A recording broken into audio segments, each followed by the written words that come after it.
Hello, hello, hello, everybody. Welcome into the Prophets Conference. For those of you guys who are live in the chat, go ahead and let us know where you guys are chiming from by typing in your city and state. Hello, hello, hello. Welcome into the Prophets Conference. Ladies and gentlemen, go ahead and type your city and state in the chat as we get ready to get started on today. So excited to have you guys here.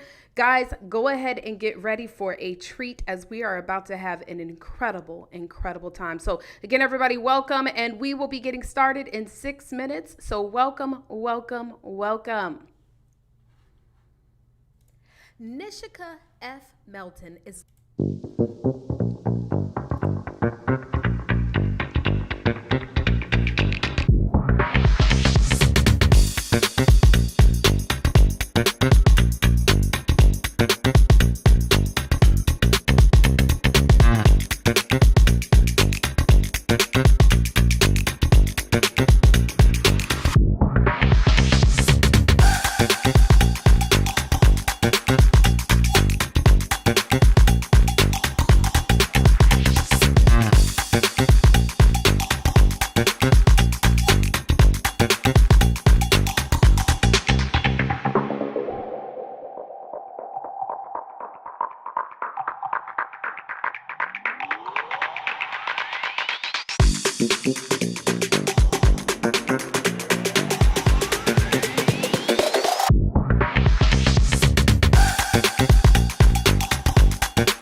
welcome. Again, everybody, welcome. As we are getting ready to get started today, guys, go ahead and please introduce yourself by putting your city and state in the chat space. Put your city and state in the chat space. Welcome in, everybody. We are so thrilled and excited, y'all. We have just a few more minutes and we're going to be getting started with the Prophets Conference. So welcome in, everyone.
right, y'all. We're getting started very soon, y'all. 1 minute and 41 seconds. Let me go ahead and shout everybody out in the chat. Hello, hello, hello. I'm turning this music down just a little bit. We have Houston, Texas, Greensboro, North Carolina, Los Angeles, California, Columbia, South Carolina, Maryland. Hello, hello, Spartanburg, South Carolina. What's going on? We have Dallas, Texas, Cleveland, Ohio, New York, Brooklyn. Hello, Chicago, Illinois. Welcome, Philadelphia, Pennsylvania, Orlando, Florida. Welcome, Baltimore. We have New York in the house. Welcome, guys. Georgia, Columbia, South Carolina. Everybody, welcome in. We are going to be getting started in just 53 seconds. Let's get started.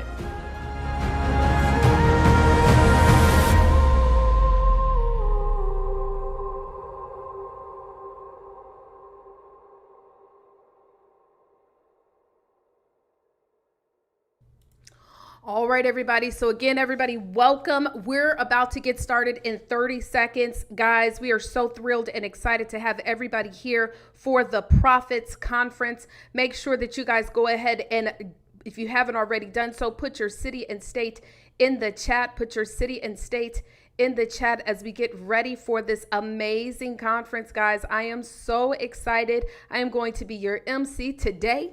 And so listen, let's get this party started. Let's go ahead and get rocking.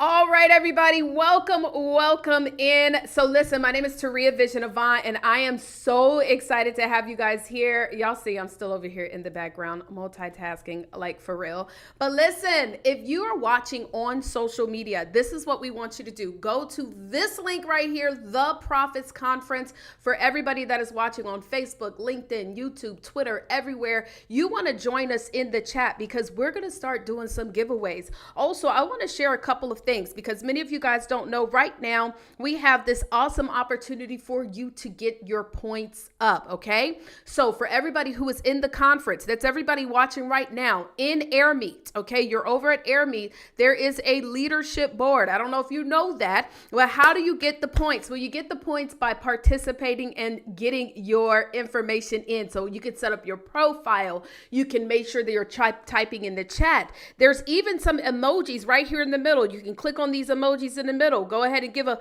little click, a little heart and things like that on the emojis. When you send someone a private message, when you join the networking breakout sessions, all of these different things allow you to get points, okay? And so you want to get your points up because this is how it's going to work.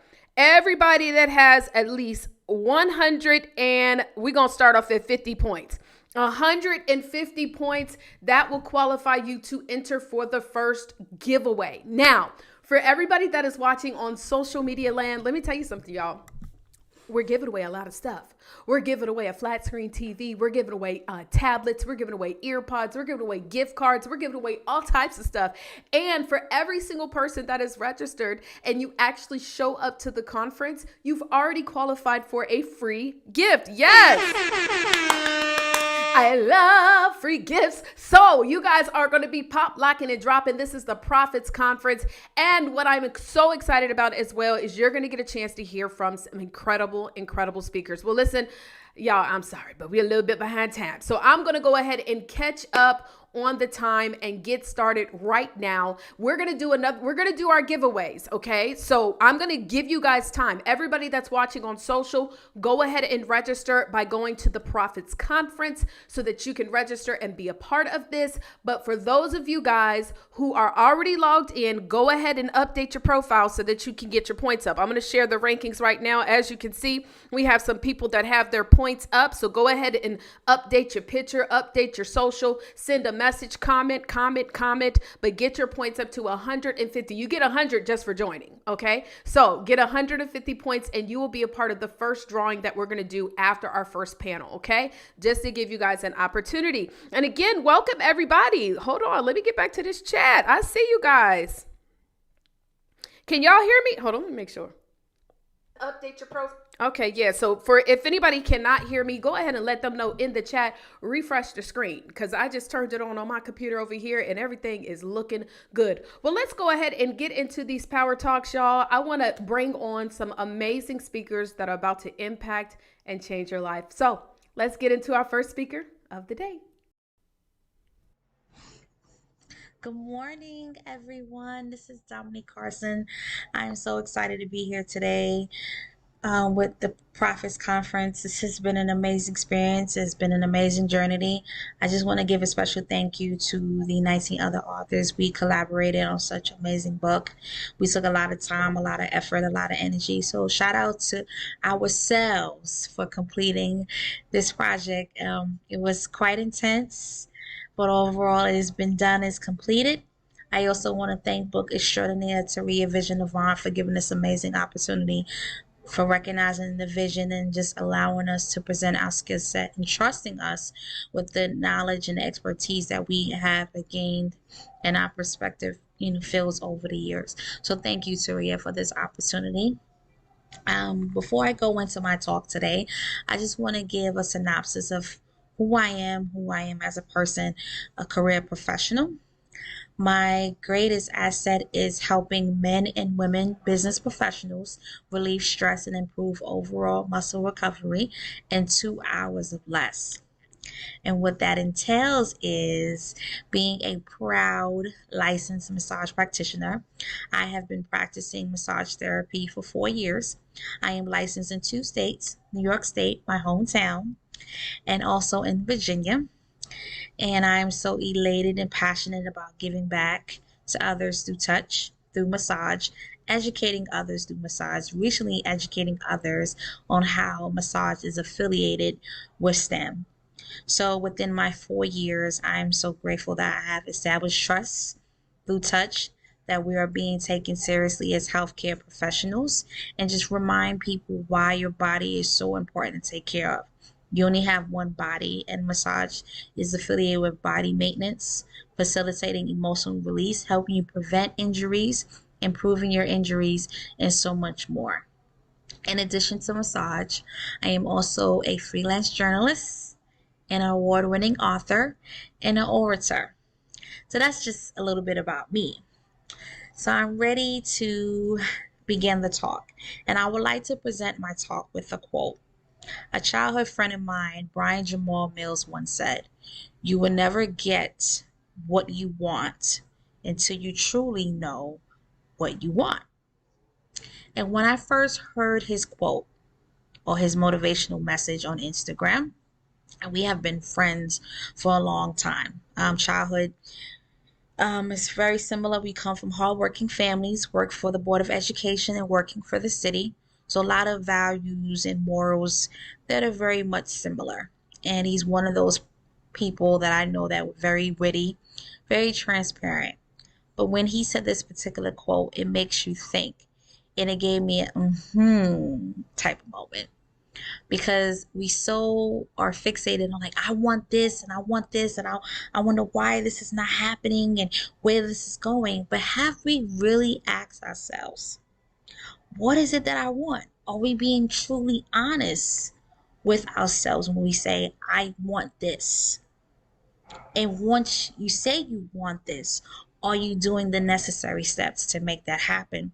So Mill's presentation is a perfect reminder that in order for you to get what you want, prepare for what you want, plan for what you want, you have to figure it out and ask yourself, honestly, what is it that I want? And once you have that, your mindset will begin to change and say, hey, this is what I want. What are the necessary steps to get it done? Also think about the challenges that are along the way, and just keep reminding yourself that this is what needs to be done to achieve the goal. So I wanted to start it off with his quote because it's so profound. It's such a simple saying, but it has so much meaning. And this can apply to all aspects of life, whether you're in business, career, education, family, intimate relationships, peers, colleagues, etc. Because if you don't know what you want, you're just going to accept any and everything, and that you fall for anything. And you have to stand for something. When someone knows what they truly want, they have the opportunity to stand for something that is real to them, that is meaningful to them, that allows them not to compromise their integrity and their values, because they know what they want. And they will do any means necessary to get the job done, especially if it's going to help them along one. So that quote will give you a better perspective on how to plan something. Because how could you plan and prepare for something that you have no idea what it is that is coming to you? What would you like to present to you? So that's the first step of proper preparation, is figuring it out honestly and concisely of what you want. And then once you figure out what you want, you have to change your mindset, because without the proper mindset, it would be very difficult for you to get the job done, because we are not immune to life's challenges and obstacles. You will not be the first or last to deal with life. We are preparing for life. The only difference between you and the other person is how you navigate through life and how you prepare for life. And yes, there are some things, unfortunately, that you are not prepared for, that is out of your control. That is true. But at least 85% of the time, you are in charge of your life. You are in charge of your destiny. And that is all a part of your preparation. And how do I know this personally? From personal experience, and for what my life was dealt to me at a very early age, and what I was informed on, how my family helped me prepare me to be the best, diligent, optimistic, motivated, and intelligent woman that you see in front of you. So let's go back to the very beginning of who I am. It has been brought to my attention throughout all my life that I was hearing impaired for the first 4 years of my life. And that is a difficult setback for any parent, because you're not sure of the fate of your child. So while that's being undecided, be prepared for what's to come. And that's exactly what my mom did, by instilling certain morals and values. Even though my special sense of hearing was not fully developed, I was still read, I was still protected, I was still provided for, I was still loved, adorned. So all of those supplements were being repeated at an early age. And through the grace of God, He had another plan for me to be where I'm at and not stay in that hearing deficiency. And once I was out of that hearing deficiency, you still have to prepare for her to deal with life goals and being in education. So that was taught to me at a very young age, for me being surrounded by the mother that I have, the warrior that she is, along with my grandparents and along with my village that helped me along the way. So I saw, and it was taught to prepare. When you see there's a disarray, when you see there's a problem, be prepared to help with the resolution. And I carry that with me in all of my goals in my career and throughout life. Now, as a journalist perspective, I was able to do that. Once I made a decision that, hey, I really want to have a career as a media analyst after watching the television show Teen Summit. I knew that being a journalist and was going to be required a lot of work, especially what I had to overcome at an early age with the hearing delay, which required me to have extensive speech related services. But I made a decision early on, like, I really want to take this seriously. So how did I prepare?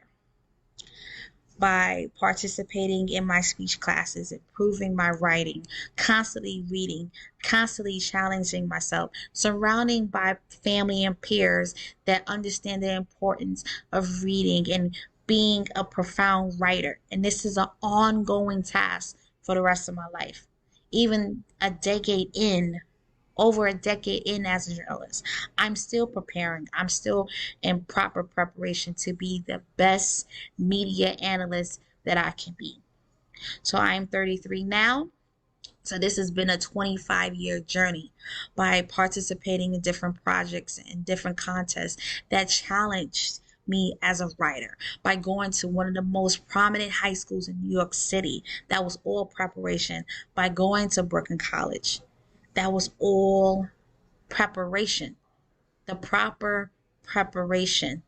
And how did I have that? With the mindset that I'm going to do this, that I'm going to take the time to be the best me that I can be in this profession, and not being too proud, because that is also part of your preparation, is not being too proud. You have to ask for help if necessary, if it's going to give you more leverage in your career. And what I've learned in my years as a journalist, that 90% is preparation and learning, and 10% is seizing the opportunity. And once you have the preparation, the opportunities will come. The jobs, the fellowships, the internships, because you have prepared for those. You took the time to study your craft. You took the time to study the history. You took the time to listen to your skills and expertise from professors. And understand, especially in this industry now, media is everly evolving and changing. So you have to stay on top. But one thing I will say, in any aspect of journalism, you will always need a profound writer. You will always need a profound writer to take you into any level of media as well. This is all preparation in my career. I can apply the proper preparation prevents poor performance as a massage practitioner. I didn't realize that I was preparing for this field ever since I was 17.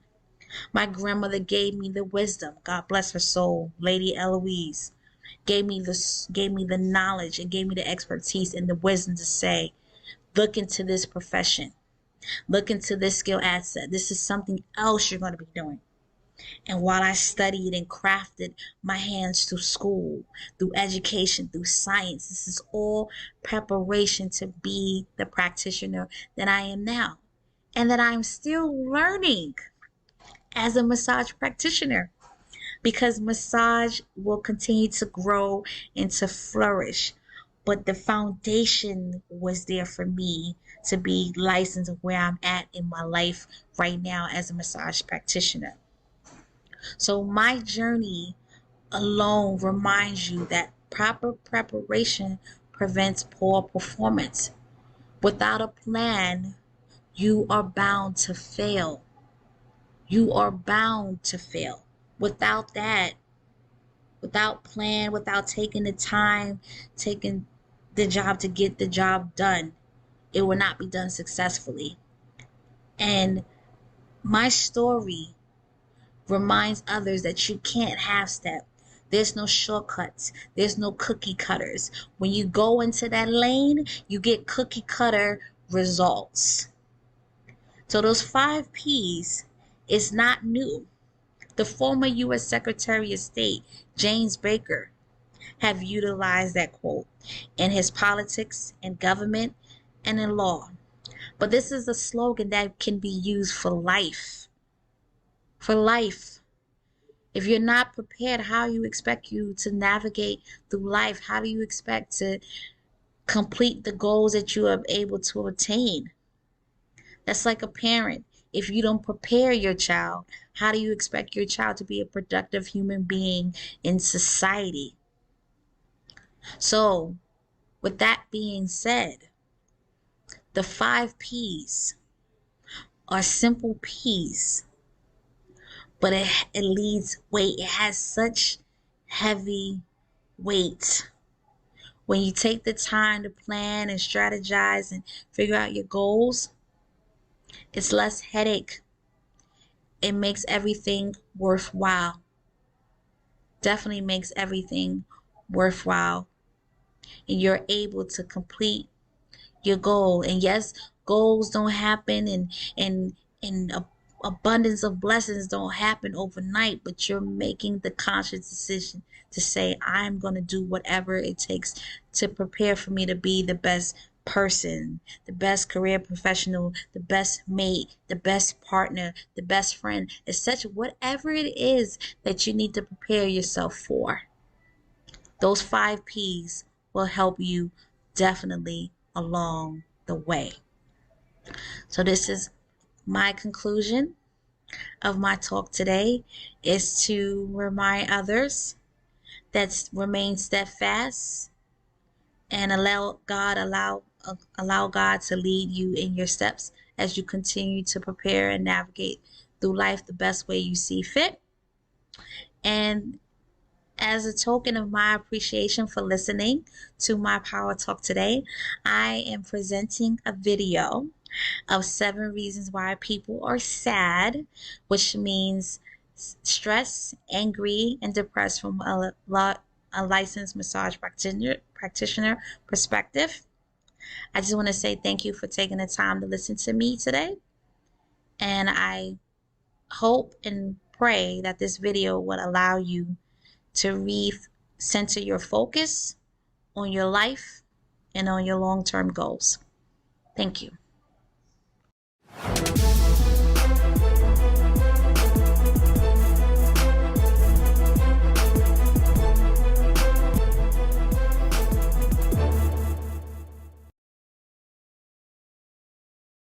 Hi, I'm excited to share with you today how a business mindset transforms your career into a children's book. My name is Tiffany Teachy, publishing consultant, author, TEDx international speaker. And I want to ask you the question, what if I told you that your mindset holds the key to your success as an entrepreneur? Something to think about. Put in the chat. What are the common ways people typically pursue to secure a raise in their career? What are some ways? Let's think about it. What are some common ways that people are trying to, secure their raise in their career? Well, I want to make sure that you know, yes, those are some ways that people are trying to pursue their career. But have you thought about writing a children's book? Let me know. Put in the chat. Have you ever thought about writing a children's book? So taking ways people have been able to try to pursue a raise, but also thinking, what are ways in which you could do it through writing a children's book? Well, I'm Tiffany Teachy. I'm excited to share with you today my journey and how I can share with you how you can become a children's book author through just thinking about having the business mindset and transforming it into your career, into a children's book. Well, let's see. I started out a curious girl in math class, asking the questions, dealing with boys, being with the math and science classes. Sometimes it was challenging because girls would always be insecure or not feeling like they're just as knowledgeable, but actually we as girls were knowledgeable, just as capable as the boys. And so I was that curious girl asking questions in math and science. But I had those challenges sometimes with teachers questioning me when I asked those questions. And I had to let them know, hey, I just want to make sure I know what I'm talking about and know what I'm learning is going to help me in my curiosity. Now, I grew up with parents. One was an educator. My mom was the educator. My dad was an entrepreneur. And so I witnessed both their ways of making sure my brother and I were able to get the education as well as the hard work through learning from the entrepreneurship side of things from my dad. Now, I will say when we talk about the mindset of a business owner and entrepreneurship, I saw some of the obstacles that happen when it comes to the whole having a business, having the employees, having to deal with personalities, dealing with the finances, dealing with all of those different obstacles. So I witnessed it growing up with my father being an entrepreneur. So I saw the pros and the cons of becoming an entrepreneur. Business mindset played a role with it, and his endurance, his resiliency, perseverance, all played a role with it, with being a business owner. And I was able to witness that. Now, I say that to say, as I continued on, I became an engineer, a mechanical engineer in a male-dominated field. which allowed me to see, okay, I made it as far as being able to represent in that field, regardless of any obstacles that I had to take. And I knew that what I was walking into and wanted to be challenged is why I decided to go into engineering. But it was a male-dominated field. And so when I looked at it and I would go and talk to the kids about how they could become an engineer, show them how they can become it, I saw that there was a lack of representation in STEM, science, technology, engineering, math, education. Well, it took that opportunity as far as knowing I need to put this in writing. I need to make sure that these kids see themselves in these books, see some representation, see themselves in these careers, especially in STEM, science, technology, engineering, math, because STEM representation matters. So I saw the lack of representation in it and said, let me put it in writing. And so when I saw that lack of representation, I said, okay, put it in writing, create a children's book, and I saw the opportunity. So I became an international best-selling author. I became a TEDx international speaker with the University of South Africa. It allowed me to leverage that book. And what the book is, What Can I Be? STEM Careers from A to Z, which is an alphabet book. I turned that into my career, wanting to see kids be exposed to it and see how they can grow and learn from it as well. And knowing that I'm making an impact through taking my career and putting it into writing and writing a children's book. I had increased credibility and authority, paid speaking engagements. All of that played a role when I decided, okay, despite the business side of things, despite all the obstacles that might happen, becoming an author is a business. I took what I've learned in my journey and allowed it to say, okay, I can become this business owner through becoming an author. There were some ups and downs in this journey, but I know that I was making an impact. I've been able to be on different platforms, from the TEDx to Forbes to Fox, CBS, NBC, and be able to know that I'm making an impact by leveraging my talks with STEM representation, utilizing the children's book, to then take it from an alphabet book to a color and activity book to a teacher's guide journal, and now a series of them being able to take the STEM Crew Kids Adventures, building a balloon powered car. And so I'm taking it to the next level, getting my story out there. And that's what's key when you're talking about taking your career, transforming it, business mindset into a children's book. So what we'll cover today is we're going to talk about, number one, how to overcome self-limiting beliefs for business owners' success in a children's book transformation. Number two, how to cultivate an entrepreneur mindset for crafting career-based children's books. And then number three, how to develop an entrepreneur or business owner mindset with resiliency in crafting a children's book. So the self-limiting beliefs, cultivating that mindset to crafting the children's book, and then number three, the resiliency side of things when it comes to that business mindset. All right, so let's go into number one. How to overcome self-limiting beliefs for business owners' success in children's book transformation. Research has shown and indicates that individuals who successfully conquer their self-limiting beliefs, they gain innovation, they gain critical thinking. So having those two are valuable traits for business owners looking to transform their careers into children's book ventures.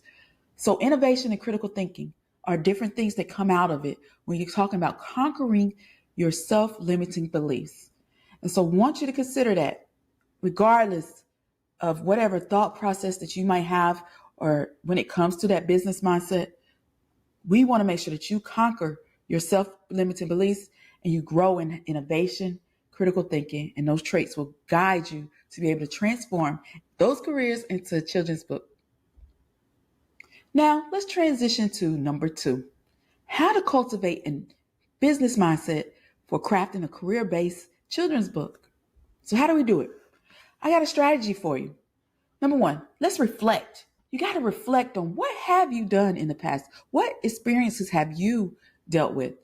With that reflection, you're able to see and evaluate all the things that you've taken part in your life. Next up, number two, influential figures. Who all has made an impact in your life? What influential figures are out there to maybe contribute to your careers, contribute to your path in life, your experiences in life? So reflecting, influential figures, and now let's take it to the next level of number three, drawing on inspiration. When I talk about wanting to take your business mindset, transforming it, and crafting a children's book, you got to draw inspiration. What is your why? You always got to consider, what is your why? Why do you want to go about transforming it into a children's book, taking your career? Is it because you want credibility? Do you want increased income? Do you want to build a legacy? Is there an opportunity for you to make an impact? Draw on your inspiration. So you've reflected, you looked at influential figures, you're drawing on inspiration, and now it's all about crafting that children's book. Now, when you're talking about crafting the children's book, think about it. What is the impact that you're trying to make? What story are you trying to tackle when you want to craft that children's book? So that's the number 4, crafting the children's book in that strategy. Once you've crafted that children's book, know that number 5, that you're molding future leaders. Future leaders, you're making an impact. And you go back to the reflecting, the influential figures, the drawing, the inspiration, your why. You've crafted that children's book, and now you're molding future leaders. And so that's the strategy I would say you take when it comes to being able to know that you're crafting and you're making the impact with your business mindset, transform it into a children's book. Now, let's go into how to develop entrepreneurial resilience in crafting the children's book. Resiliency is making it through despite all obstacles. Everybody has some obstacles that they've had to tackle. Resiliency is one of those things when it comes to having that business mindset. So when you're developing your entrepreneurial resilience, it's not just about overcoming challenges. No, it's more than that. It's about using those challenges to your advantage and constantly seeking opportunities for growth and impact. And that's what it's about, being resilient. How are you taking those challenges, taking advantage of them to then constantly seek those opportunities for growth and impact? That is something you definitely have to consider. Now, I want to share just in general when we're talking about the resiliency. Yes, I was able to become an author, but it was a mindset change. I had to realize that, okay, despite all that I'm going through, working a full-time job to then becoming a business owner, it takes a mindset, a business mindset. It takes resiliency. Despite all that you might come up with being a business owner. I talked about my dad being an entrepreneur. Those are things to think about when you become an author, when you go on these different platforms. I was able to turn my career into a children's book. Science, technology, engineering, math, STEM. I turned what I did as an engineer into a children's book. I started with an alphabet book. I did A is for astronaut, C is for civil engineer. I did R is for robotics engineer, W, web developer. But I took those and now I'm like, okay, parents can take these books, take it to the next level, utilize these books. Now they can build bridges. They got towers. They can do robotics, coding. And then I have the STEM Crew Kids Adventures, building a balloon powered car. Now I have a whole series. So you can take those children's books and take it to the next level of a series, alphabet book, color and activity book, and take it to the next level. Now you can take that book, inspire these kids, and be able to see the impact that you're making. And that is what I've been able to do by turning my career into a children's book and having the business mindset. I've also been able to do cultural and social relevance when it comes to the resiliency of things, of the business mindset. I've got it now translated in Spanish, French, Swahili, and Italian. Not only have I been able to craft it and been able to generate the different types of books, but also been able to take it globally and be able to take it to that level. Opportunities I have gotten with doing a children's book. I've had increased paid speaking engagements. I've had engagements in media platforms as far as publications, additional published books, as you've seen. Now, I've also been able to take it to the next level of leveraging the book. That is what I want you to do when you think about whatever book you're trying to do as far as a children's book, leveraging that book. I've been able to get on these platforms. I've been able to become a podcast host. I've been able to become a radio show host, Read It Right radio show host, and take it to the next level, be in different media platforms. Those are different things. I've traveled Italy to having my book out there, to different countries in Africa, from Ghana to South Africa to Botswana. Taking it to the next level has been amazing, but you go back to your why. Why is it that you want to take it to the next level of having your mindset, being business mindset, transforming it into a children's book? And that is something key that I want you to take advantage of, because you can take it and take advantage of it through all that your experiences have been. Utilizing this business mindset, resilience, regardless of all that you've accomplished, definitely consider that when you're talking about doing that. So how many of y'all have found value in this information? Let me know. Drop it in the chat. Let me know. Have you found any value in this information? Any takeaways? Well, I want you to know the world of children's books has the incredible careers and inspire young minds.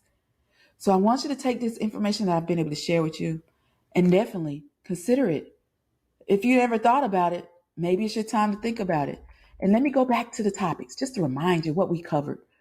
We covered number 1, how to overcome self-limiting beliefs for business owner success in children's book transformation. Number 2, how to cultivate an entrepreneur mindset for crafting career-based children's books. And number 3, how to develop entrepreneur resilience in crafting the children's book. So hopefully you've been able to have some takeaway from the experience that I've been able to share with you, the journey I've taken, and now you can take your experience, take it to the next level using a business mindset and transform it. So what is it costing you by not becoming an entrepreneur, a business owner, an authorpreneur with a children's book? What is it costing you? Well, I have something for you. I have a free ebook for you. It's going to take you to the next level to make sure that you are continuing to grow in the thought process. Did you know that 200 million Americans dream of becoming a published author, but only a few achieve this success? I want you to learn why this is happening. So I want you to download the free ebook, 5 tips for publishing the right book, avoiding common mistakes and finding success as an author. And this is going to take you to the next level. So how do you get it?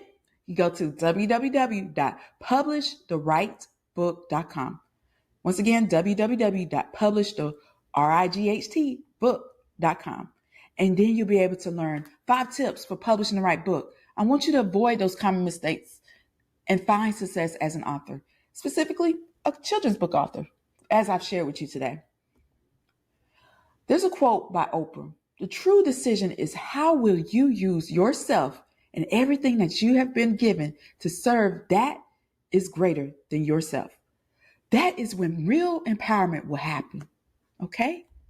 So once again, grab that free ebook at www.publishtherightbook.com. I want you to know that this is going to allow you to learn 5 tips for publishing the right book. I want you to avoid those common mistakes and finding success as an author. So go to www.publishtherightbook.com. I hope you've been able to take on so many different ways that you can learn more about how you can transform the business mindset into utilizing your career into a children's book. And so if you want to take it to the next level, go to www.publishtherightbook.com. Once you get that ebook, then it'll take you to the next level where if we need to talk further, do a discovery session, see how we can get you going, get that children's book. It'll get you scheduled for that as well. So once again, go to www.publishtherightbook.com. My name is Tiffany Teachy.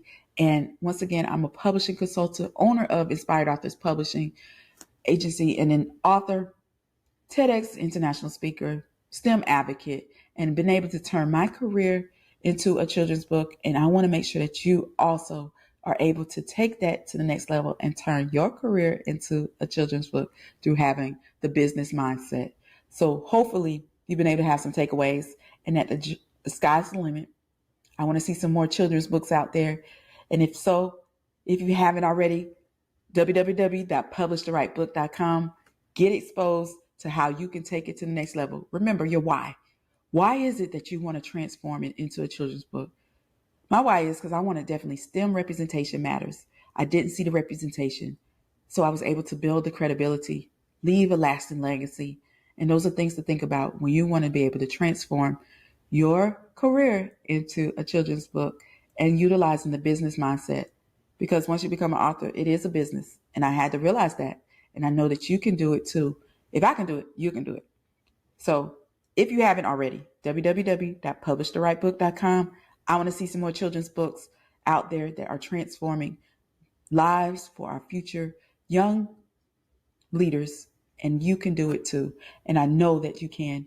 And if you want more, I look forward to the journey of seeing you do it. Tiffany Teachy here.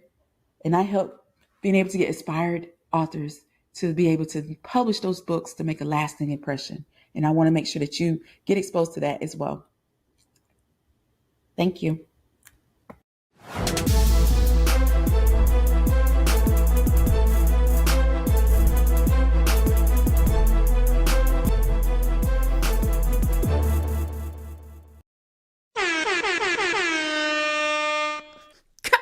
ahead, do it one more time. One more time.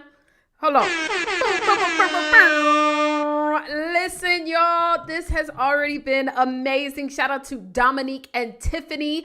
Y'all, go ahead in this chat. I'm looking at y'all in the chat. Remember, if you are watching on social media, that's Facebook, LinkedIn, Twitter, YouTube, you need to go to the Prophets Conference. Guys, I'm going to tell you something. There is a party going on over here in the actual conference. Social media is designed. We just introducing it to y'all. So if you want to be a part of the giveaways, if you want to be a part of the conversation, well, baby, let me tell you. Okay, let me just pull up my laptop a little bit closer, chat, because you know my eyesight ain't what it always used to be. And so I just want to shout out some of the people in the chat right now. And I'm just going to say some of the stuff that I see them. Kawano says, great information. She was talking about, of course, Dominique. Look, Dante. I see Dante in the chat saying that he has written his book and want to know about marketing. So listen, stay tuned. Let's see. Clarina says still is a huge lack, especially in Africa. Thank you for showing the way. All right. Amen to that. Let me see what else. Listen, the chat is moving so fast. I can't scroll. Trevita, I asked for a raise on my job and I was detailed in how I deserved the raise and I got it. Come on now. That's what I'm talking about. Getting that inspiration. Let's see, who else do we have here? Come on. Type in the chat. Jamal says that's amazing. Oh, he was commenting on someone else. Allison says, I've written 3 children's books. Guys, first of all, you know what I love so much? When I had a chance to hear both of these incredible power talks, I just knew that this would be in alignment and they would be able to be connected. Guys, but we have more power talks on the way. But this is the deal. Let me go ahead and show y'all the leadership board. Let's see where everybody is at. Guys, get your points up to 150 points. How do you do that? Add a picture to your profile. Update your social media. Make sure that you're commenting in the chat. Make sure that you are participating here. Now, if you're watching on social, honey, baby, you're missing out. I'm telling you, we got a lot of people over here that's logged in. So we're going to be doing our first drawing. We were supposed to do it early, where we'll do 2 drawings after we come back from our first panel. So we have 2 more speakers, and then we're going to be bringing them back on so we can have a conversation about the conversations. So let's get into it. Let's get to our next speaker. Wow. I hope you all are as excited as I am about the Prophets Conference. Wow, I hope you all are taking all of these good nuggets in. And I just want you all to give yourself a hand clap, because guess what? You made a decision and you showed up.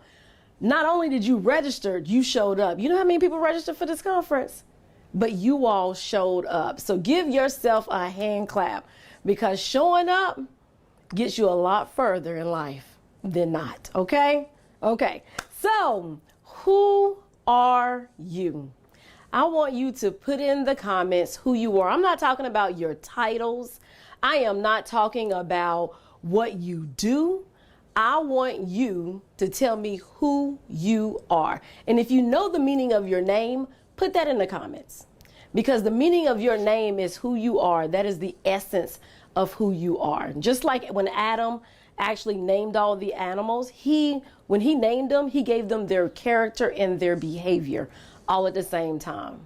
And so that's why it's really important on what you name your babies and what your mama named you, because that's who you are. That's part of who you are.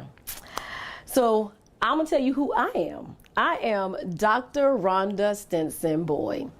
And who am I? I'm a lover of Christ. I'm a lover of all human beings, and especially children.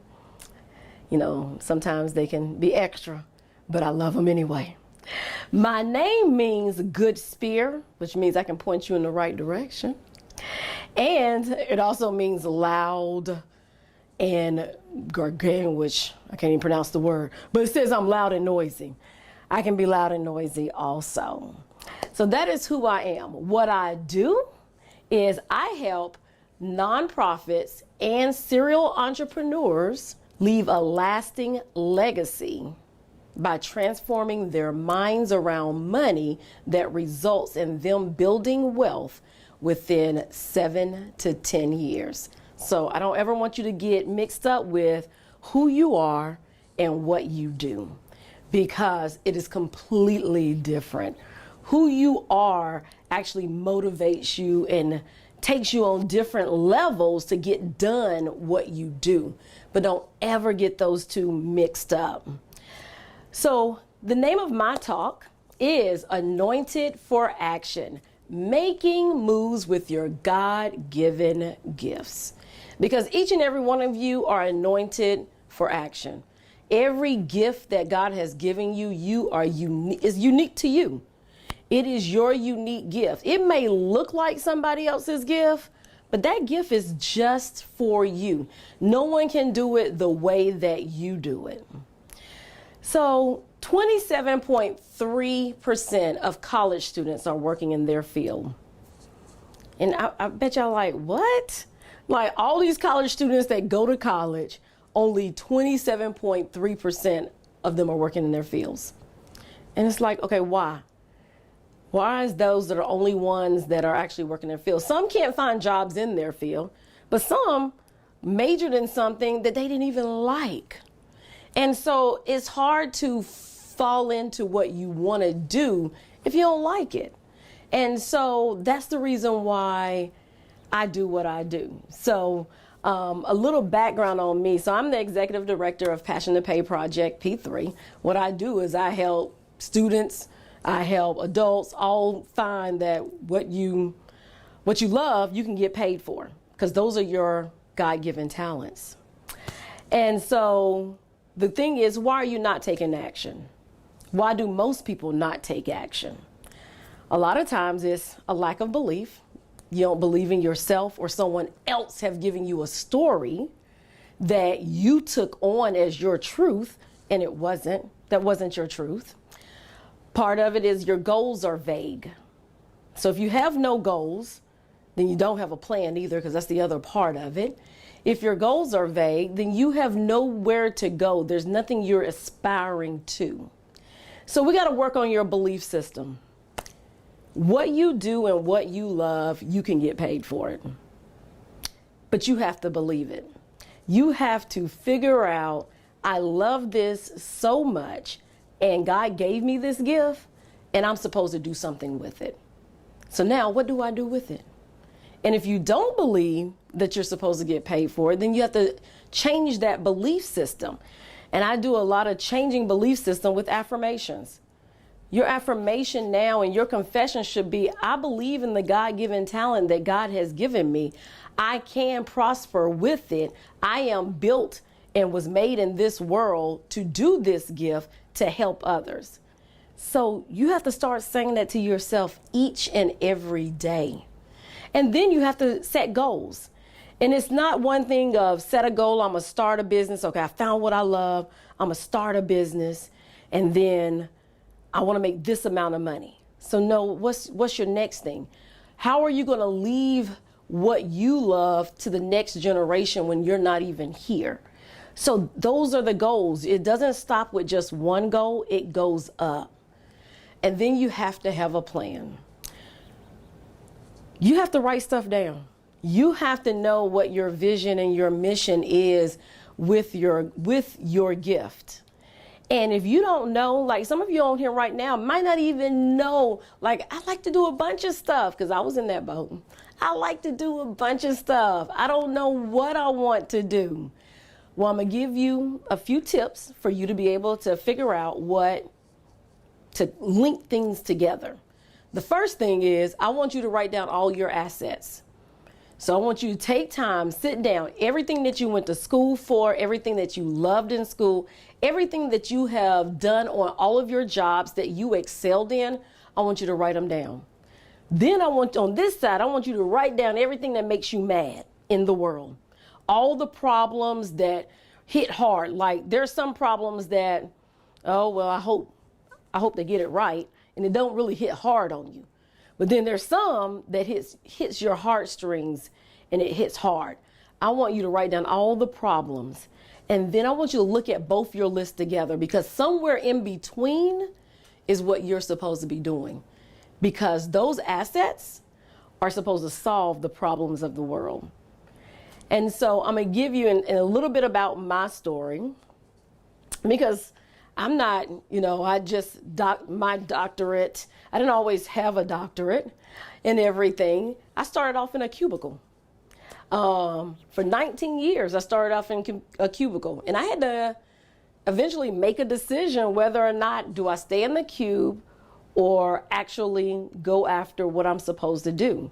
Now, for me, it was a little easy, and I'm not telling anybody to quit their job, but for me, they were closing. And so I had a choice. I can make a decision to drive an hour and a half every day back and forth, or I can go after my dream. I had someone behind me that says, go find something you love to do.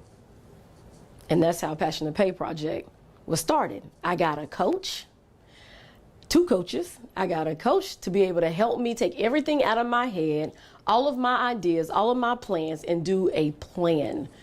One big plan to birth Passion to Pay Project out. And so sometimes you need help. Sometimes you're not supposed to do it all on your own.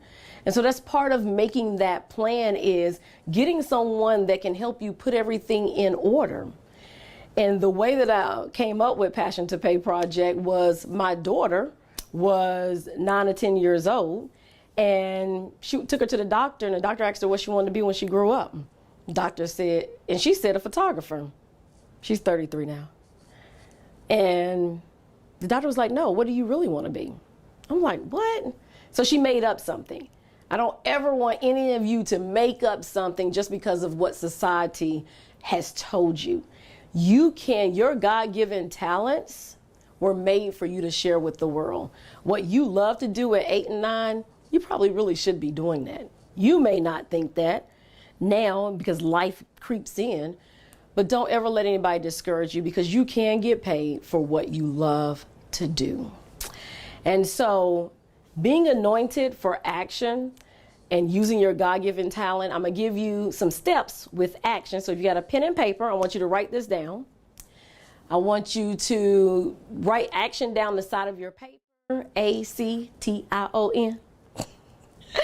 And I'm going to give you some pointers that go away with to get you moving and stepping forward in your God-given talent. So A is for acknowledge. First of all, you got to acknowledge your gift. God gave you that gift. You got to acknowledge it. Some of them things that come easy to you, you're supposed to be using. And sometimes we don't always want to do what comes easy to us. But once you find avenues to be able to use it,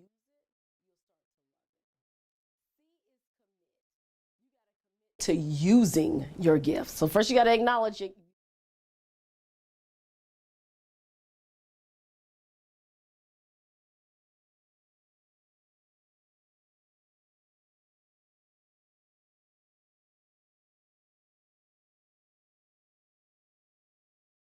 Do anything, but use it. Show somebody, tell somebody about your talent, and then train. So you have to train in your talent. So I'm a nonprofit expert, but that doesn't mean that I'm not still reading articles, going to get books, learning about the nonprofit world. The library is a wealth of information. Go get a book on a thing that you love and read it.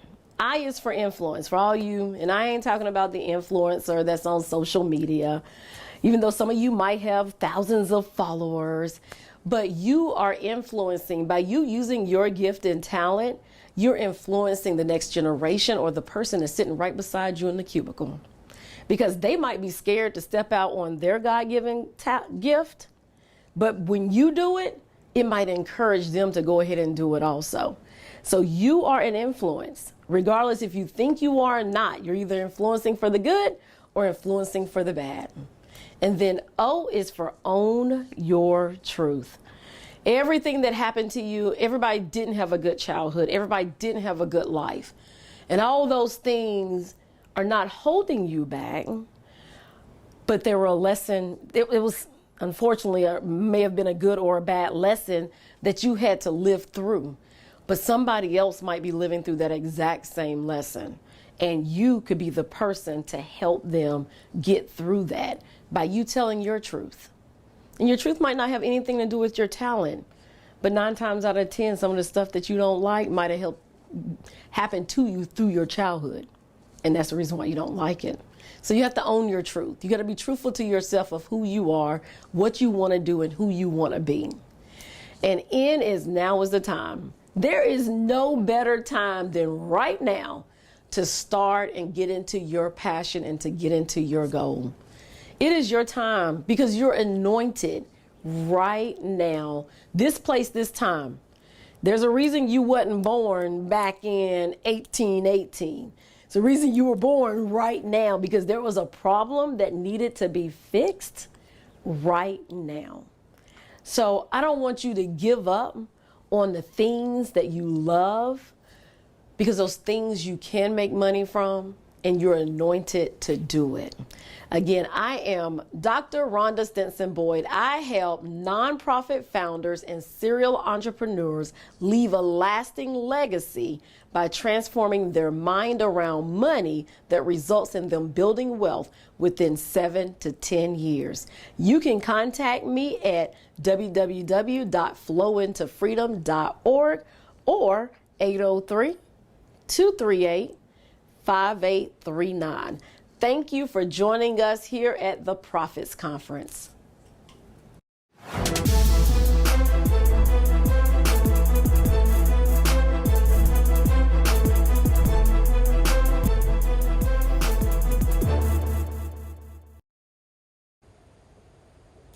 Well, son, I'll tell you, life for me ain't been no crystal stair. It's had tacks in it and splinters and boards torn up and places where there ain't no carpet on the floor, bare. But I still a climbing on and reaching landings and turning corners. That is an excerpt from a poem entitled Mother to Son by the Langston Hughes. My name is Zahara Williams, and I am a licensed therapist, author, and corporate trainer. Today, I'm here to talk to you all about discovering, not that, about.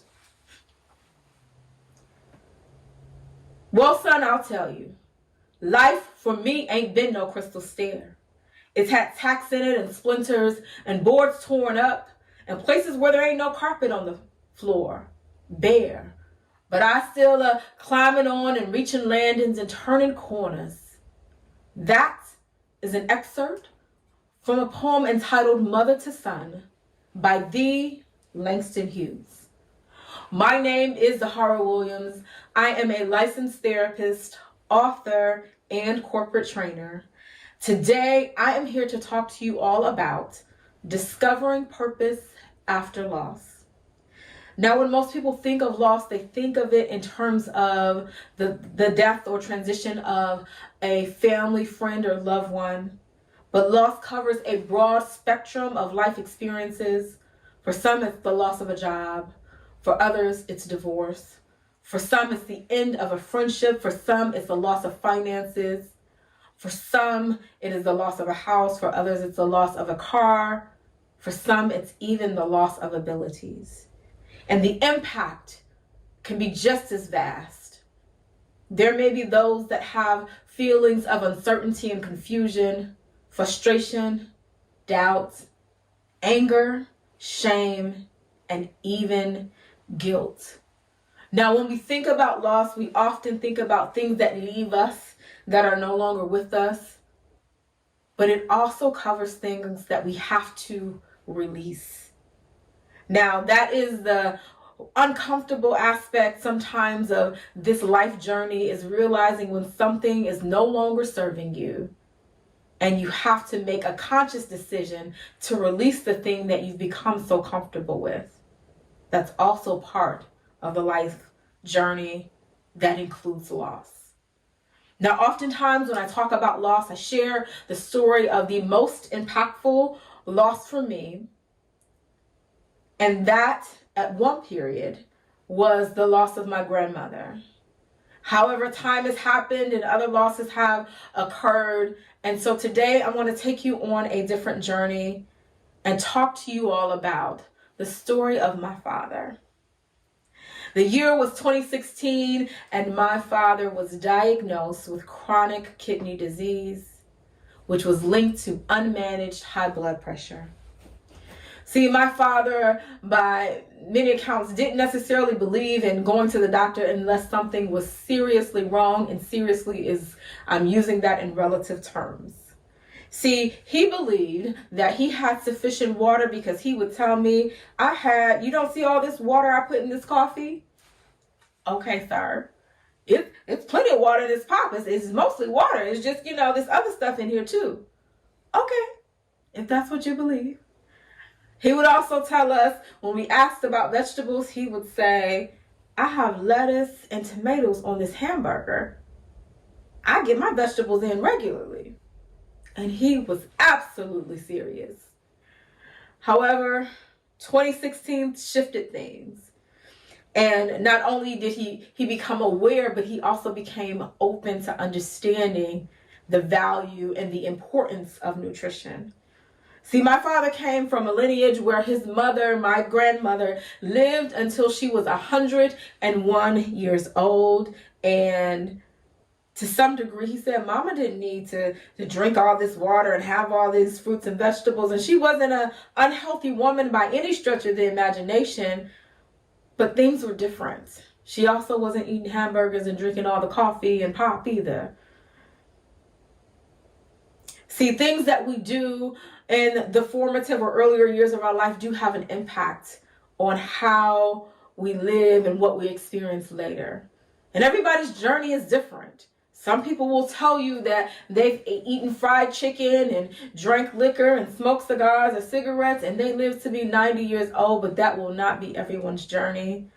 And it surely was not my father's. So he had to shift. He began drinking bottles of water and having smoothies and finding those vegetable medley frozen foods. But even that was problematic. You see, frozen foods have a lot of sodium and kidney disease don't quite go together. And that was frustrating for him because he felt like he was on the right track and things were not getting better. So he had to shift again. So we fast forward to 2019. He's having severe stomach pains. He goes to the doctors. They believe it's something else. He's continuing to be monitored for the kidney, now stage 3 kidney disease. And he's saying, I'm in pain. So I see my father in November 2019 for Thanksgiving, and he is frail. He says, well, I haven't been eating as much because when I eat, it hurts. And I'm like, you need to go to the doctor. And he said, well, they said, and I'm like, you need to go back. And I said, you know what? I have a resolve for that. How about you just come live with me? And I will ask the questions. I will make sure that the tests are run. I will make sure that you are getting the nutrition that you need. I'm not saying you are doing a horrible job, but maybe you could use some support. And that would also, give us more time together because I live in a different state. And he was not having it. He told me, I want you to live your life. I don't want you to feel stagnant. Now, the irony of it is that when my father was in his late 40s, early 50s, he relocated from Michigan to be in Florida with his mother because he wanted to be there during the latter years of her life. And when I brought that up to him, he said, don't do what I do. I said, okay. So as much as I didn't like it, as much as I wanted him here with me in Texas, I had to honor his autonomy because this is what he chose for his life. And I had to go along with it. 2020 comes and we are now all in distress. There is a global pandemic. There is so much uncertainty and my father is home suffering. I say, Daddy, you need to go to the hospital. Because you just told me you have not eaten in several days because it's so painful.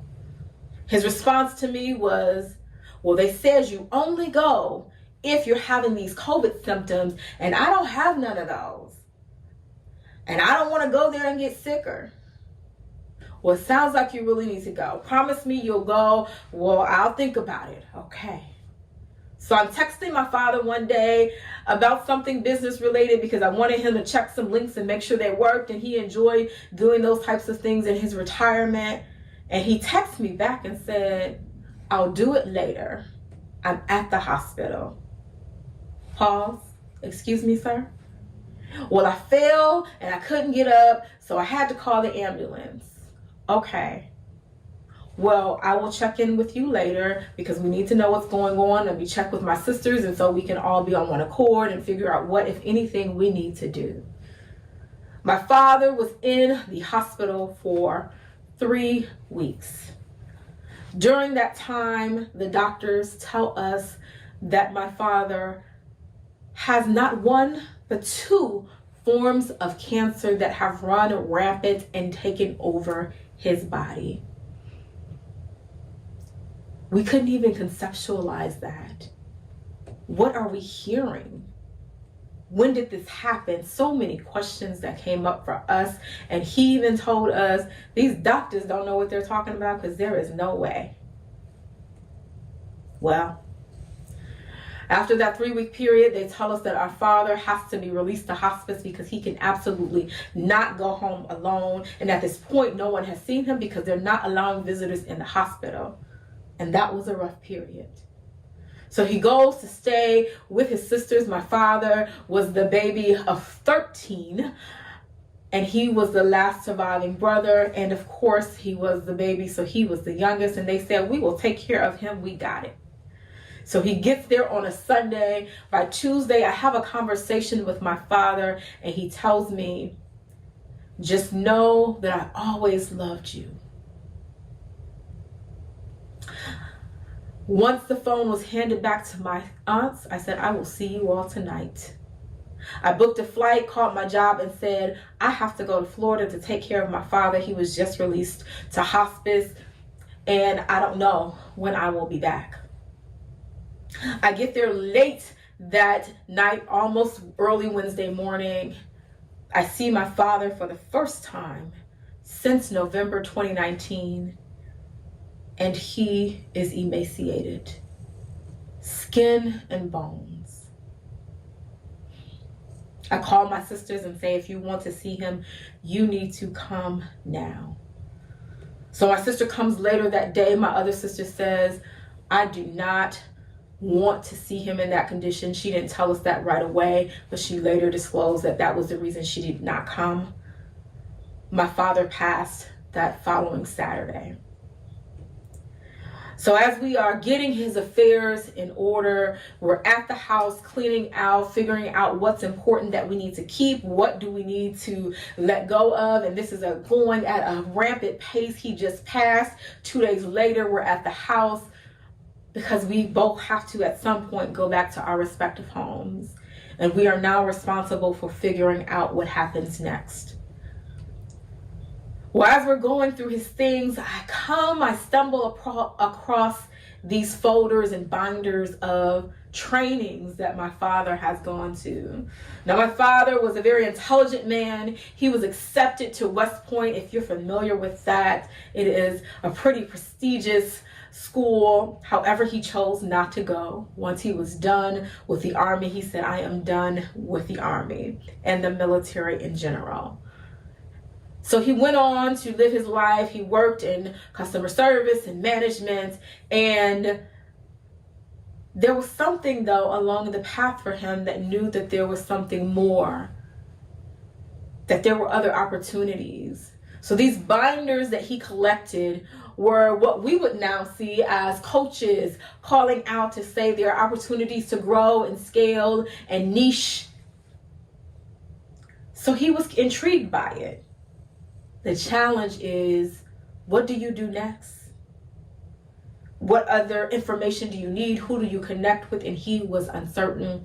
So it stopped there. It stopped at gathering all of this information, and then nothing happened. And given that I was already in the entrepreneurial space, this resonated with me. It was like a light bulb went off. That sometimes the journey, we think that once we just get this information, that will be it for us. But sometimes we need more. We need to connect with other people. We need to learn more information. We need to make some sacrifices. We need to exhibit some patience and consistency in the effort and work. And that is something that I have been mindful of along this particular journey, that I have to stay the course. It won't always look like what I'd like for it to. And that was just one of the lessons that I learned. Another lesson that I learned is I talked about my father, who was by no means a chef and would often have hot dogs for breakfast. Don't judge him, that's what he wanted.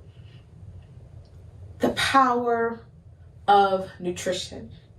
Now, I was already on my own journey. I do believe that him getting sick and starting to have a decline in his health further pushed me to learn about the powers of fruits and vegetables, and breaking our fast in the morning with fruits and drinking plenty of water and learning about herbs and their healing power and what they're purposeful for. But that experience taught me the importance of what we do now has an impact on us later. And so I shifted. And that wasn't just for me, because everyone that I am connected with knows about the importance of these things. My friends will be the first to tell you that when they talk about something hurting or feeling out of alignment, I'll say, there's a herb for that. It's my key phrase. Because I want us to be well. And the wellness is physical, but I promise you it also transitions to the mental as well. It allows for clarity and creativity. We know that when we are heavy weighted with food, we get a little sluggish, we get sleepy, and sometimes that creativity gets stunted. But when you are filled with vitamins and nutrients from berries and vegetables, you're energized. You're thinking clearly, you're not heavy weighted, and that was another lesson learned. Because I wonder if my father would have been more in tune with his body and consuming things that was feeding it and nourishing it, if those things that he had an interest in would have gone further, because he would have had the energy, the creativity, the interest to move forward with those things. But we'll never know. So I want you to take a moment and think about the most impactful loss for you. What was it, or what was the circumstance in which you experienced a loss? What was the lesson that you learned from that experience? And what has been the impact? Because lesson and impact are not the same. We can learn something and do absolutely nothing with it.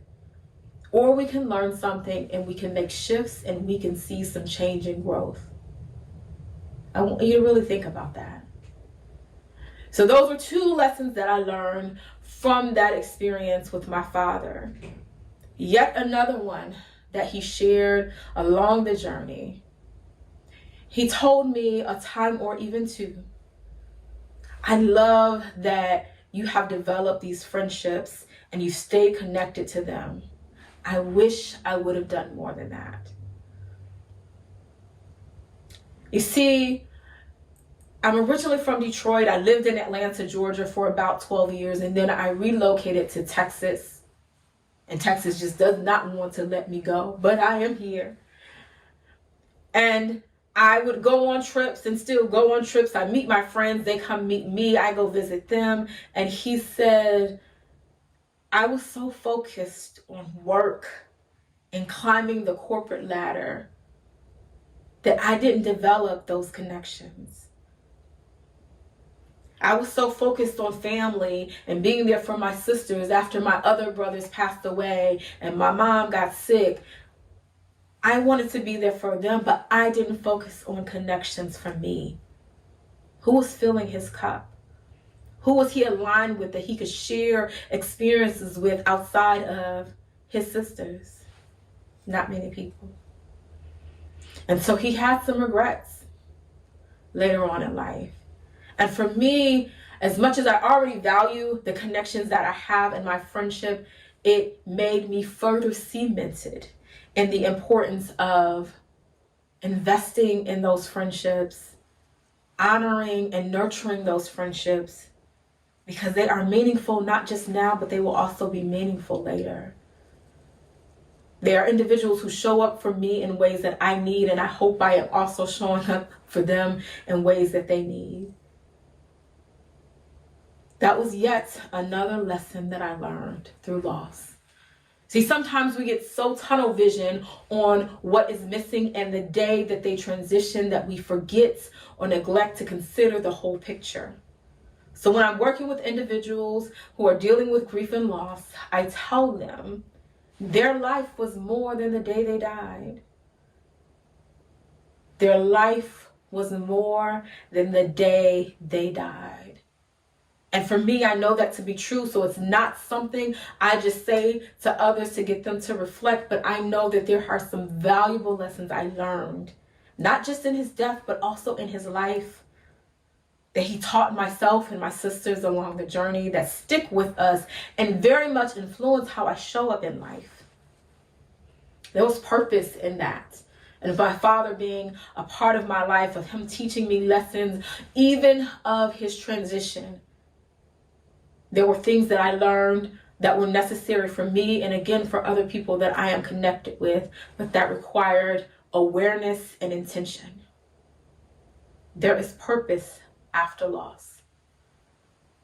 And as we know, as I mentioned starting off, life isn't always this wonderful rose petals of beautiful experiences. I like to say it is definitely an ebb and flow. And we don't always do things because things do things well and learn from those. We learn sometimes from the trials that we experience in life. It teaches us about ourselves, about our relationships, about our connections. Because as Langston Hughes so eloquently stated, life ain't been no crystal stair. But I will add to that, but that's also not all it is. Thank you for your time.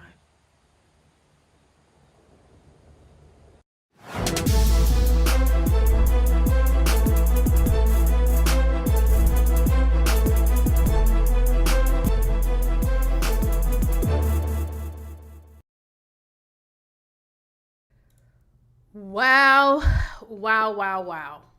Oh, my goodness. Y'all, well, I felt like my girl Sahara was talking to me. Like, anybody else feel that as well? And then, of course, y'all, I mean, just such an incredible layout of everybody that we've had thus far, just bringing life into us. And so shout out, and also Dr. Rhonda. Listen, I have some questions that we're going to be asking them in a few. But this is what I want to know from y'all. What did y'all take away from this? What is something that you took away? Also, in case anybody has a specific question that you want to ask to one of our speakers that come on the panel, you can go ahead and type that question. There is an area where you can do, some people are typing in the Q&A, but it's an area on the side. So you'll see where the chat boxes are. There's like a square one, and then there's a circle one. That is where you can actually submit your Q&A questions for whoever you want to talk to. I've kind of prepared a couple questions just based on the Power Talks, but if you do want to ask any questions to our speakers, you are welcome. For those of you guys watching on all social media platforms, go to theprofitsconference.com so that you can join us in this conversation. We have a ton of people right now that are plugged in. And guess what? After this panel, we're going to do our very first giveaway. Well, we're going to give away 2 items. So we got 2 or 3 items. I don't know. We might do 2 or 3. So we're going to be doing some giveaways in just a few, but we'll be bringing up our panelists. So with that stated, guys, let me turn on the thing so that they can come on because I got it off. But I am going to also play some commercials. So I'll be right back with these commercials and we'll be back with our panelists. Let's get into it. Ladies and gentlemen, Taria Vision-Yvonne, I'm looking for 12 men and women who can join us on this collaboration book, Down But Not Out. Listen, we already have 5 people who have joined us, as you can see, but we are looking for more. If you want to be able to share your story of overcoming a setback, whether it be through relationships, business, career, mental, physical wellness, anything that you would like to share, not only would this journey be a personal healing journey for you, but this self-help book will also help thousands. We're looking for you to join us. If you're interested, please go to downbutnotoutbook.com. Again, downbutnotoutbook.com. If you want to join us for the live presentation that we have coming up in a few days, go to downbutnotoutbook.com. Downbutnotoutbook.com. See you there.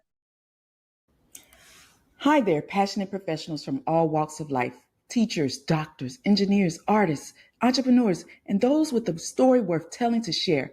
Are you ready to transform your career into a profitable children's book?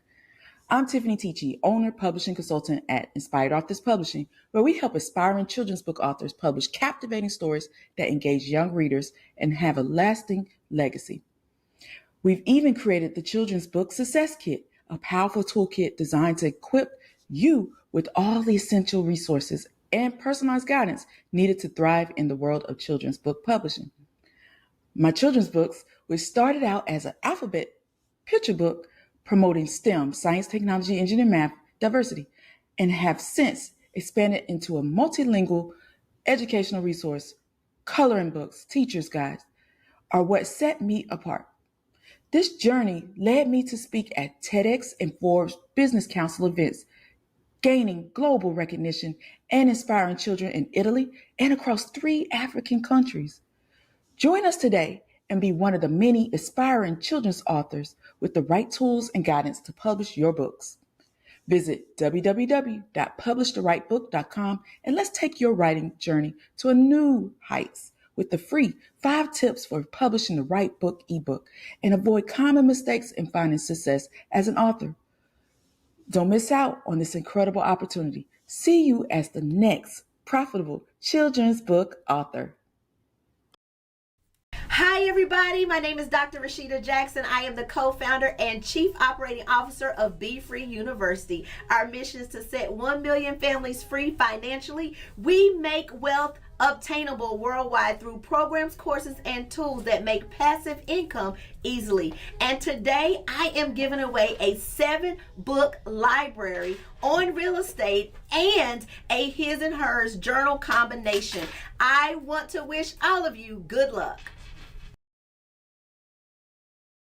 Hey everybody, Taria Vision Avant here. Listen, we're looking for partners. If you would like to partner with us and do your own collaboration book, that means you have a little bit of influence. You can at least get 7 people to join you. That means about 50 people that are interested, right? If you can get about 7 people to join you and be a part of a collaboration book, we want to partner with you. Not only does this give you an opportunity to make some money, but you can also host a conference just like this. On top of that, it comes with a ton of training and just now releasing audiobooks and ebooks. If you are interested, what I need you to do is go to bookcollaborationpartner.com, learn more information of how it is that you can partner with us and you can be able to earn commissions, host a conference, and also change the lives. Because listen, putting together a collaboration book and putting it out there does change lives. So go ahead to bookcollaborationpartner.com. Again, bookcollaborationpartner.com. I can't wait to work with you. Bookcollaborationpartner.com. See you there. All right, y'all. So we're back. Let's give it up, first of all. Yes. Hold on. Let me turn it up a little bit. Yes. So I want to give it up to our first group, and we're about to bring them on, guys. And so we're going to have just a little conversation. So I was checking to see if you guys had any questions in the chat. And then, of course, afterwards, we're going to do our very first giveaway. So I am so thrilled and excited. Ladies and gentlemen, I want to bring to you to the stage Zahara Williams, Dr. Rhonda Boyd, and Tiffany Teachy. Let's bring them on. Yes. Hey, y'all. Well, listen. Well, first of all, ladies, your power talks were amazing. Thank you for bringing the energy. Dominique couldn't be with us for this panel discussion, but I am so happy to have you guys here so that we can have some talks. And so, first of all, just real quick, I would love for you guys, I know you already had a chance to do it in the power talks, but still want you guys to introduce yourselves. So hold on one sec. Let me make sure I get y'all. Okay, yeah, I got everybody on their joints. All right, let me make sure. I want to make sure. All right. So first, I want to go ahead and have you guys to introduce yourself, and we'll just go ahead and start in the order that we were in for the talks. So we'll start off with Tiffany Teachy. If you could just give us your intro statement, darling. The mic is yours. All right. My name is Tiffany Teachy, and I help aspiring authors be able to take their idea into becoming a children's book author. So turning also your career into a children's book. And so hopefully we'll be able to tackle that through my company, Inspired Authors Publishing. So that is who I am, and I hope that we can get more children's books out there. Oh, absolutely, honey. Okay, we gonna get that. I think all of us about to touch and agree right here, just on the panel, bloop, bloop, bloop, that we gonna get these children's books done. All right, and so next, let me bring on, make sure I got the order right, Chad. Okay, Dr. Rhonda, the mic is yours. Good afternoon. I think it's afternoon now. Welcome, everybody, to the Prophets Conference. I am Dr. Rhonda Stinson Boyd. I help nonprofit founders and serial entrepreneurs leave a lasting legacy by transforming their mind around money so they can build wealth within 7 to 10 years. And my contact information is on the screen. So welcome. Yes, thank you, darling, for building that wealth. Come on with it. And no, it is still morning for some of us, like Zahara and I, child, because we over here in Texas. So it's still the morning. No, I'm messing with you. But Zahara, go ahead. The mic is yours. Good morning or afternoon, wherever you are. My name is Zahara Williams, a cultivating transparency specialist of Suite 111 Counseling and Consulting. I help teams enhance cohesion and productivity by bridging gaps and curating a space for trust. Okay, so ladies, I want to go ahead and get into this conversation. First of all, yes, and actually you're correct, because I think we even have some people that are watching right now in multiple countries. I believe Nigeria is on the line. Pretty sure I had some people from the UK say they wanted to join in. So hello to everybody from all over the world. Well, you guys did some really, really powerful talks, and I want to first start off with Tiffany. I've got some of these questions here. So one of the things you talked about was self-limiting beliefs, and I believe, Tiffany, that First of all, ironically, because I know you've been to Africa, I've been to Africa. We went to South Africa together, but I believe you've also been to West or East Africa, one of those. And I remember when I first went, I was actually going to work with kids. For me, it was my limiting belief was that I don't know if I could work with kids, right? And so for some people that are watching here, they might be thinking to themselves, well, I don't know if that's my ministry, or I don't know if I have the ability to work with kids. It's a lot of pressure because these are our future leaders. What do you say to the person right now who's saying, it sounds good, but I don't even know in my space if I should write a book in this, or if I can write a book. So let's talk about some of the limiting beliefs that I think a lot of us put on ourselves when it comes to working with children. Right. Well, it's all about thinking back. I go back to that why.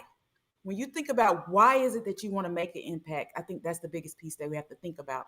And so why is it that you want to make an impact? There's a story that you have that you can share. And that's what we want to make sure you think about. So you went through something as a child. Go back and think about what was it that you experienced that you maybe would like a child to be able to experience and maybe tell your story. And so when you think about that, having those doubts of whether you can work with kids, the impact that you're making, it's amazing with me being a children's book author to see the impact that I'm making. They come back and they see that they've made some type of extravagant moment where they come back and say, look at you, you're in the book. To see the author on the back of it. I mean, it's amazing the impact that you're making. To know that your story is getting out there, think about your why. What is it that's going to allow you to know that you're making an impact with that child? And I think that's the biggest piece that you have to think about. I always go back to the why. And somehow somebody or some child needs to hear your story. And so you shouldn't be selfish. Share the story, because you don't know what impact that one thing can make on that child. Absolutely. I'm with you on that. And I think another thing I got to remember, and that some of us maybe we need to remember, is that children are people too, right? they're children, but they're people. And so they all, I mean, like, we work with people. So you're right. You know, think about that impact that you want to have. I know for me, I want to have an impact on the world, but it's easy to be able to transition that impact that I want to have with adults into kids, and then definitely through those children's books. So Dr. Rhonda, I want to shift over to you. You said something I think that was powerful too, because I remember years ago, I used to say, sometimes getting paid for your purpose and your passion is two different things, right? You might be able to be here for a purpose, and that's where you get paid, but you might not always be able to get paid in your passion. But today, with the way the world works, it's so different. There's people who literally, they just love watching movies. They're passionate about it, and they get to do reviews and be able to use their thoughts and ideas of what they thought about it as a way to make money, right? So I love what you said in that what you do and what you love, you can get paid for. Like, I'm getting chills because when I tell you something, what I do today, I love it. I love it with all my life, and I'm grateful to be in this place. But what do you say to the person? Because you also talked about having a gift. And many times, you know, and the Bible even says that, you know, God will make room for your gift, right? What do you say to the person? Because I know you said, you know, think about the stuff you like to do. But sometimes we're a little bit too hard on ourselves. And I think you know what I'm saying? We're too hard. Well, God didn't give me no gift. I don't even know how to think about what I need to do.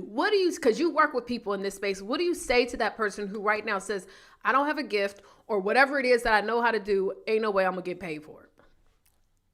Oh, man. So that's really good, because I'm going to give you an example of someone that I actually helped with that. And because sometimes we take very lightly on our gifts, and I work with kids also, so I do kids and adults. And even in the kid space, you know, you get that child that likes to doodle, there might be marketing or an artist, but we have to cultivate that. So as we get older, of course, we start to just follow in line what society says, go to college, get a job, you're supposed to retire. And that used to be the American dream. That is not the American dream anymore. And so that person that is, I like to collect flowers. I mean, something as simple as I love to garden. Right now, gardening and growing things, everyone can't do it. And so you can get paid for making beautiful flowers. It's something just as simple as that. But had a young lady that was in one of my classes, and she got really upset with me because when I teach, I am a workshop teacher. Like, you're going to participate when I teach. And so on the test, it was like, so what are you doing in the ministry? And she couldn't put anything down because she wasn't. And she was like, I don't know what to do. And I was like, so what do you love to do? She was like, I like to decorate, and I like doing flowers. I'm like, so we have a flower bed. Go do the flower bed. Like, people get paid to, like, people want beautiful yards, and everybody don't know how to grow flowers. Like, my husband won't let me plant a flower now because he feels like he's going to take care of it, because he probably will, because I don't have a green thumb. But there are so many things that people love to do.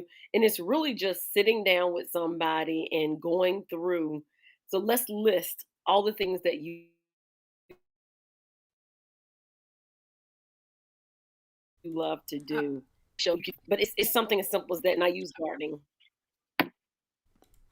I love that. Was it. Okay, well, thank you, because I love that. We sometimes overlook the things that God has given us a gift in, because we know how to do it without thinking. We think that that's not really an opportunity. I mean, I remember this show that came out a couple of years ago where it was these two women that were professional organizers. No, they're not cleaning ladies, right? They're not cleaning. What they do is they come in and organize stuff professionally. Like, they can come organize your pantry, right? And they had a TV show working with celebrities. Where in the world? And so today, more than ever, there are so many ways that we can be able to leverage the things that we love doing without thinking and create a whole business. Look on TikTok. Come on, y'all. Are y'all on TikTok too? Child, let me tell you something. I get on TikTok sometimes. No shade, no tea. I be like, what in the world? Like, some of these people be live just, I don't even know. They do all type of weird stuff on TikTok.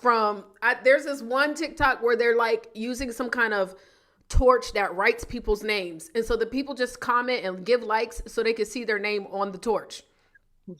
And then, everybody doing that little robot thing with all of that, right? But this is it. I mean, the opportunities are limitless out here, guys.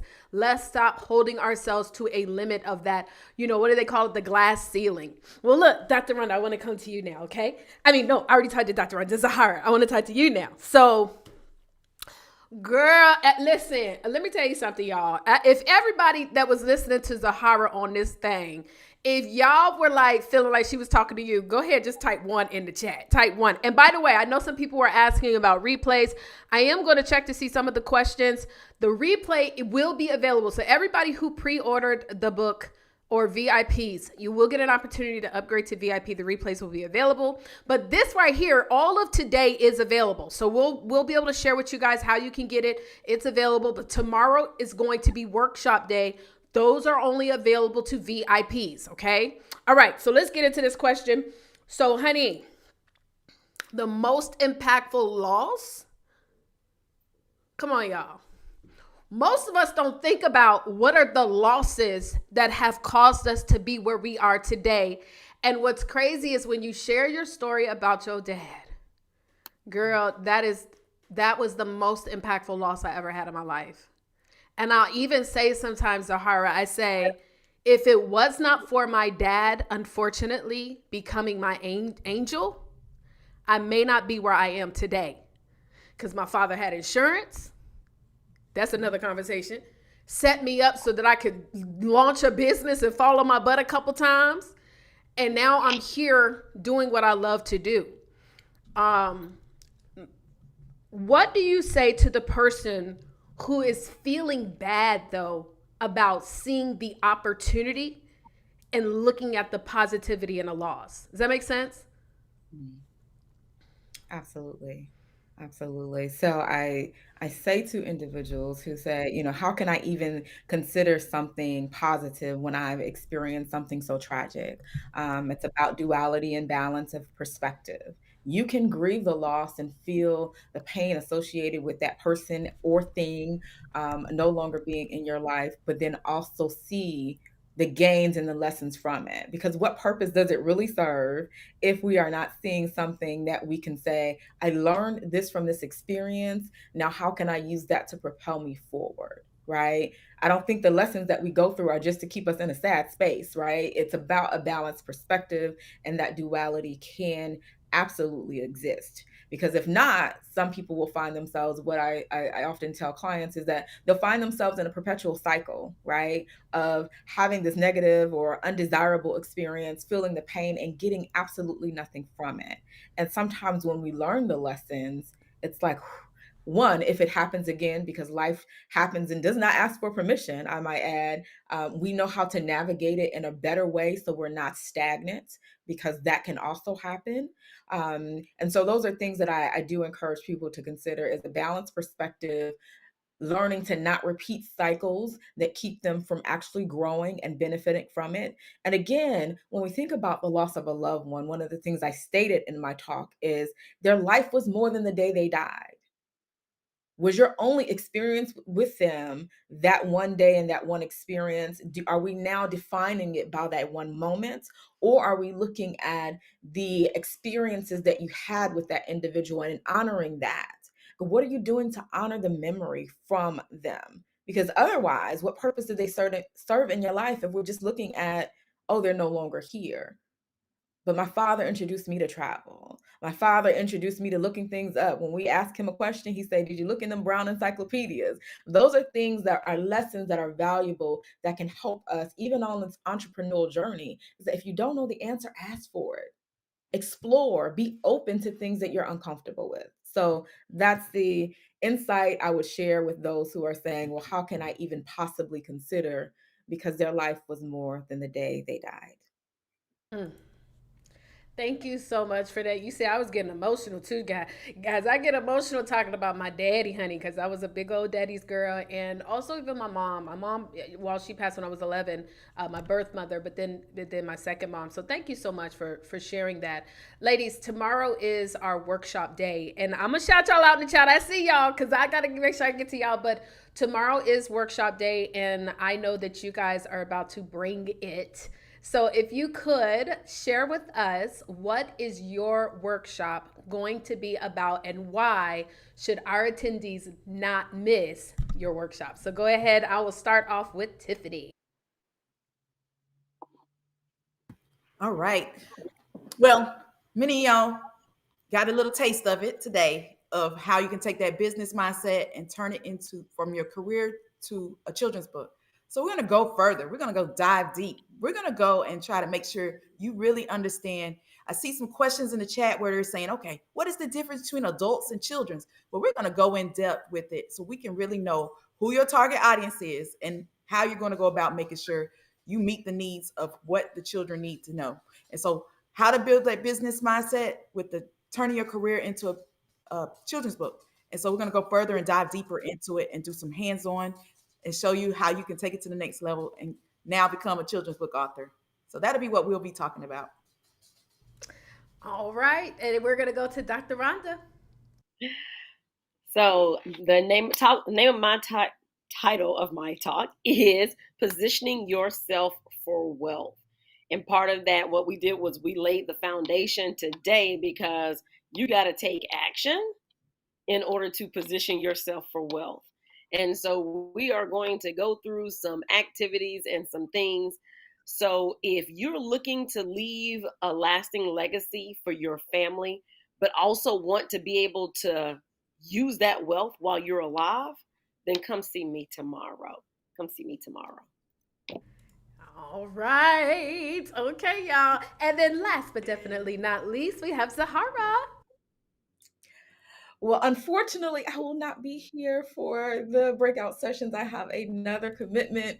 Oh, man. I know. That's the live conference. So. Okay, but you know what? Look, I'm about to put her on the spot. So since you ain't gonna be here tomorrow, but can we get a little workshop sent to us registrants?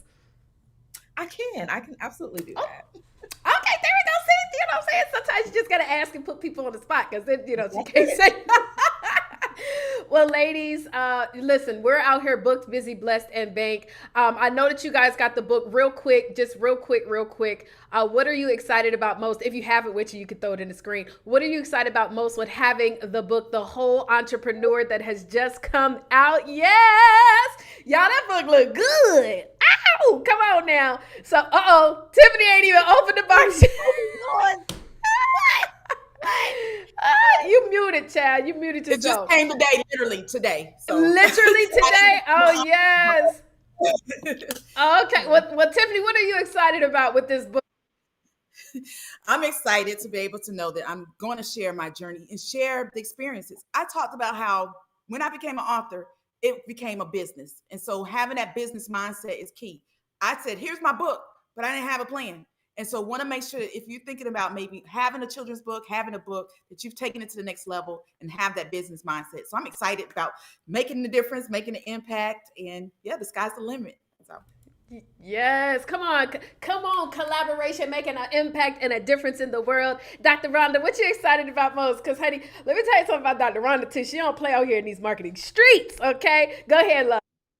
Yes. So what I was excited about, even with this is my first book also. So this is the first book. Oh yes. But yes, my chapter is about mindset and the journey that it took for me to get here. Because I've been in business for 7 years.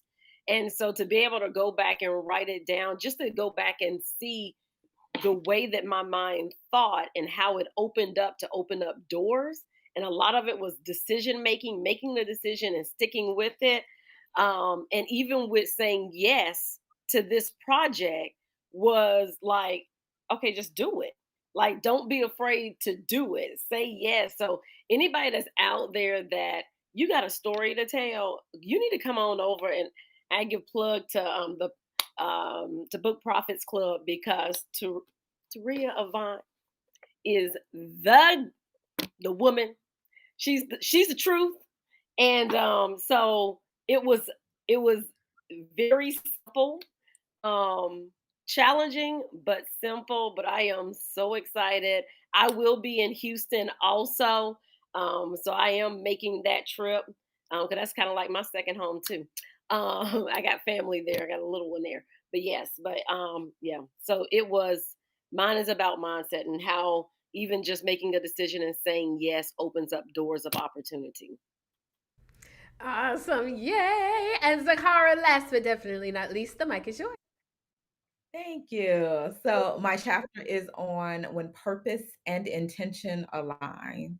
And I really am excited to share the journey of this entrepreneurial experience, because as I believe it was Dr. Rhonda Boyd that talked about purpose, like you can get paid for things that you are passionate about, and being mindful also that we also have to be intentional with what we do and the steps we take along this journey, because there can be frustrations. You can feel isolated and alone. And there is power in community, which is also why I'm excited about this collaborative book, because you can learn so much from other people and not feeling like you have to do things alone. And so learning from the lessons that you've had, the pitfalls, but then also being intentional with next steps and staying the course is so essential to growth and sustainability.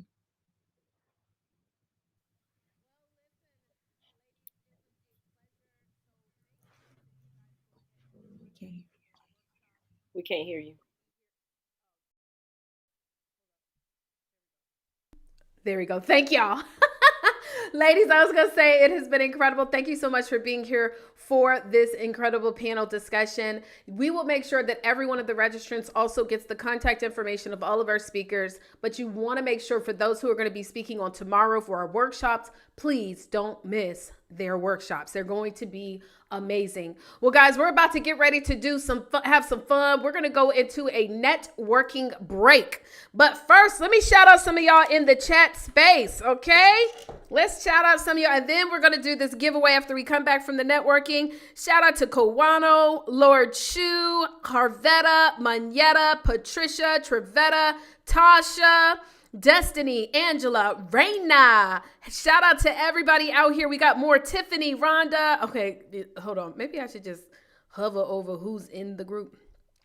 Who's here? Okay, yeah, that take a little long time. Brenda, Lady Brenda, she's going to be speaking on today. Clarina, let's see, who else do we have in here? Nishika, I see you, Nishika. Sharon Baker Boykin, Cynthia Beckles. Hello, Kay Noel. We've got so many people that are chiming in. If you are watching on social media, guys, you want to plug in, because we're about to do a giveaway, okay? And we're giving away Flat Screen TV. We also have some giveaways that some of our speakers have donated as well, gift cards, all types of stuff. So in the chat, you guys are saying this is awesome. Hello, BPC family. Yes, BPC is in the house.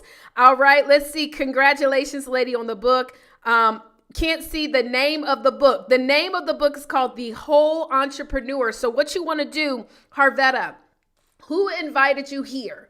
Who invited you here? If you did not get a copy of The Whole Entrepreneur, first of all, we already done sold over 400 copies, okay? Over 400 copies. Today is the official launch of it.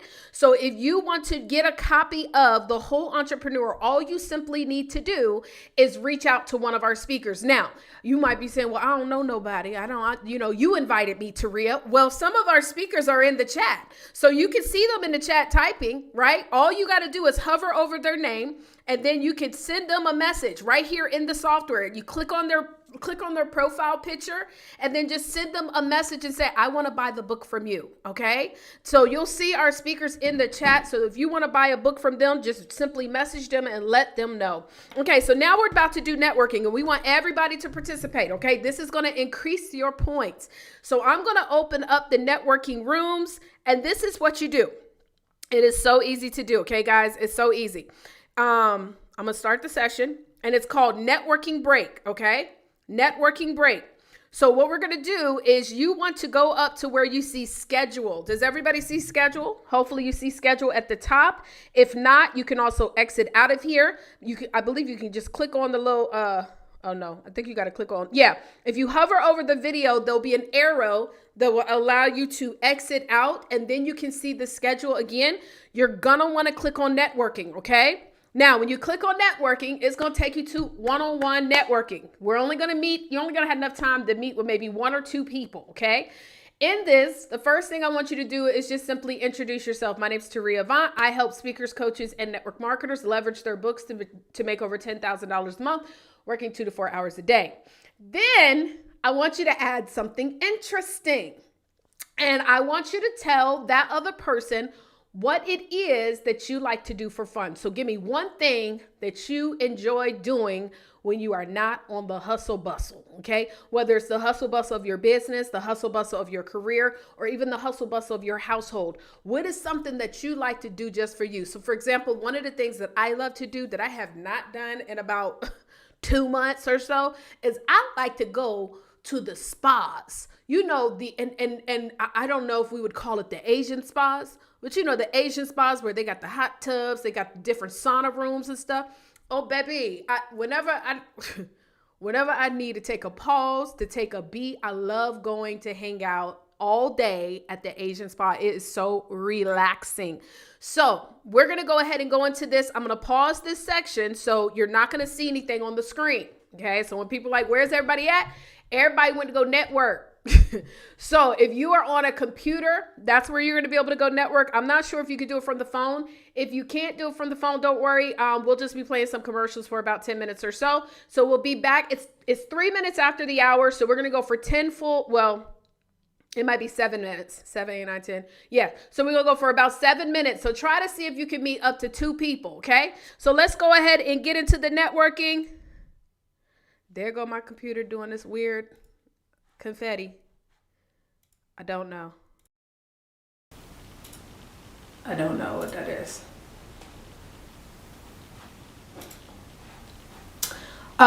Yeah, so we're going to go ahead and go to networking. If y'all can hear me, my face might be frozen, but that's okay. So let's go to networking. We're going to pause this section and I'll see you guys over there. All right, y'all.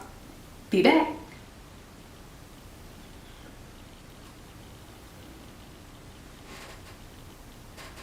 So let's go ahead and get into the networking. There go my computer doing this weird confetti. I don't know what that is.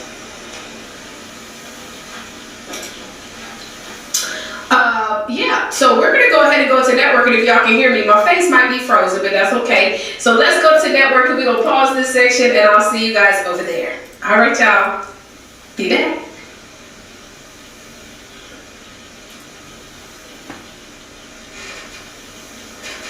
So let's go ahead and get into the networking. There go my computer doing this weird confetti. I don't know. Ladies and gentlemen, Taria Vision Avant. I am looking for 12 men and women who can join us on this collaboration book, Down But Not Out. Listen, we already have 5 people who have joined us, as you can see, but we are looking for more. If you want to be able to share your story of overcoming a setback, whether it be through relationships, business, career, mental, physical wellness, anything that you would like to share, not only would this journey be a personal healing journey for you, but this self-help book will also help thousands. We're looking for you to join us. If you're interested, please go to downbutnotoutbook.com. Again, downbutnotoutbook.com. If you want to join us for the live presentation that we have coming up in a few days, go to downbutnotoutbook.com. Downbutnotoutbook.com. See you there. Hi there, passionate professionals from all walks of life. Teachers, doctors, engineers, artists, entrepreneurs, and those with a story worth telling to share. Are you ready to transform your career into a profitable children's book? I'm Tiffany Tichy, owner, publishing consultant at Inspired. Hi everybody, my name is Dr. Rashida Jackson. I am the co-founder and chief operating officer of Be Free University. Our mission is to set 1 million families free financially. We make wealth obtainable worldwide through programs, courses, and tools that make passive income easily. And today I am giving away a 7-book library on real estate and a his and hers journal combination. I want to wish all of you good luck.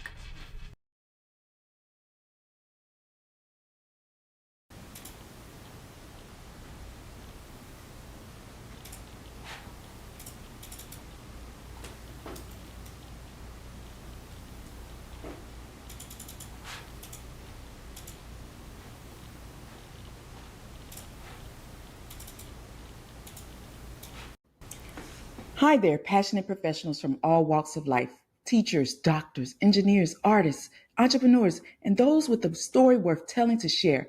Are you ready to transform your career into a profitable children's book? I'm Tiffany Teachy, owner, publishing consultant at Inspired Authors Publishing, where we help aspiring children's book authors publish captivating stories that engage young readers and have a lasting legacy. We've even created the Children's Book Success Kit, a powerful toolkit designed to equip you with all the essential resources and personalized guidance needed to thrive in the world of children's book publishing. My children's books, which started out as an alphabet picture book promoting STEM, science, technology, engineering, math, diversity, and have since expanded into a multilingual educational resource, coloring books, teachers' guides, are what set me apart. This journey led me to speak at TEDx and Forbes Business Council events, gaining global recognition and inspiring children in Italy, 3 African countries. Join us today and be one of the many aspiring children's authors with the right tools and guidance to publish your books. Visit www.publishtherightbook.com and let's take your writing journey to a new heights with the free 5 tips for publishing the right book ebook and avoid common mistakes in finding success as an author. Don't miss out on this incredible opportunity. See you as the next profitable children's book author. Hey everybody, Taria Vision Avant here. Listen, we're looking for partners. If you would like to partner with us and do your own collaboration book, that means you have a little bit of influence. You can at least get 7 people to join you. That means about 50 people that are interested, right? If you can get about 7 people to join you and be a part of a collaboration book, we want to partner with you. Not only does this give you an opportunity to make some money, but you can also host a conference just like this. On top of that, it comes with a ton of training and just now releasing audiobooks and ebooks. If you are interested, what I need you to do is go to bookcollaborationpartner.com, learn more information of how it is that you can partner with us and you can be able to earn commissions, host a conference, and also change the lives. Because listen, putting together a collaboration book and putting it out there does change lives. So go ahead to bookcollaborationpartner.com. Again, bookcollaborationpartner.com. I can't wait to work with you. Bookcollaborationpartner.com. See you there.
are now back, everyone. We are back.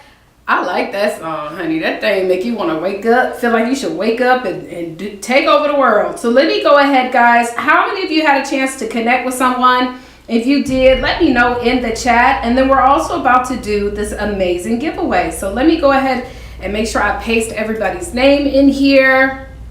That is at 150 points or more. 150 points or more, guys. You still have time because we're going to do more giveaways. But if you're not at 150 points, you definitely want to go ahead and get that done. Hold on, let me just make sure I got everybody's name because it keep cutting off. All right, let's see. So I'm going to share, let me just share everybody the rankings. How do you get points? You get points for participating. You get points by setting up your profile. You get points for being engaged. You get points, guys. So make sure that you definitely want to make sure that you stay plugged in as much as you can because we will be doing these giveaways all day today. Well, for the remainder of the day today, we're going to be finishing that. It's not going to be all day, but we're also going to be doing giveaways at our workshop tomorrow. So you want to make sure that you're plugged in. Get those points all the way up, okay? Now, I'm going to go ahead and spin for the win, but let me know in the chat, who did you guys get a chance to meet in the networking session? Who did you get a chance to meet in the networking session? Let's see. Dr. Christie says, really enjoyed networking with Kawano. She's doing awesome work as a confidence coach. Everyone, please check her out. Amen. Yes, Coco is doing an amazing job in that space. Love, love, love. Who else did you guys meet? And so let me go ahead and we're going to pick our very first name, and then we're going to go ahead and do the very first giveaway. Now, we are going to be giving away a flat screen TV as well, guys, but that's not going to be the very first giveaway, okay?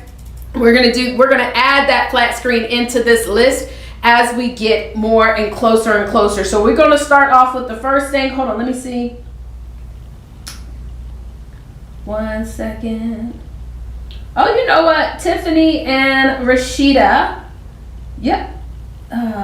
Y'all gotta let me know what y'all giving away because I didn't see it. I didn't add it on the form. So let me know what it is that you guys are giving away so I can add it to these amazing giveaways. All right, y'all, let's get into it. Let's spin for the first person. I'm gonna pull up a different screen so we can pull this thing up. Boom. And I'm going to share my screen. Again, this is for everybody who is registered, participating, and you have at least 150 points, okay? 150 points. Hold on. Torica? Dr. Rhonda, I saw Tori. I thought I saw Taria. I said Torica. Is that her name, Torica Williams? Okay, girl. Or is that how you say it, Teresa? Or is it Teresa? I don't know, Chad. Okay, let me go ahead and share the screen so we can pull up for who is going to win. 1 second. You know what, though? I don't know if y'all will be able to hear the audio, so let me do it like this. I'm going to do it like, how am I going to do it? I'm going to do it like this. 1 sec, y'all. Who did you guys get a chance to meet? Go ahead and put that in the chat while I fix this. All right, there we go. We're going to do it like that because I want to make sure that we can hear the audio. Y'all, listen, I like to hear the audio. I want y'all to hear the audio too because it's funny. Okay, so let's go ahead and get into it. We're going to spin for the name of our very first winner. Okay, $25 gift card. Thank you, thank you. All right, let's go. Hey, hey, hey, hey, who gonna get the win? Ba-ba-da-ba, ba-ba-da-ba. All right, now, I know I'm gonna try to say this right. Mayudeen Alaharazim. Now that sounds like like a song. Mayudeen. So is Mayudeen here? Is Mayudeen here? I know I messed. Oh Lord, I know I probably butchered it. I do apologize. Are you here, darling? Let us know in the chat space if you are here. And now what I'm going to do is go ahead and spin for your win. And so if you are here, Mayudeen. Oh, you connected with Mayudeen. Ah, yes. Okay, so let's go ahead and put these giveaways in here, y'all, and see what it is that they have won. Congratulations. Okay, so I'm gonna put $25 gift card from Tiffany, and if Rashida is here, let me know. Okay, y'all, so y'all ready? Let's get to the spin. Hold on, I feel like I want to change the song. Let's get another song. Let's see, funk. Let's do some Like We Do It. I don't know what that's gonna sound like, Chad, but let's go ahead and see. All right, let's see what it is. They have, hold on, let me shuffle it up. Shuffle. Let's go!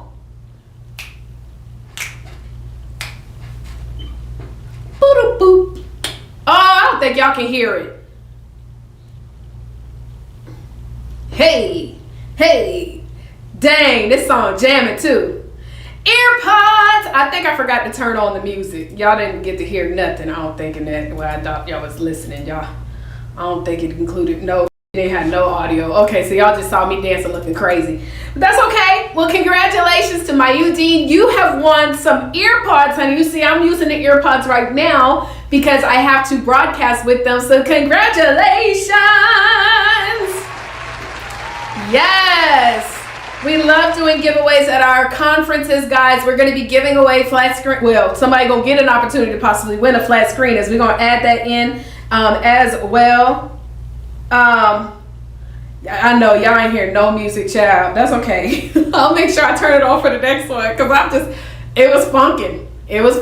Okay? The funk was loose. All right, y'all. Well, guess what? It's now time to bring on, we're kind of a little bit behind schedule, but we'll catch up, so don't worry about it. But now it's time, guys, to bring on our next speaker. And so I'm excited about our next group of speakers. We have 3 speakers that we're going to be bringing up, y'all. So grab your pens and papers. Type when y'all get, so this is what you do. You ever go to to a physical conference and one of the speakers be on the stage and they say something, you be like, ooh, snatched, right? Like I'm about to snatch that. Like whatever they said, that was snatched it. That was good, right? And so when somebody says something that's a snatchable moment, I want you to type it in the chat.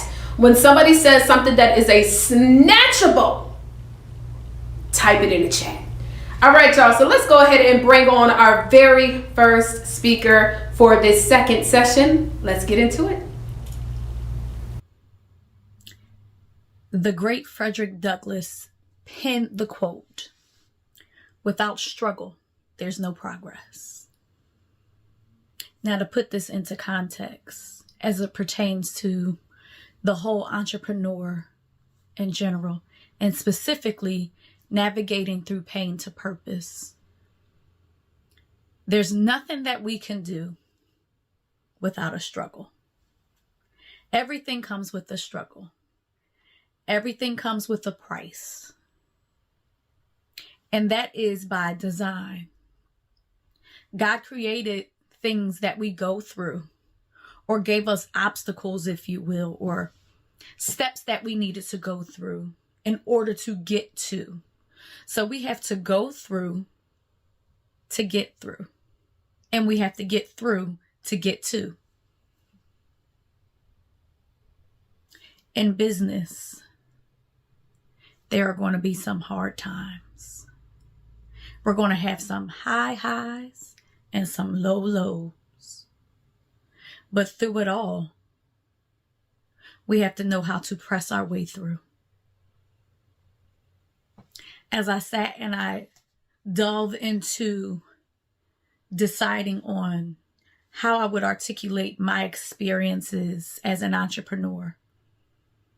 And when you look at the whole entrepreneur, you're not just looking at one aspect.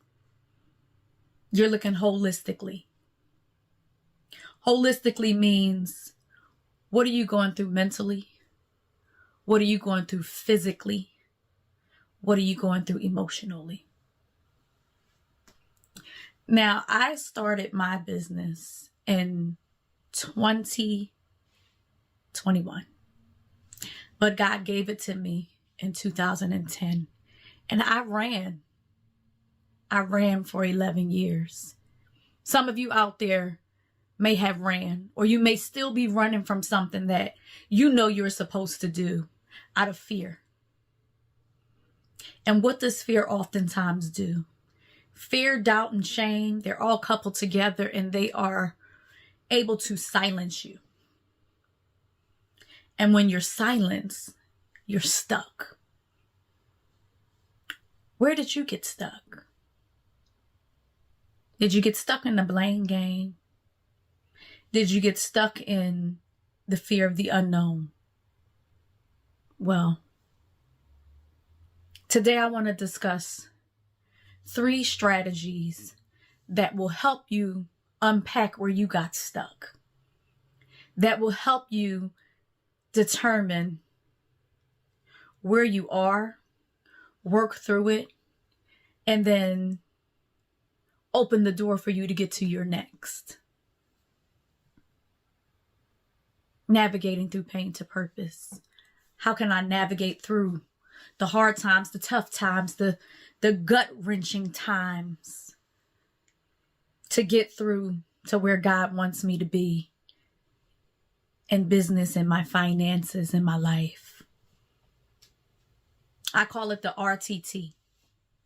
And that acronym stands for reclaiming your power, taking back your voice, and telling your story. How do we do that? I'm glad you asked. Step 1, reclaim your power. How can I reclaim that which I don't have? Sometimes we have what we need right in front of us and we miss it. Reclaiming your power. What's in your hand? How do I reclaim my power? I reclaim my power by going back to the basics. I reclaim my power by looking back over my life and checking to see, where did I find myself the most powerless for the first time? Now you can think about that for yourself. Where did you find yourself at your most powerless point for the first time? Because for most of us, it has come around more than once. Now there's some who've only dealt with that one time. And then there's a very, very small few who have never dealt with that. And great for you. I know without a shadow of a doubt that going through the process of brainstorming and figuring out, how did I become powerless in this? How do I have something so great down on the inside of me that I know will help to impact an audience that God has deemed as mine? But I'm powerless right now. How do I reclaim that power? A part of reclaiming that power is acknowledging that you don't have that power anymore, that you lost that power, that you were silenced in some way, shape, or form. How do I reclaim the power while I'm in my silence? Well, we got to go back to what it is that silenced you in the first place. What silenced you? Was it disappointment? Was it abuse? Was it divorce? Was it the loss of a loved one? Only you know what that is. And when you can figure out what exactly it was that silenced you in the first place, which rendered you powerless, then you can start peeling back the layers to taking back what once was yours. Okay? So we're going to reclaim our power today. We're going to reclaim our power, and we're going to stand in the fact that we were created specifically for a purpose. And the purpose that I was created for may be different than the purpose that you were created for, but we were all created for a purpose. Now there's a process to get there. And so as I'm reclaiming my power, I'm putting off fear and I'm putting on confidence. I'm putting off doubt. I'm putting off anything negative, all the negative talk that we say to ourselves and all the things that other people say about us that we come into agreement with. Because they can say these things about you, but you don't have to come into agreement with it. But when you come into agreement with it, then you start to believe those things. It's not about what Sally or Joe says about you. What do you know about you?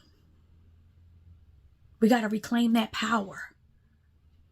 Reclaim your power by going back to understanding who you are and why you were created. Were you created to be a speaker? Were you created to be a teacher? Were you created to be a coach, an author, a doctor, a lawyer?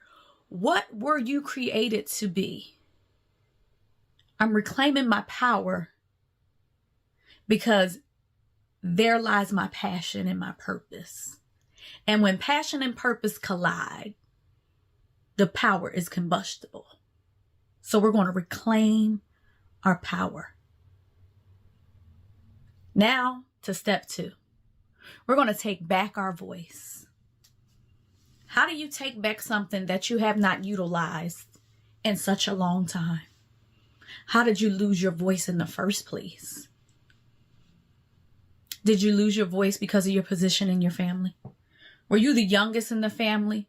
You see so many times people that are in big families and they're the youngest. The older siblings and the older family members have a tendency of stepping up and speaking up for you as a way to look out for you. They don't mean any harm. But in the process, you lost your voice. You know, you lose your footing. So as they're taking up for you and they're defending you and they're protecting you in love, they're also hindering you because they've taken your voice away. You got to take back your voice. Take back what's yours. One way that you can take back your voice is look in the mirror and start affirming things over your life. I am somebody. I am successful. I will be, if you want to be a millionaire, a millionaire. If you want to be a thousandaire. If you want to be a billionaire, I will be a billionaire.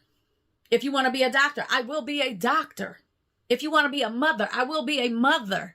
If you want to be a father, I will be a father. You have to start affirming these things and using your voice to do it. How do I use my voice if I'm silenced? How can I get that back? How do I get that voice back that I was born with? Because we were born with a voice. And it's not just the sound that's coming out of my mouth. Your voice is your power. Your voice is your representation. You got to take back your voice so you can utilize it to have impact. I can't have an impact if I don't use my voice, because if my voice is stripped from me, I'm not going to speak.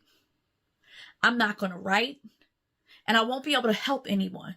The object is to utilize your voice to make a difference in the world. So again, we are on step 2, and we're going to take back our voice so that we can use our voice in powerful ways to impact our audience and in turn, impacting the world. Because one person that's a part of my audience might speak to a whole totally different audience. And that impact, that seed that I planted, will go on to be watered. So if I plant a seed to Sally and she takes that seed and she waters it with Joe, you see how it's a domino effect? That's the power right there. So we're going to take back our voice and we're going to learn to use our voice so that our voice can make a difference, so that our voice can leave a lasting impact, so that our voice can help somebody. You're going to take back your voice. How do I take back my voice? I'm going back to, what's my voice meant for? Why did God create me and give me this unique voice that he gave me? What is my voice? Is your voice to help those who were abused? Is your voice to help those who are in grief? Is your voice to help those who need legal help? Once you know what your voice was created to do, and you understand the importance of your voice, then you can go back to, okay, now I need to take my voice back so that I can implement some things and I can utilize my voice to make impact and a difference. Take back your voice. Step 3 is to tell your story. Tell your story. I need step 1 and step 2 in order to be able to complete step 3. There's a process to this. Is your story supposed to help people become whatever it is they're supposed to become? Do I use my story to help those that are in grief get over their grief? Whether it's on a stage, in the pages, wherever you are, in the sick room, if you're a nurse or a doctor in the medical field, if you're a firefighter, whatever it is that you desire to be and whatever it is that you were called to be, your story is valuable and it's oh so important. When you share your story, you really are helping people. A lot of times we are ashamed to tell our story. We don't want to tell our story because we think people are going to judge us. People are going to judge you whether you tell your story or not. But when you are able to stand flat foot in your stuff and understand that you didn't go through what you went through for yourself, because that's not what happens. We don't go through for ourselves, right? We go through to get through. But then we go through what we go through to help someone else get through to the other side. Tell your story. A lot of times,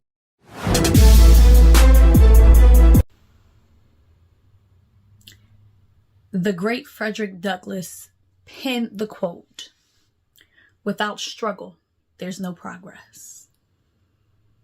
Now, to put this into context, as it pertains to the whole entrepreneur in general, and specifically navigating through pain to purpose, there's nothing that we can do without a struggle.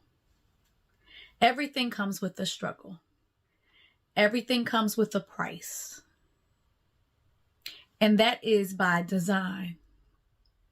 God created things that we go through, or gave us obstacles, if you will, or steps that we needed to go through in order to get to.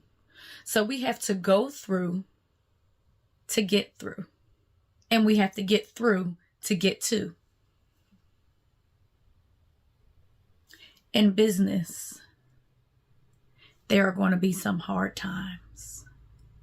We're going to have some high highs and some low lows.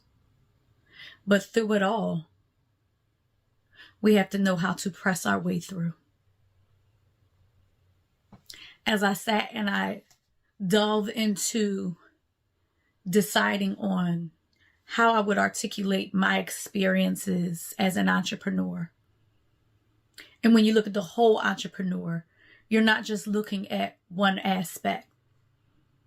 You're looking holistically. Holistically means, what are you going through mentally? What are you going through physically? What are you going through emotionally?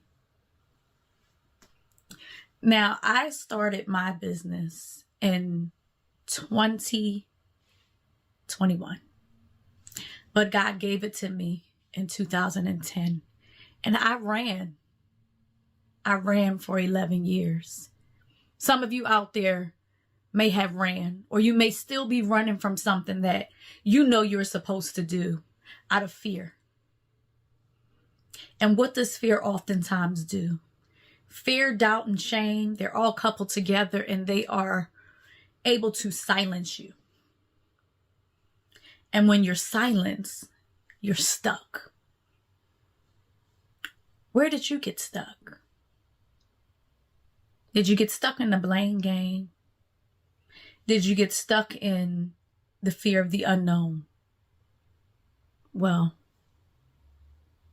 today I want to discuss 3 strategies that will help you unpack where you got stuck, that will help you determine where you are, work through it, and then open the door for you to get to your next.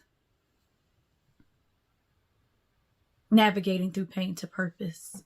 How can I navigate through the hard times, the tough times, the gut-wrenching times to get through to where God wants me to be in business, in my finances, in my life?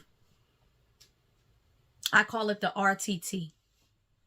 And that acronym stands for reclaiming your power, taking back your voice, and telling your story. How do we do that? I'm glad you asked. Step 1, reclaim your power. How can I reclaim that which I don't have? Sometimes we have what we need right in front of us and we miss it. Reclaiming your power. What's in your hand? How do I reclaim my power? I reclaim my power by going back to the basics.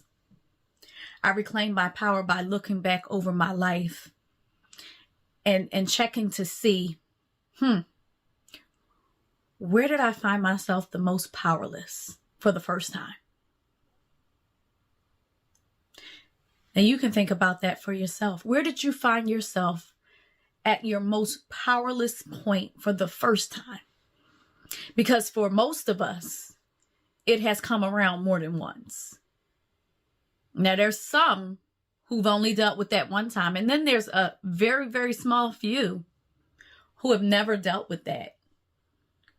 And great for you. I know without a shadow of a doubt that going through the process of brainstorming and figuring out, how did I become powerless in this? How do I have something so great down on the inside of me that I know will help to impact an audience that God has deemed as mine?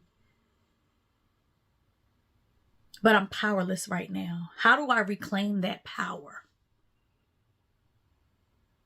A part of reclaiming that power is acknowledging that you don't have that power anymore, that you lost that power, that you were silenced in some way, shape, or form.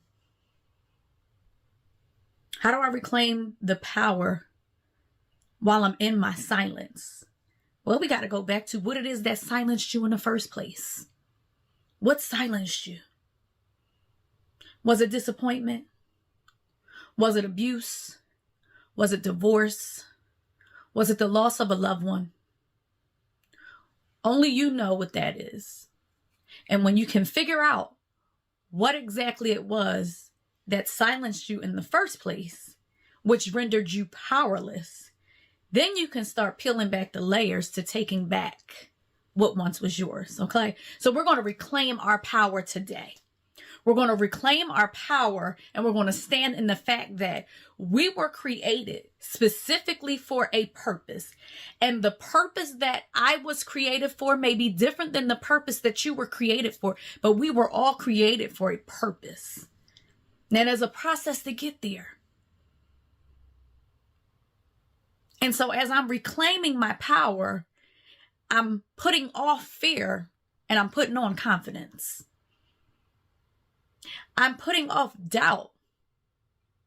I'm putting off anything negative, all the negative talk that we say to ourselves and all the things that other people say about us that we come into agreement with. Because they can say these things about you, but you don't have to come into agreement with it. But when you come into agreement with it, then you start to believe those things. It's not about what Sally or Joe says about you. What do you know about you? We got to reclaim that power. Reclaim your power by going back to understanding who you are and why you were created. Were you created to be a speaker? Were you created to be a teacher? Were you created to be a coach, an author, a doctor, a lawyer? What were you created to be? I'm reclaiming my power because there lies my passion and my purpose. And when passion and purpose collide, the power is combustible. So we're going to reclaim our power. Now to step 2. We're going to take back our voice. How do you take back something that you have not utilized in such a long time? How did you lose your voice in the first place? Did you lose your voice because of your position in your family? Were you the youngest in the family? You see so many times people that are in big families and they're the youngest. The older siblings and the older family members have a tendency of stepping up and speaking up for you as a way to look out for you. They don't mean any harm. But in the process, you lost your voice. You know, you lose your footing. So as they're taking up for you and they're defending you and they're protecting you in love, they're also hindering you because they've taken your voice away. You got to take back your voice. Take back what's yours. One way that you can take back your voice is look in the mirror and start affirming things over your life. I am somebody. I am successful. I will be, if you want to be a millionaire, a millionaire. If you want to be a thousandaire. If you want to be a billionaire, I will be a billionaire. If you want to be a doctor, I will be a doctor. If you want to be a mother, I will be a mother. If you want to be a father, I will be a father. You have to start affirming these things and using your voice to do it. How do I use my voice if I'm silenced? How can I get that back? How do I get that voice back that I was born with? Because we were born with a voice. And it's not just the sound that's coming out of my mouth. Your voice is your power. Your voice is your representation. You got to take back your voice so you can utilize it to have impact. I can't have an impact if I don't use my voice. Because if my voice is stripped from me, I'm not going to speak. I'm not going to write. And I won't be able to help anyone. The object is to utilize your voice to make a difference in the world. So again, we are on step 2 and we're going to take back our voice so that we can use our voice in powerful ways to impact our audience and in turn, impacting the world. Because one person that's a part of my audience might speak to a whole totally different audience. And that impact, that seed that I planted, will go on to be watered. So if I plant a seed to Sally, and she takes that seed and she waters it with Joe, you see how it's a domino effect? That's the power right there. So we're going to take back our voice and we're going to learn to use our voice so that our voice can make a difference, so that our voice can leave a lasting impact, so that our voice can help somebody. You're going to take back your voice. How do I take back my voice? I'm going back to, what's my voice meant for? Why did God create me and give me this unique voice that he gave me? What is my voice? Is your voice to help those who were abused? Is your voice to help those who are in grief? Is your voice to help those who need legal help? Once you know what your voice was created to do, and you understand the importance of your voice, then you can go back to, okay, Now I need to take my voice back so that I can implement some things and I can utilize my voice to make impact and a difference. Take back your voice. Step 3 is to tell your story. Tell your story. I need step 1 and step 2 in order to be able to complete step 3. There's a process to this. Is your story supposed to help people become whatever it is they're supposed to become? Do I use my story to help those that are in grief get over their grief? Whether it's on a stage, in the pages, wherever you are, in the sick room, if you're a nurse or a doctor in the medical field, if you're a firefighter, whatever it is that you desire to be and whatever it is that you were called to be, your story is valuable and it's oh so important. When you share your story, you really are helping people. A lot of times we are ashamed to tell our story. We don't want to tell our story because we think people are going to judge us. People are going to judge you whether you tell your story or not. But when you are able to stand flat foot in your stuff and understand that you didn't go through what you went through for yourself, because that's not what happens. We don't go through for ourselves, right? We go through to get through.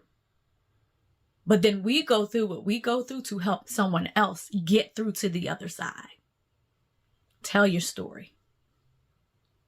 A lot of times we won't tell our story because we don't think it's significant. Tell your story. We won't tell our story because we feel like the next person's story is more relevant or it's more important or they've been through more. Tell your story. Why? Because your audience is waiting for you to tell your story. Your audience is waiting to hear from you. It's your story that could be the difference between someone committing suicide and choosing otherwise. Telling your story will heal you to be a better entrepreneur. That's what this is about. We want to be better businessmen and women. We want to be better people. We want to be better for our family. We want to be better for ourselves. We want to be better for our environment and for our communities. If you want to make impact, you have to first ensure that you actually share your story, because it's through your story that people will relate to you. Tell your story. So we've gone over 3 things: reclaiming your power, taking back your voice, and telling your story. You got to reclaim your power. You got to know what's yours and you got to own it. Take back your voice so that you can talk to people and make a difference, and tell your story so that you can have impact. Because not only will your story help to heal you and make you a better person and a better business person, but somebody's life might depend on it. RTT. Reclaim your power, take back your voice, and tell your story. Now, for those of you that are looking to share your story, if you are looking to write that book about your story, or if you're looking to write a book related to your business, my name is Heather Robinson, and I position people to identify their pain points so that they can begin the healing process by sharing their story through a book, on the stage, and through educating. I want to offer you something today. I want to offer a gift from myself to you today. If you will go to my website, that's www.anointedtowrite.com. That's anointed, the number 2right.com. And you subscribe to my website, you will get my free ebook. And in that ebook, it gives you the 5 steps to go from an aspiring writer to published author. Again, that's www.anointed2write.com. Thank you.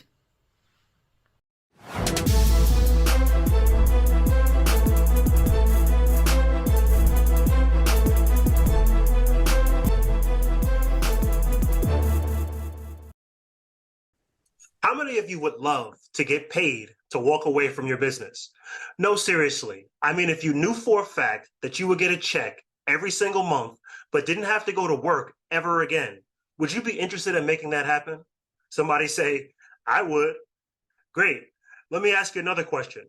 How many of you are considering transitioning or retiring from your business within the next 5 years? Raise your hand if that's you. Great. Well, what I have to say is specifically for you, and if you stay until the end, I'll give you a special invitation just for you. Okay, ladies and gentlemen, today we're going to have some fun.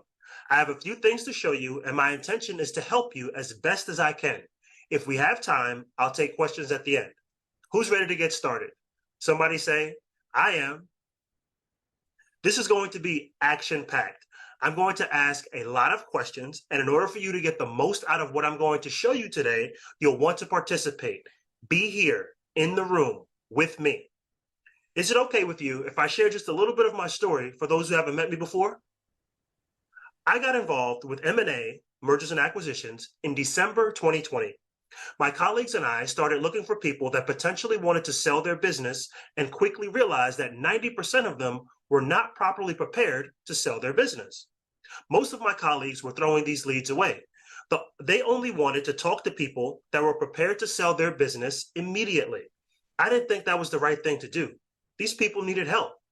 That's when I decided to earn my CEPA, Certified Exit Planning Advisor designation with the Exit Planning Institute. I did this because if I planned to buy someone's business, I needed to know how to help them make that happen. And today, I want to share with you the 4 simple steps to help you walk away wealthy from your business. How many of you want to walk away wealthy? Raise your hand if that's you. First, I want to tell you a quick story, and then we'll dive into the details on the 4 steps. A friend of mine sent me a deal a little while ago, and on the surface, it looked interesting. The business is doing about $900,000 in revenue and about $500,000 in profits. The business has been around since the 1980s. There are 5 employees, which includes the 2 owners, and they are asking for a 3x multiple of profits, which puts their asking price for the business at about $1.5 million. Remember I said it's $500,000 in profits? Businesses are valued on the multiple of profits, so a 3x multiple of that 500K gives us that $1.5 million asking price. Going back to this, the business can be run remotely and has high-end clientele. On the surface, this seems like a great business. How many of you would love to own a business that spits out $500K or more in profits every year? Raise your hand or wave at me if that's you. The problem is, if you and your spouse own this business and decided to walk away, there would only be 3 employees left. Plus, when you 2 walk away, chances are the customers and employees might leave with you. If I was going to buy your business, this is a huge risk and a big red flag. Because if I give you $1.5 million for your business, and the minute you walk out the door, your employees and your customers decide they don't want me to be the new boss, then I didn't really buy a business, I bought an empty shell. These types of businesses are up for sale all over the world, but most of them won't sell because the business is totally dependent upon the owner. Without proper guidance, this business could be listed with a typical business broker for years and still not sell. I don't want that to happen to you. The owners of this business are in their 60s and want to move on, but nobody is providing them the proper guidance to make that happen. Here's the honest truth. If your business doesn't run without you, you don't have a business, you have a job, which leads me to the absolute most important part of everything we're doing here today. If you don't remember anything else I say today, remember this. The business must run without you. Repeat after me. My business must run without me. And that brings me to the very first step of the 4 simple steps to walk away wealthy from your business. Standard operating procedures. In order to make your business truly transferable, the very first thing you need to have in place is a set of written instructions that describes everything that needs to be done in a step-by-step process. For example, if you run a cleaning business, you'll have standard operating procedures for how to clean bathrooms, which will include the products and tools used. Let's say you use Clorox spray cleaner for bathtubs and Lysol for toilets, and you use a scrubbing sponge for the bathtub, but a scrubbing brush for the toilet. All that stuff has to be documented so you can get the same result regardless of which employee is doing the job.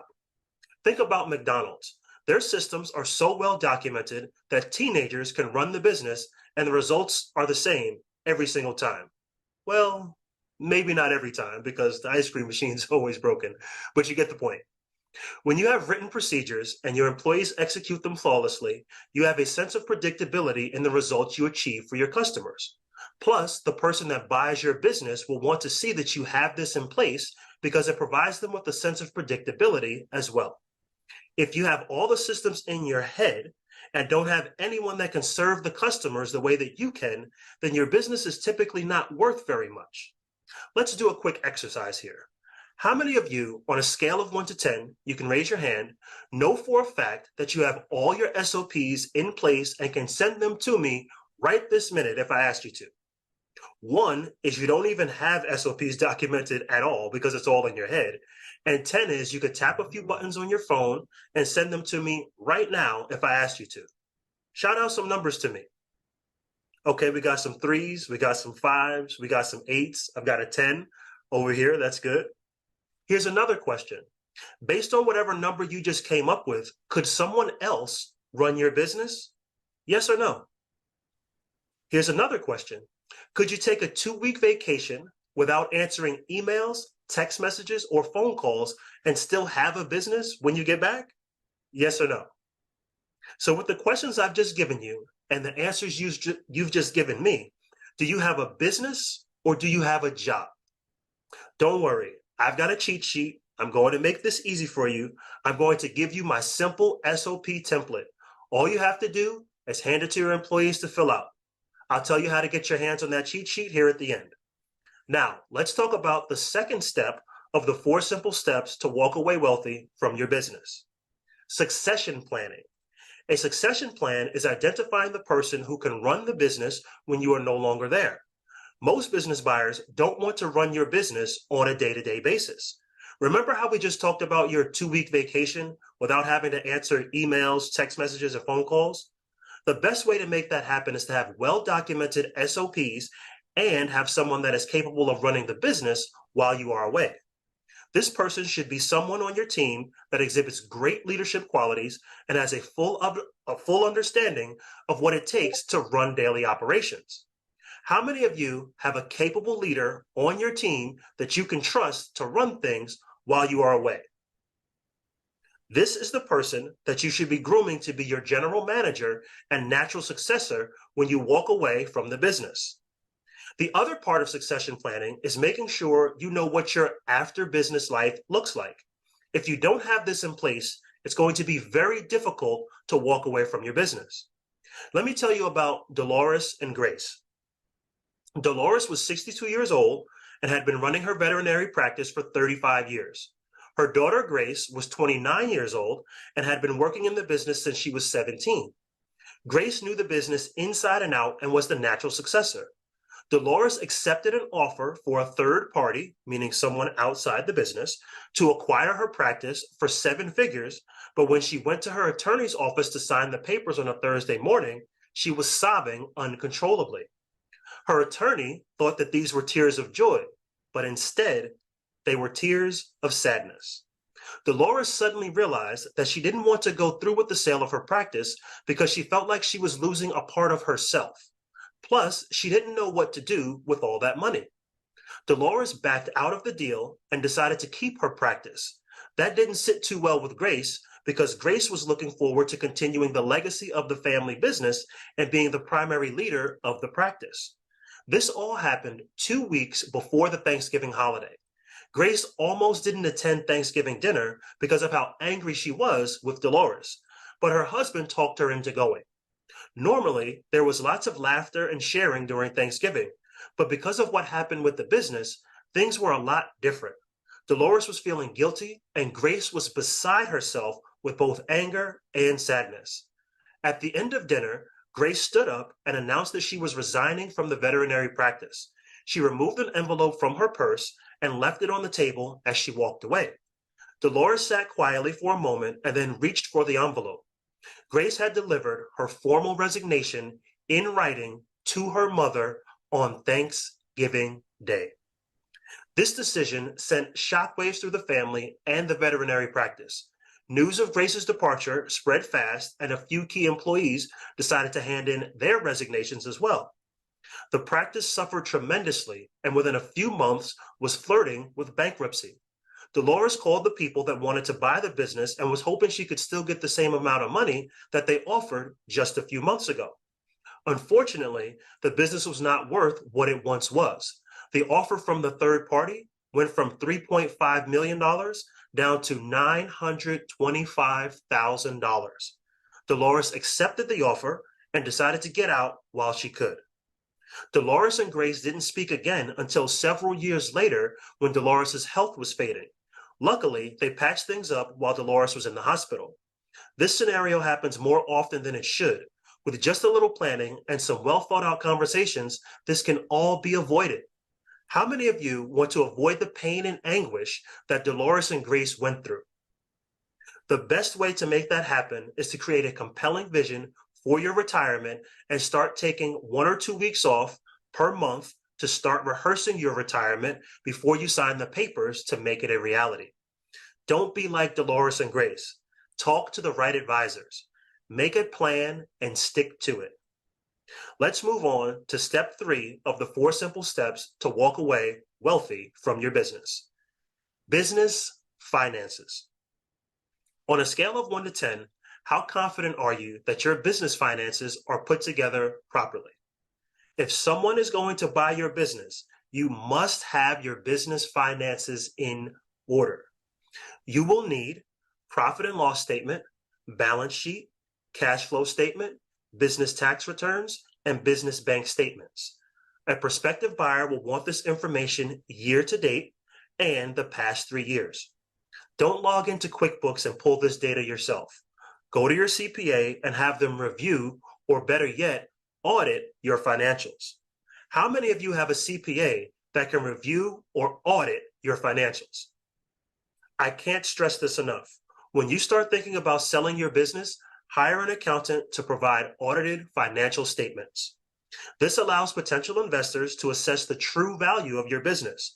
If you don't have historical financial statements or are not comfortable sharing them, you are not truly ready to sell your business. Let me tell you a quick story about Mark. Mark reached out and wanted to sell his business. He sent me his financials, and when I opened them up, I quickly realized that there was no data for the past 2 years. I went back to him and asked for up-to-date information so that I can provide a reasonable estimate of what the business was worth. He admitted that he hadn't filed business tax returns in the past 2 years and was having some personal problems that caused him to pull cash out of the business. I told him that I wouldn't be able to help him without updated information. He understood that and said that he would get back to me.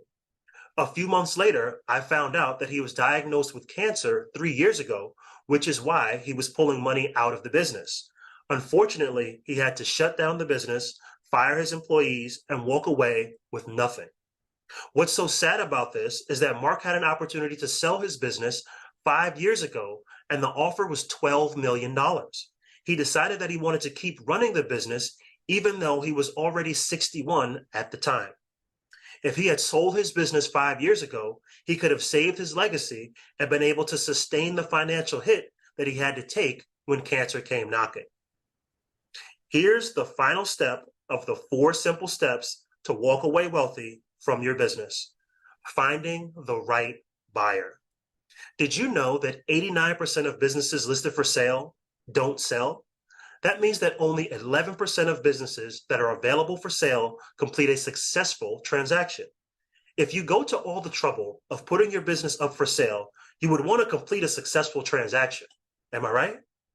Before I tell you about the 4 types of business buyers, let's first talk about why so many businesses don't sell. Number 1, unrealistic expectations and valuations. Sometimes a business owner will expect to sell their business based on what they think it's worth. If you think your business is worth $10 million, but your annual profits are only $100,000, your business won't sell. Number 2, business is owner dependent. Remember when we talked about this earlier? If your business is dependent upon you, you don't have a business, you have a job.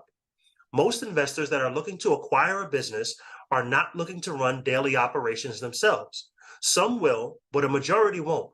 Make sure you have a team in place. Number 3, bad news. Pending litigation, enormous debt, downward trends in the industry, or the financial records. If your business has a lawsuit pending, you won't sell it on favorable terms. If your business has debts that cannot be paid from existing cash flow, you won't sell it on favorable terms. If your industry is being phased out by technology that has suffered catastrophic losses for the past 3 years running, you won't sell on favorable terms. Here's the good news. If you are willing to be both flexible and realistic when it comes to selling your business, it's very likely that you will walk away wealthy. Who wants to walk away wealthy? Great. Let's take a look at the 4 types of buyers that can help you do it. Number 1, you have internal buyers, which means that your employees, managers, or family members can buy the business. By a show of hands, how many of you want to leave your business to your family, employees, or managers? Number 2, you have competitors that own a similar business to yours. They might pay more than internal buyers, but your business, as you know it, won't exist anymore. How many of you are comfortable with a competitor coming in and potentially firing your employees? Number 3, you have big firms that pay much more than everyone else. They have strict criteria, are not very flexible, and will run right over you if you let them. Are you okay with getting a really big paycheck and throwing your baby out with the bathwater? Number 4, entrepreneurs are willing to help you maintain your legacy, be a safe pair of hands, and help you get a paycheck every month for the next 10 years without you having to show up for work.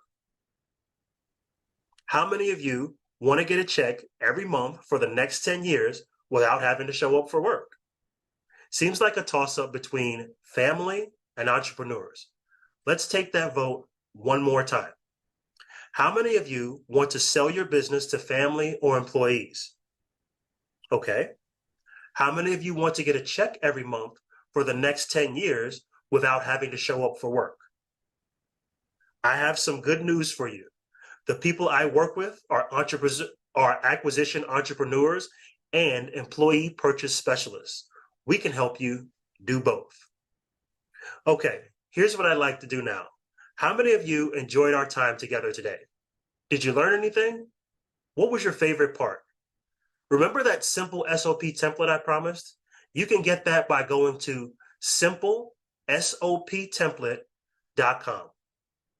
By the way, I have something that I'd like to share with you. It might not be for everyone, but for some of you, it will be the most logical next step. I have a virtual workshop coming up soon that I'd like to invite you to. If you head over to walkawaywealthyworkshop.com, you can get registered for that, and I'll see you there.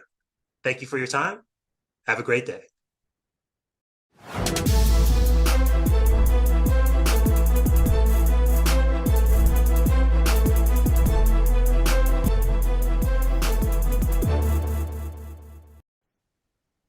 When you hear the phrase self-care, what comes to mind?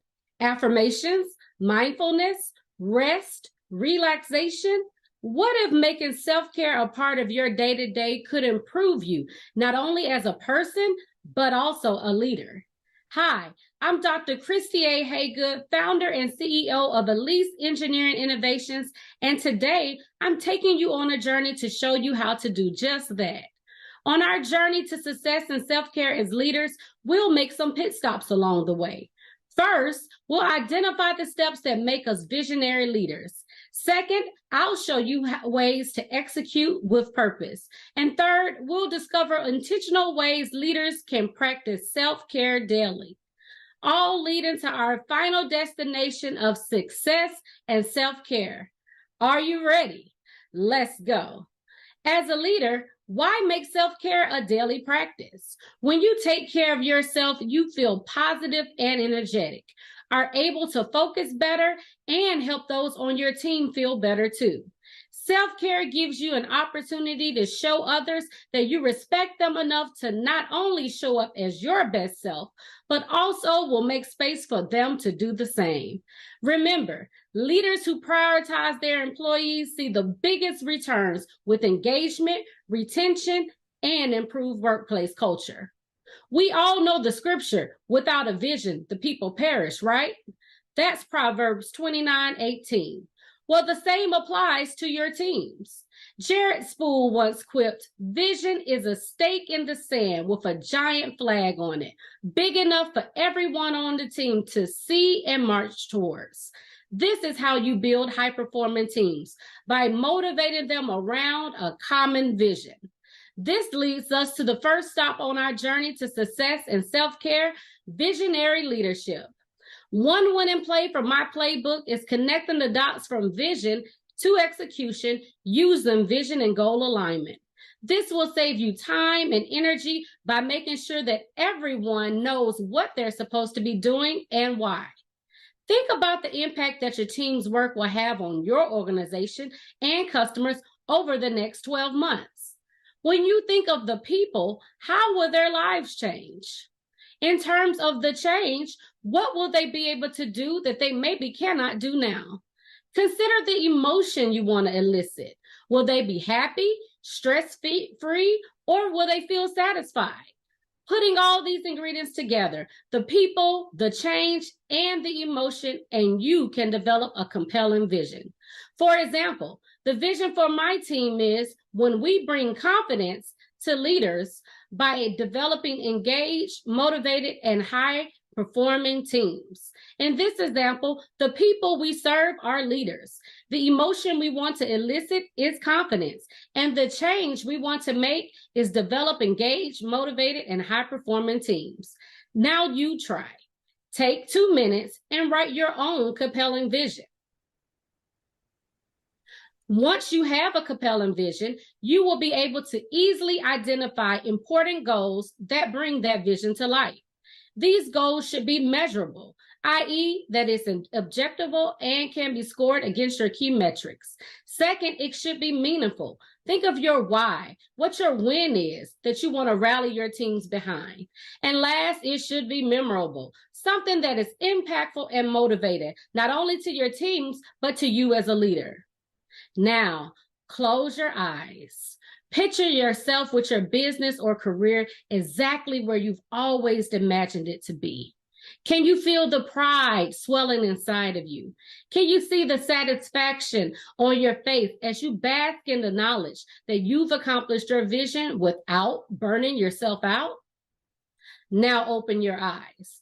This is what happens when you are aligned. This framework brings that vision to life and makes it a reality. The thing is, without aligning that vision with action, you'll likely end up feeling frustrated and defeated. And let's keep it 100. No one wants that. Now we move on to our next stop on our journey to success and self-care.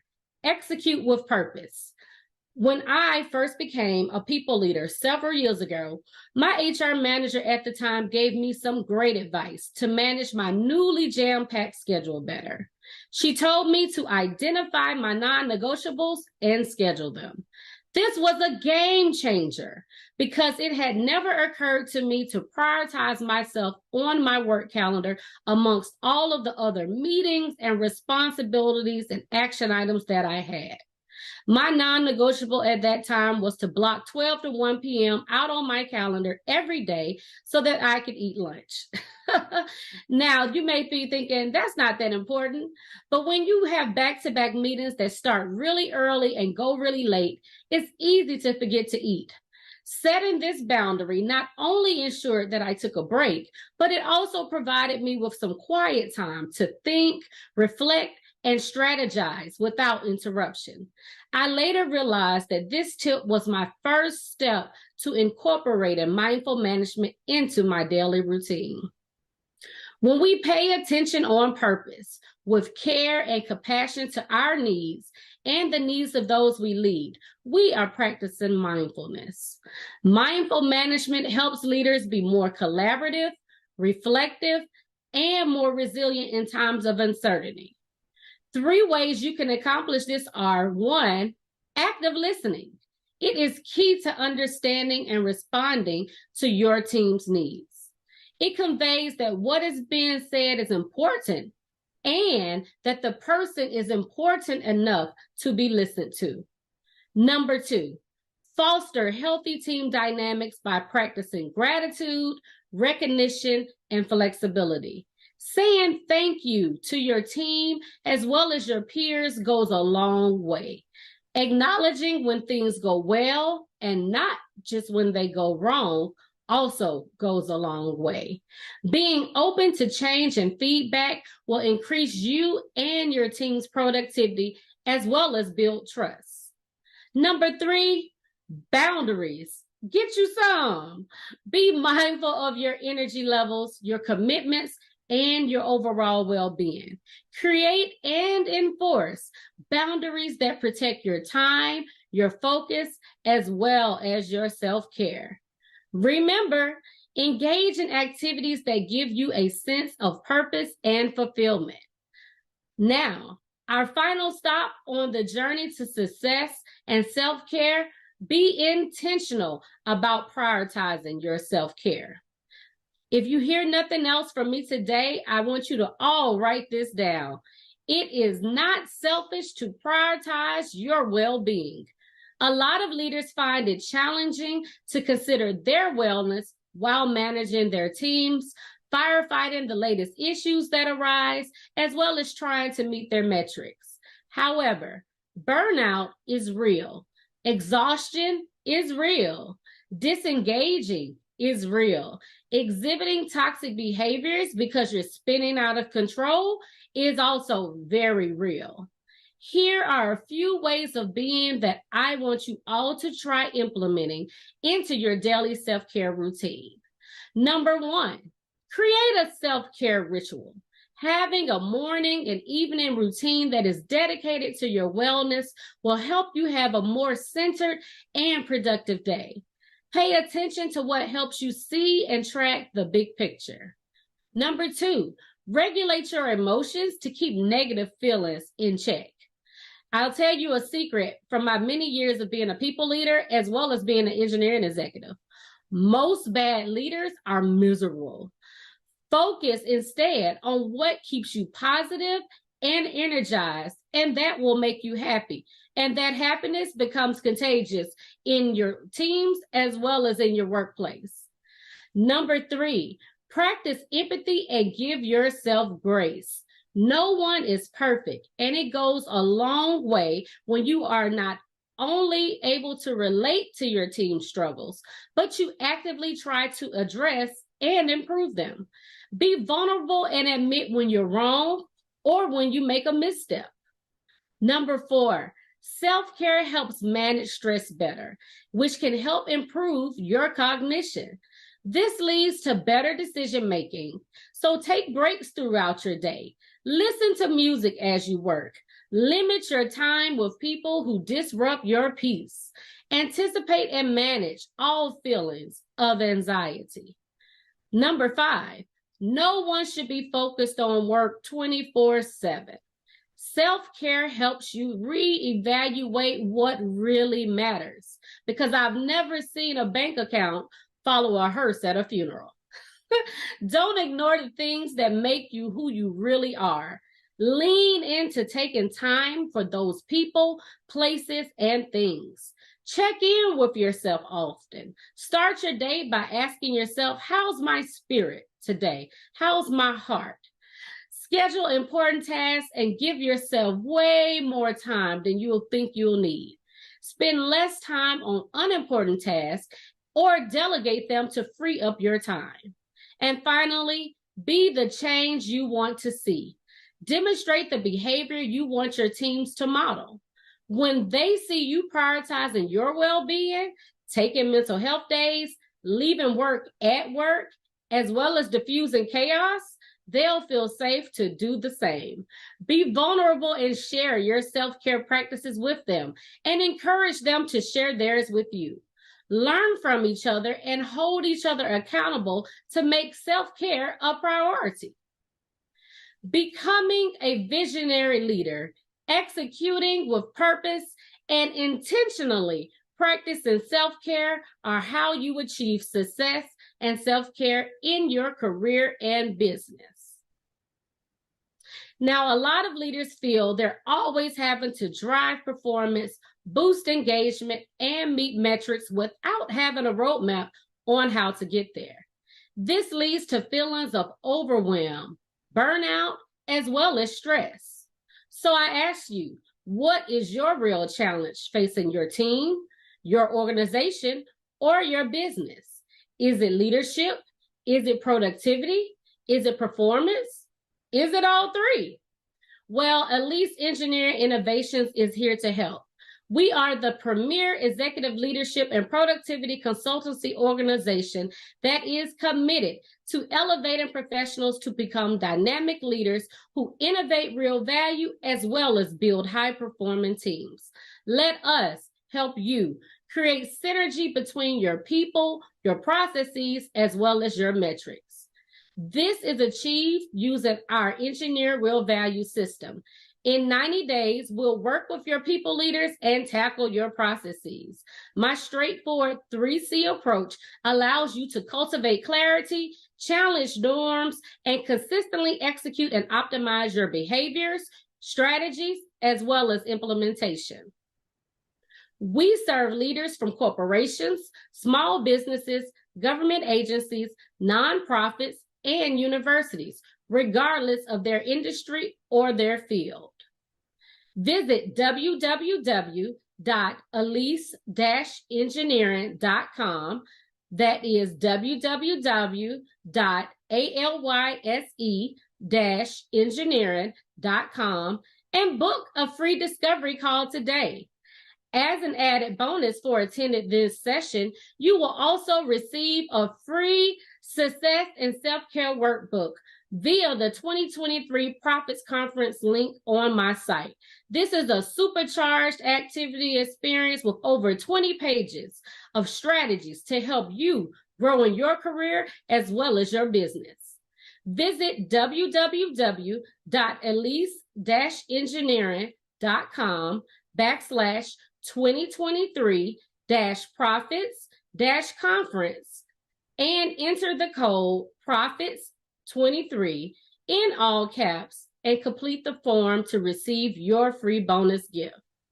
You can also follow me, Dr. Christy, on all social media platforms. On LinkedIn via Christy Haygood or via our business account, Elise-Engineering. On Instagram via Elise_engineering. On Facebook via Elise.engineering, as well as on YouTube.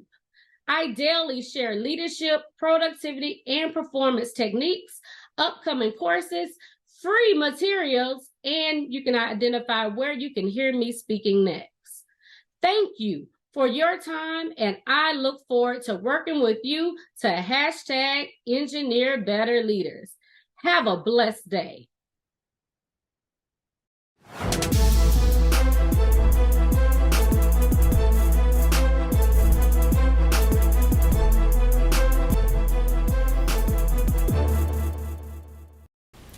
Well, hey, y'all, we're back. Yes.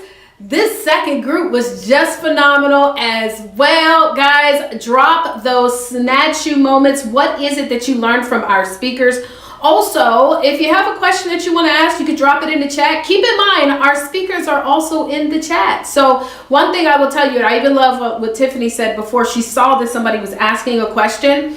then guess what? You can actually message directly to the chat. Message that person directly in the chat and connect with them. Hello. You can message them directly in the chat. So if you want to ask some of our speakers any questions, please don't hesitate to do so. Make sure that you do. But y'all, I have had just such an incredible time. So what we're going to do, guys, is we're going to get ready to bring on our second panel, darling. But before we do, I want to announce something first and foremost. There goes my screen doing this weird. Anybody else got this going on their computer? I don't even know what that is. Hold on one sec, y'all. Let's go ahead and play another commercial. We'll be back. Hi there, passionate professionals walks of life, teachers, doctors, engineers, artists, entrepreneurs, and those with a story worth telling to share. Are you ready to transform your career into a profitable children's book?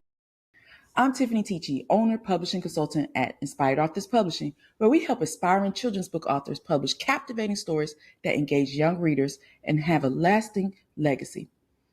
We've even created the Children's Book Success Kit, a powerful toolkit designed to equip you with all the essential resources and personalized guidance needed to thrive in the world of children's book publishing.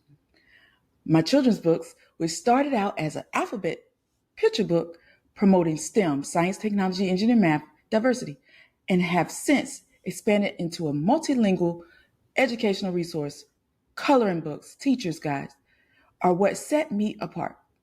This journey led me to speak at TEDx and Forbes Business Council events, gaining global recognition and inspiring children in Italy and across 3 African countries. Join us today and be one of the many aspiring children's authors with the right tools and guidance to publish your books. Visit www.publishtherightbook.com and let's take your writing journey to a new heights with the free 5 tips for publishing the right book ebook and avoid common mistakes in finding success as an author. Don't miss out on this incredible opportunity. See you as the next profitable children's book author. Hi, everybody. My name is Dr. Rashida Jackson. I am the co-founder and chief operating officer of Be Free University. Our mission is to set 1 million families free financially. We make wealth obtainable worldwide through programs, courses, and tools that make passive income easily. And today I am giving away a 7-book library on real estate and a his and hers journal combination. I want to wish all of you good luck. Then okay, y'all, so we're back. I don't know what that is, why my camera keep doing that. It'll just be like these confetti and balloons and stuff, but that's technology. And this is also why we made sure we set up this conference this way. Shout out, by the way, we had some people, we had a young lady that was chiming in from South Africa. So shout out to South Africa. What other countries outside of the United States? I see Laquivia. I hope I said Laquivia. Listen, I'm trying. She says she's watching the conference from the AirMeet app. By the way, yes, you can download the app onto your phone, which will allow you to have more abilities and capabilities if you want to watch from your cell phone and on the go. So shout out to you guys. And shout out to everybody in the chat. I see it. Let's see. Destiny, Lord Shu. I see you, Coco. Christelle says, I'm booking. Are you or have you? I know that's right. Book your session, honey. Okay, let's see, Rhonda, see you guys in the chat. So thank you guys for being engaged in the chat. And now we are about to bring on our panel. So let's go ahead and introduce our incredible panel that we have on the line. We have on here Alan Terrell, Dr. Christy Haygood, Alan Terrell Gregory, excuse me, Dr. Christy Haygood, and Bruce Hill. Let's give it up.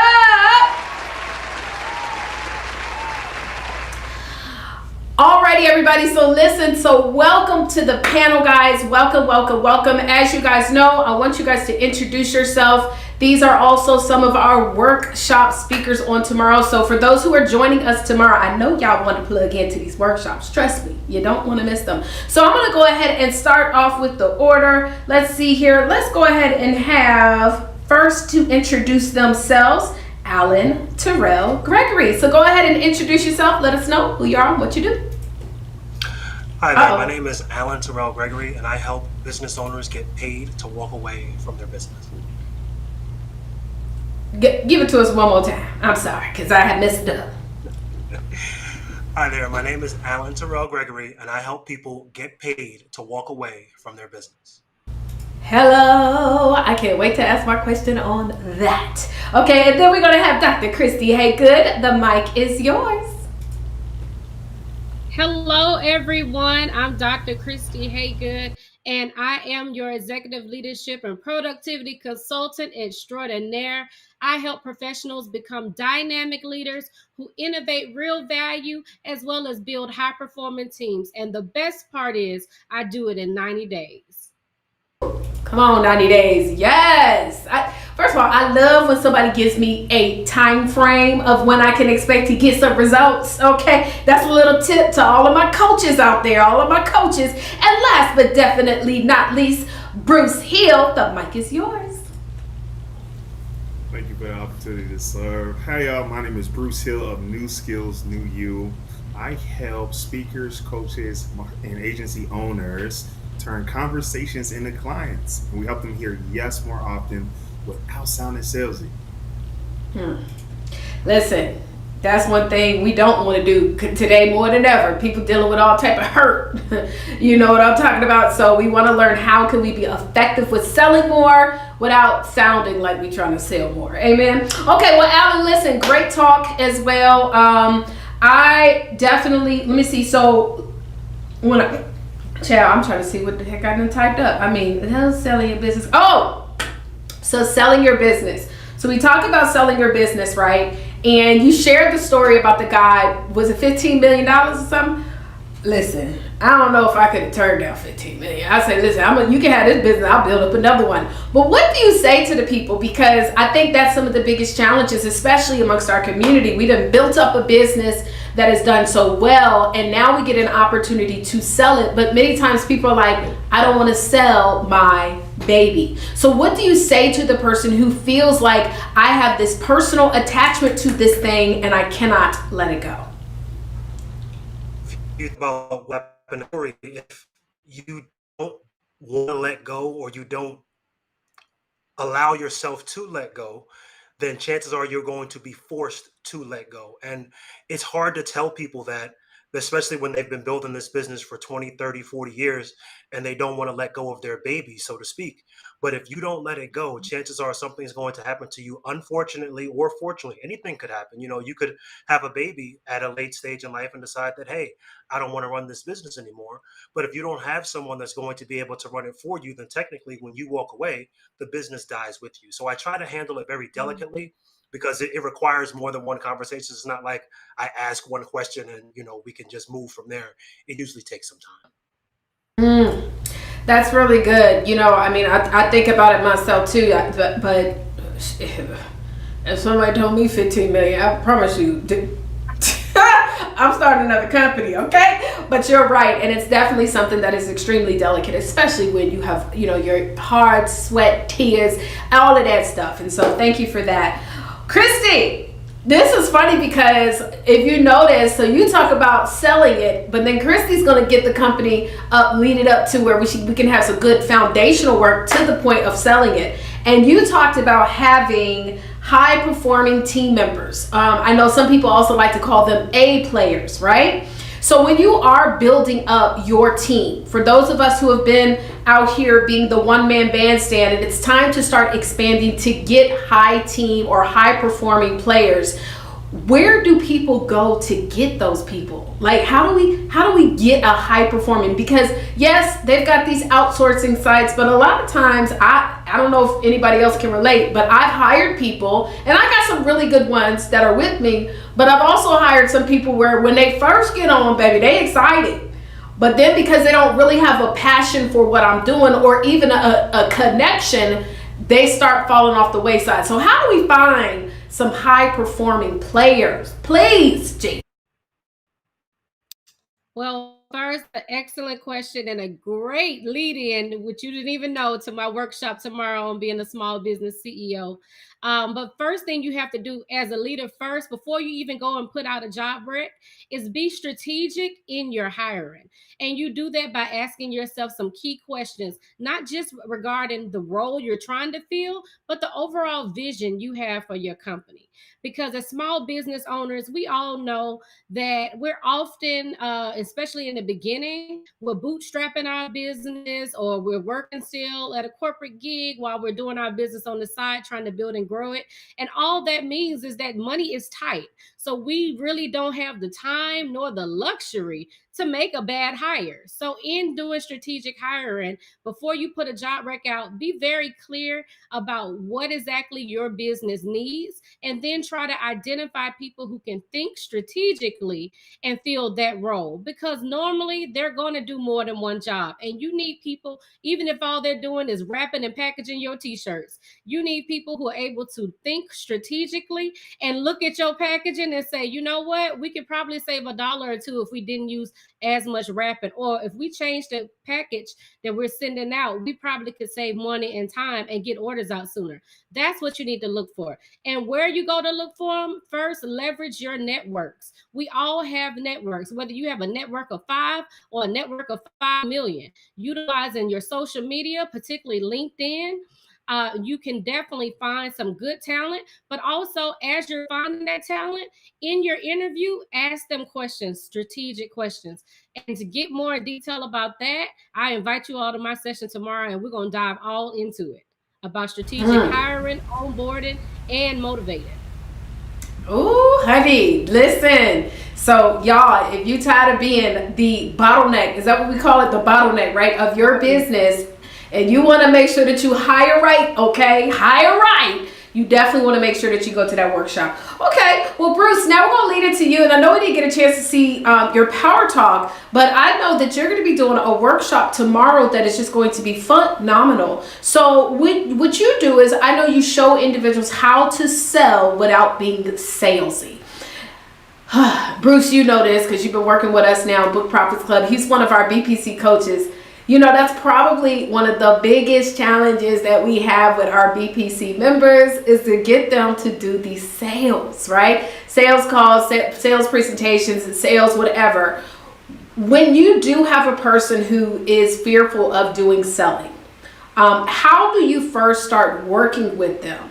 And what also do you feel is the best technique for selling these days? Because I know you have different principles that you live by. So when you want to get someone to invest into your product and service, what do you feel is the best technique? So number one, how do we get those people over that threshold of being afraid? And then what is the best technique for selling? I love how strategic you are in this panel. We talk about building the business, talk about selling the business. And in between there, I help come in and grow the business, because you have to create revenue to grow your business. A lot of people are afraid of sales, though, that say things like, well, we just use word of mouth. And that's like waiting for it to rain until you take a shower. And they're afraid to ask for the business, whether they're afraid of rejection or maybe they've had a bad experience in the past. So the number one sales technique I can teach any and every one of you listening right now is learn how to listen. If you can listen, you can sell. And we're going to talk about this in the workshop tomorrow. We talk about turning conversations into clients in just 5 steps. If you can listen, you can sell. And a lot of people look at sales as telling. They look at sales as taking, or they even look at sales as manipulating. And those are all wrong. Those are all negative approach that aren't going to let you build a sustainable business. When you approach sales as a service, if you're selling Advil, I like to say, find people with headaches, and you'll find those conversations are much, much easier. Good. That was good. That was good. Y'all, listening. People will always tell you, I believe, what you can use that is going to be the reason why they want to get started. I always tell people, when somebody gives you an excuse why they don't buy your product or your service, it's not because they don't want it. It's because they need you to connect to them that distance of what's going to make them buy. So I love it, and I know that you guys are going to have an incredible time in this workshop. Charvita says, I am learning so very much. Yes! That's why we're here. Okay, so breakdown. I know you guys kind of already talked about your workshop, right? So if we were to, but all of y'all kind of said this is what we're going to do in the workshop. So I'm not going to ask necessarily that question, but what I do want to know is, let me see, because that was going to be the workshop question. What is one additional tip maybe that you did not get to share in your Power Talk for anybody that's watching, deciding what of the 2 workshops am I going to attend tomorrow? Give me one tip that you did not share that can lead people to join you. Alan, you've got the mic first. Yeah, so the amount of money that you need in order to retire comfortably is one of those conversations that's difficult to have. But I've got a formula, and I can break it down, and I can show you exactly what it is and what you need in order to be able to retire comfortably. That's what's going to be in my workshop tomorrow. Listen, and I don't know, I mean, now when you say retire, you mean like not work at all no more, or just travel the world? Because I think a lot of people have a different kind of conception of what they believe retirement is. What do you mean by that?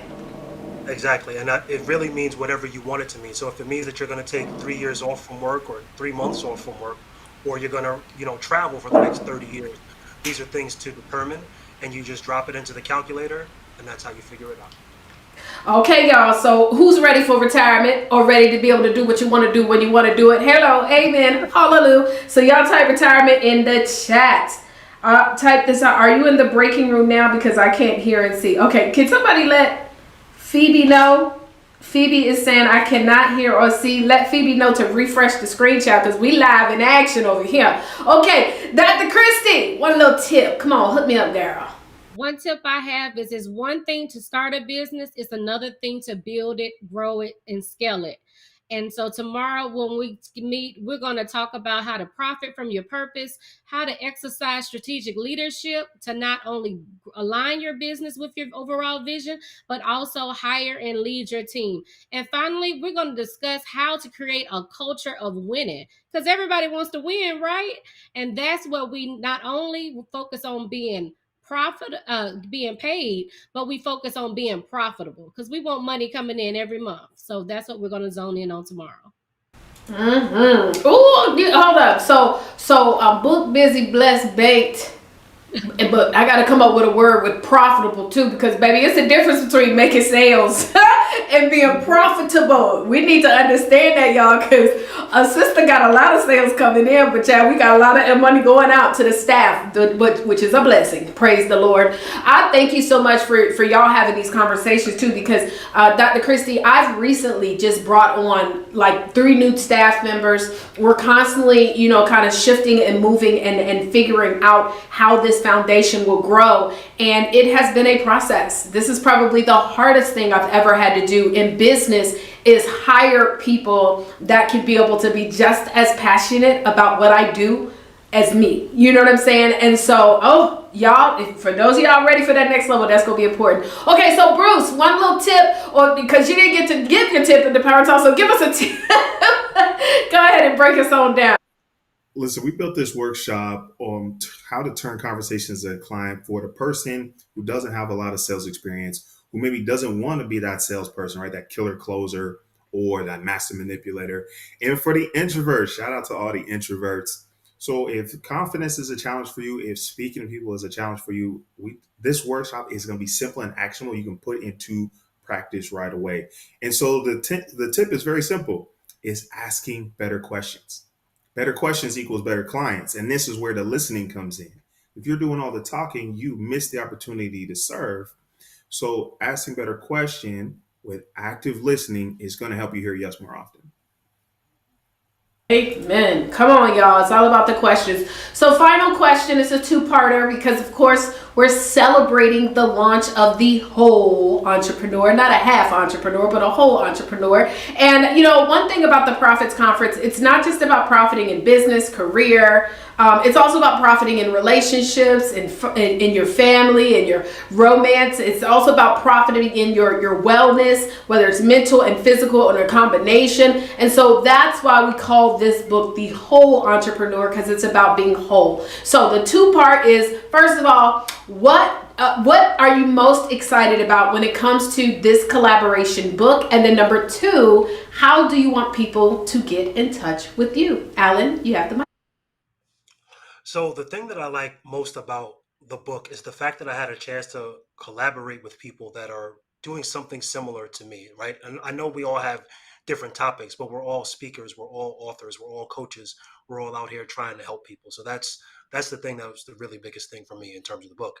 And in terms of getting in contact with me, probably the best way is going to be Facebook, facebook.com/Allen, ALLENT Gregory, or LinkedIn, the same thing.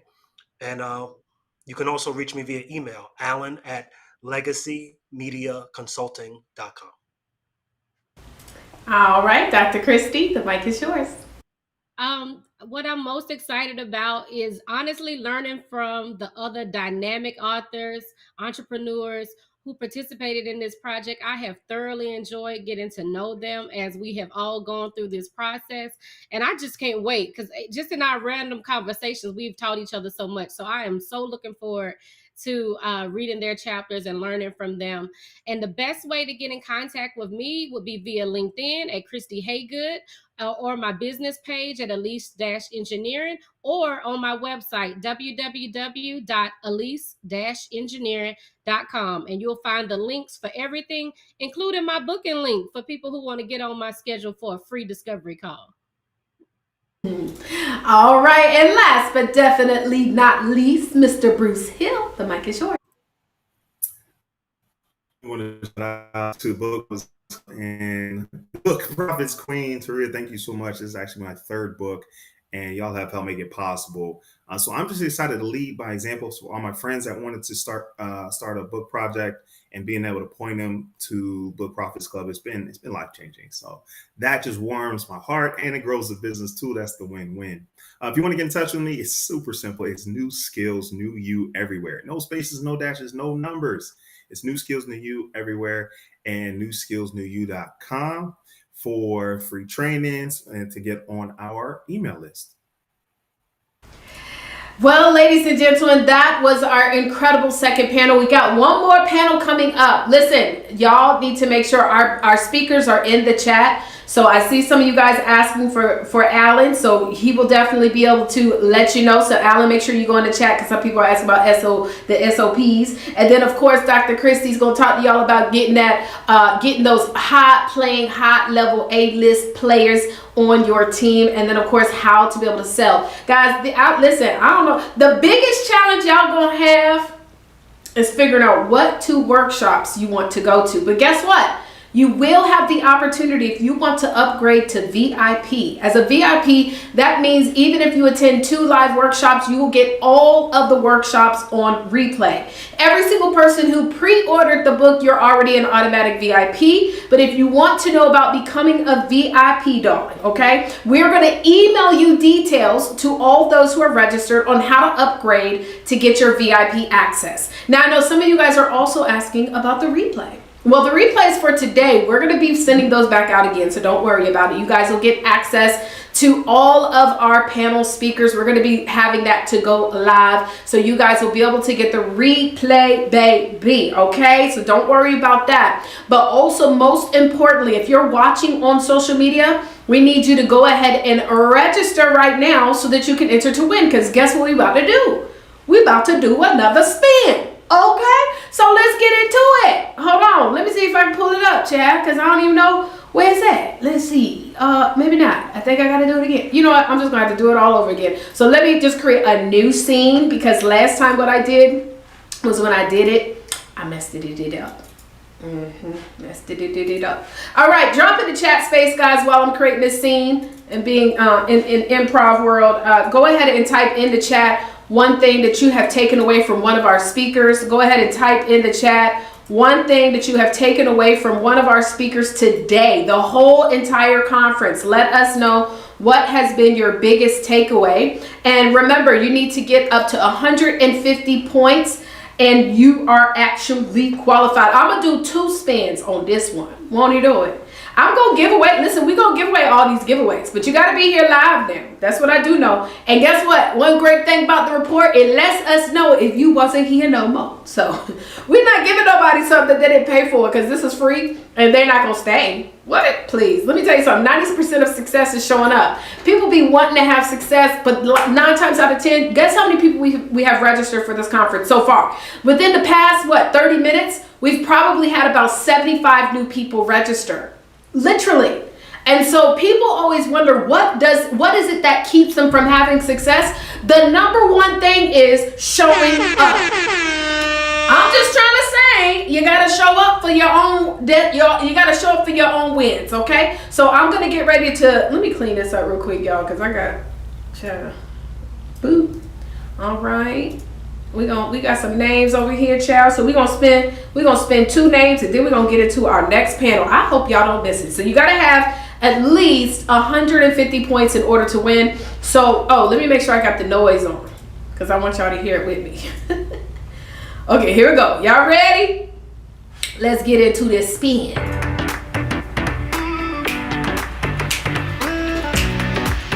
Hey, hey, hey, hey.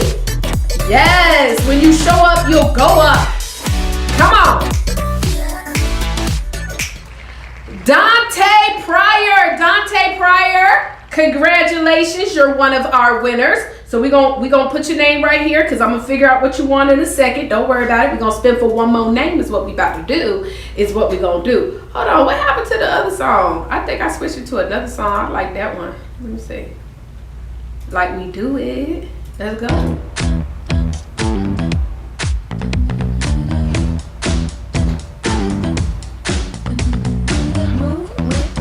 Shake it up, stop when the clock hits 13. Sing 1, 2, 3, 4.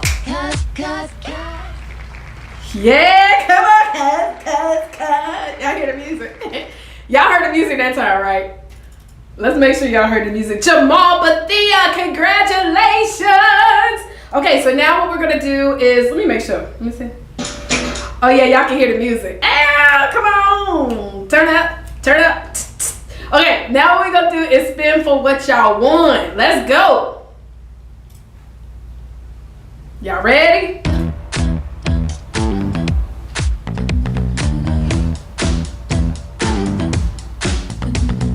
Move with the rhythm. Shake it up, stop when the clock hits 13. Sing 1, 2, 3, 4. Cuz. Congratulations. So you have won. This is going to be Dante. You have won a $20 Starbucks gift card. I hope you like that's gonna get you about a cup and a half. So that'll give you a full cup and a half. So because Starbucks it depends on what you like. If you just like plain coffee, you might be able to get a few cups. But if you do anything like me, honey, type in the chat if we got any coffee drinkers in the house. And if you are a Starbucks coffee drinker, what is your favorite Starbucks drink? Because my favorite is that pumpkin spice latte. Oh my God. Okay, let's go ahead and spin for the next win.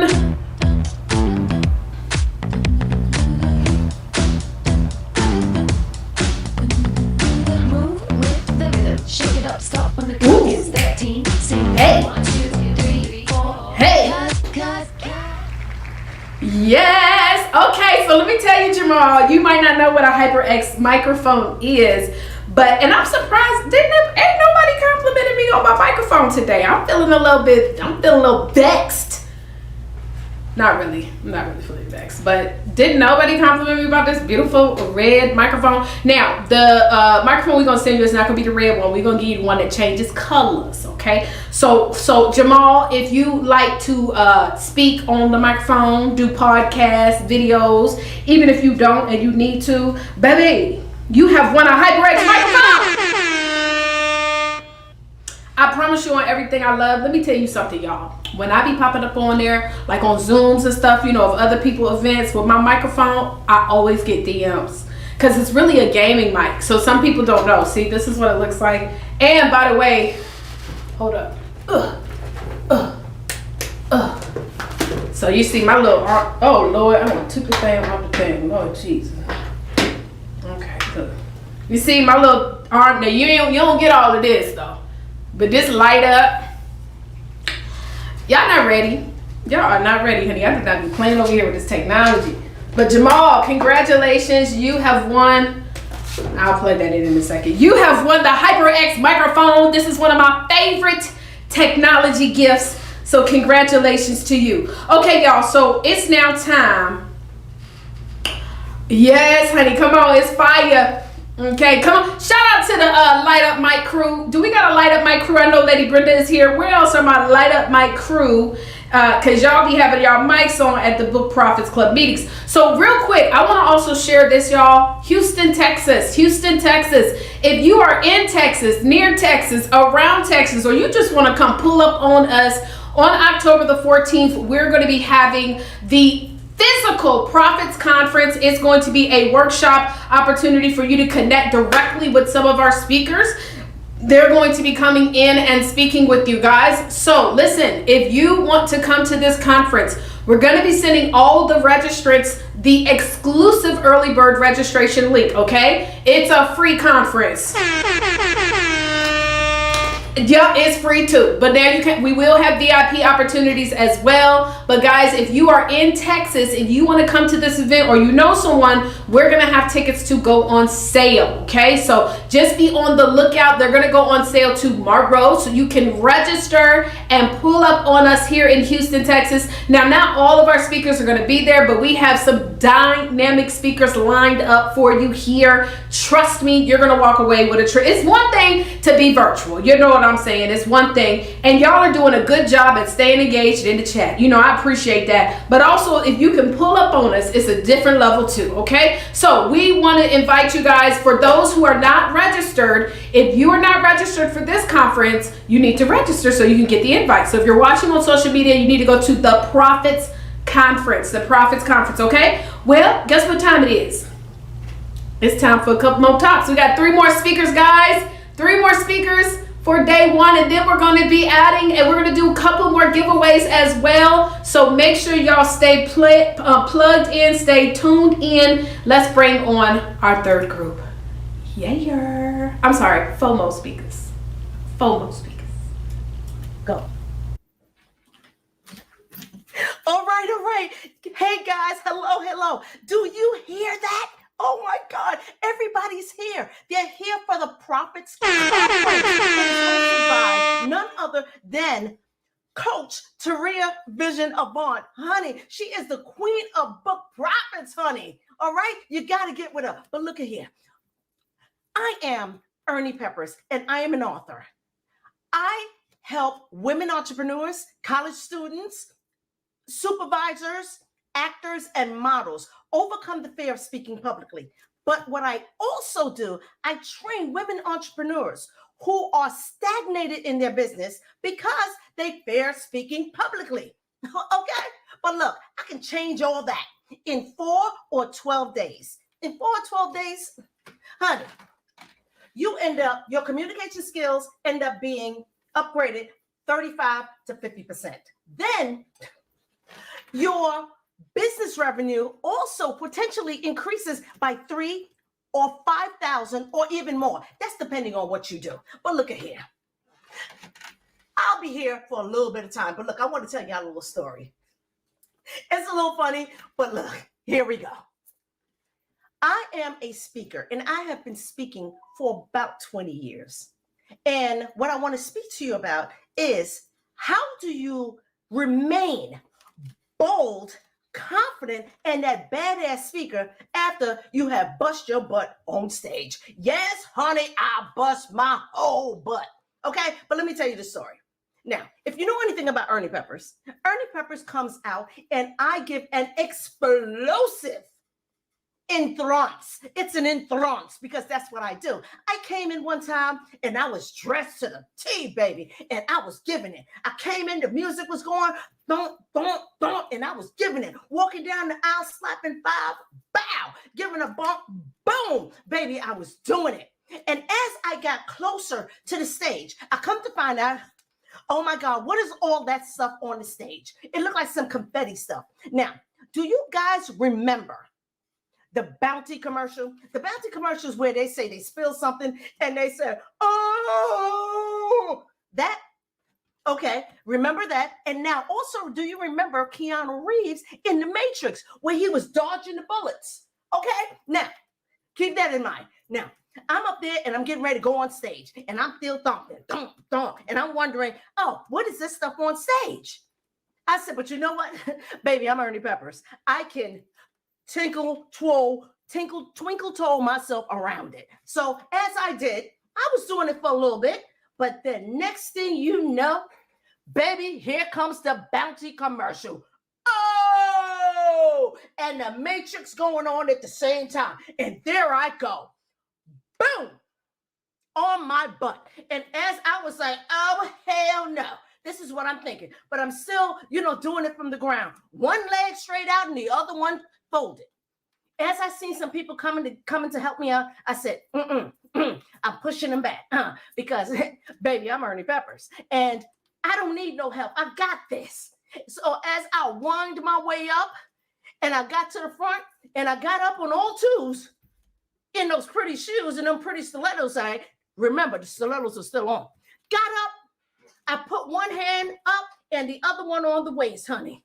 And I was just letting it sway. Because you know what? My hip was hurting, okay? And I had to get that going. Then after that, I end up bringing that hand down and I put it on my waist because, baby, your girl was hurting, but I was moving, all right? And as I stopped, DJ, stop the music. I put my hands on my hips like this. That's called a Superman pose. Baby, the audience gave me all the love, a stand-up ovation. Baby, claps. They were clapping. I felt the love. I had an opportunity to get myself together between all the pain and all the embarrassment that I had. Now, let's talk. Can we talk? How many of you would have been able to snap back from a phenomenal explosive endurance and busting your butt on stage? How many of you would have been able to snap back? But baby, I did. And I'm going to show you how to snap back, how to continue being the bold, confident, and the badass powerhouse speaker that I know that you are. Rule number 1 is, baby, you do not let the audience know that you're hurting. Always keep the audience at bay. It is you and the audience. As long as you keep the audience at bay, they already know you fell. They fell once or twice, maybe some fell coming in.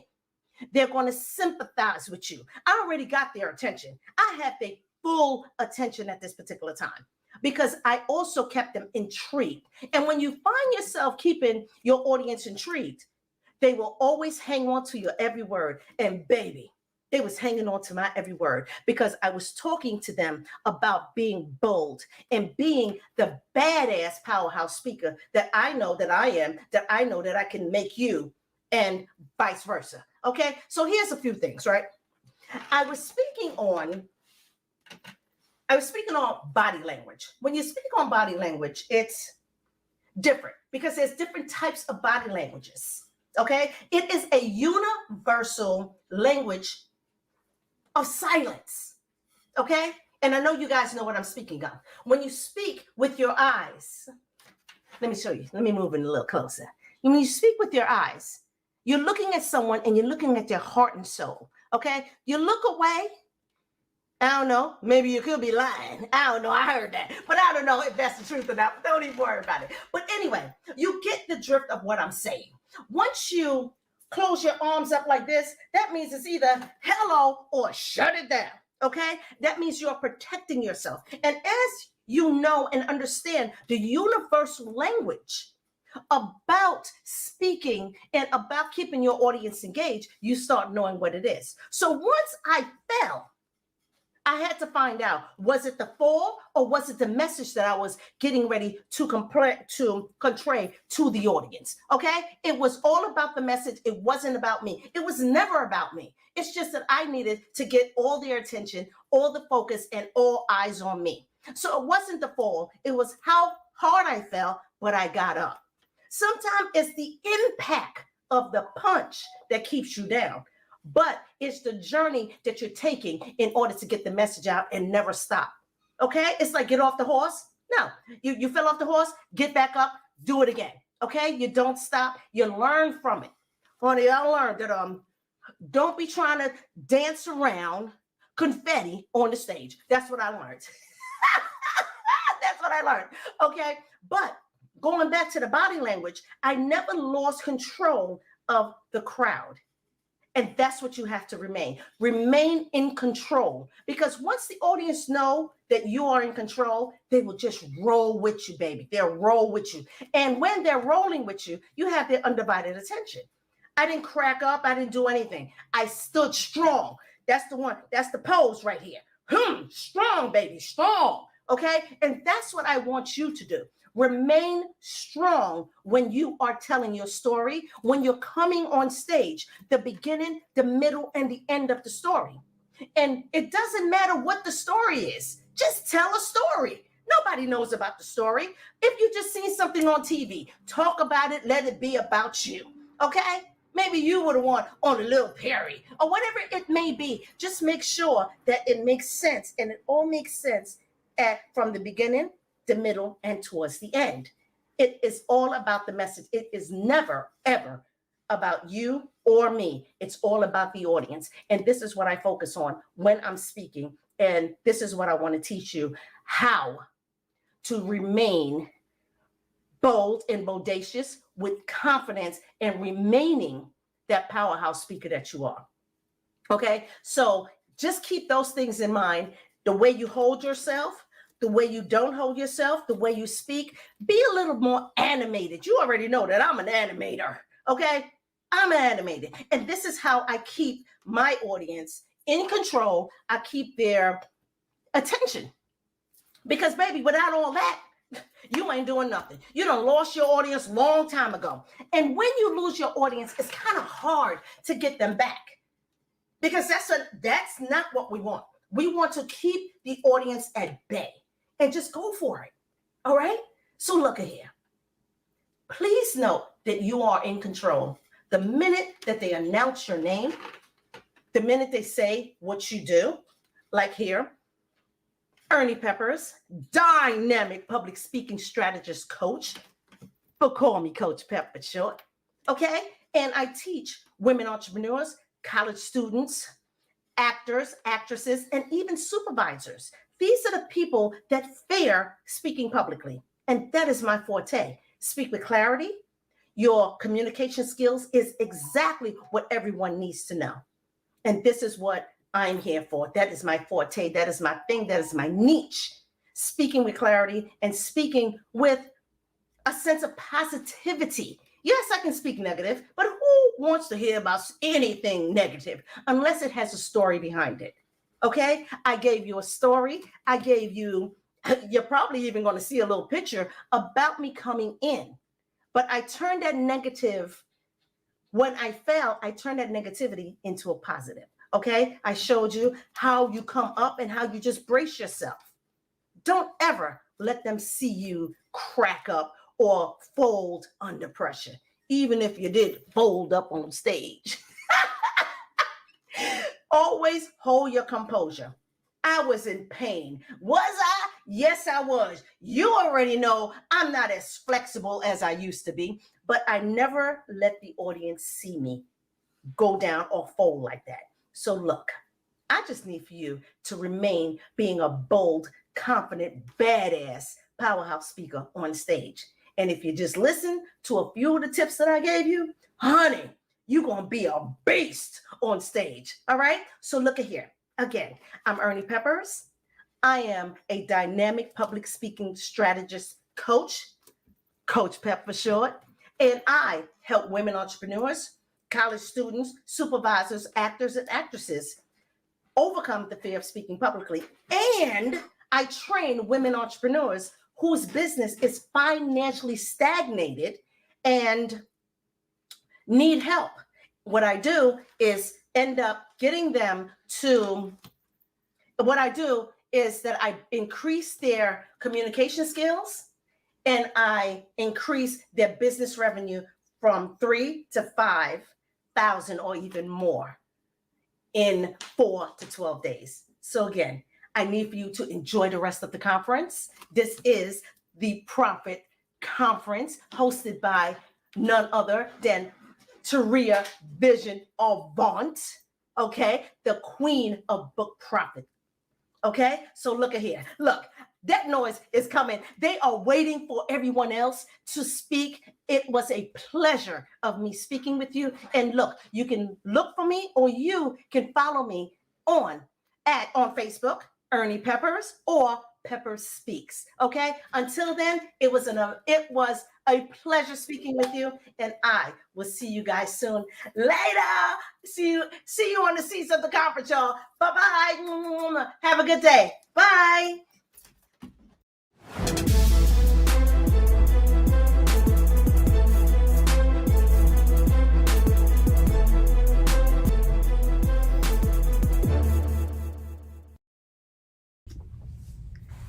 What does it mean to live a limitless life? What does that mean to you? Take a few seconds and let's consider it for yourselves. Don't worry, none of your perspectives are wrong. It could be a limitless business life or a limitless personal life. Your thoughts about it, they don't even have to be perfect and they don't have to be structured. Just take a few short seconds to consider it for yourself. Now close your eyes. No, really, I need you to close your eyes. I want to introduce you to someone. I want to introduce you to a girl that grew up in a small town in rural North Carolina, where the population was somewhere around 1,100. They had 2 stoplights, and at 8 p.m., one of them blinked. This young lady was taught early on that there were limits to life, not by what was taught, but merely by what she witnessed in her environment and in the home that she was raised in. She was raised by a single parent, her mother, who sometimes worked 3 jobs to take care of her and her younger brother. There were no elaborate homes, no silver spoons, no fancy cars, but there was great work ethic and there was always enough to live. She immediately knew that work was necessary for living and that it would likely be a part of her immediate future.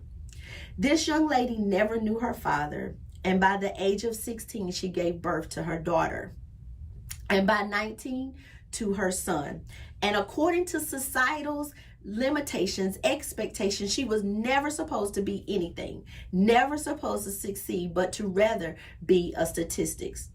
Fortunately for this girl, she had a mind that stretched beyond the limiting beliefs of her family, her friends, her co-workers, and even some of her educators. Maybe some of you were like her as a child. You always wanted to know why or why not. This young girl's mind told her that there were no limitations, none, not even when adversity arose. She learned to use adversity as fuel to the fire that would push her into her destiny. She believed that there was always a way to reach the goal. She went on with those 2 children to take on a full-time job, work full-time, and attend community college at the very same time. She later understood that that small town was just too small, and she packed up her 2 children and she moved to sunny South Florida, where she later became a C-suite executive for a multi-million-dollar corporation with a career spanning over 20 years. She also took on an entrepreneurial journey and became a published author, and later she earned a doctorate degree. She lived her life aspiring to be an example to others who resonated with her story.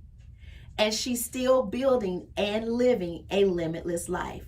What I learned from that young girl is that you do not have to be a product of what you have been taught or even what you've learned, but rather you become a product of what you believe. I am Dr. Rashida Jackson. I am the co-founder and chief operating officer of Be Free University, where we are on a mission to set 1 million families free financially. I am your business mentor and your strategist.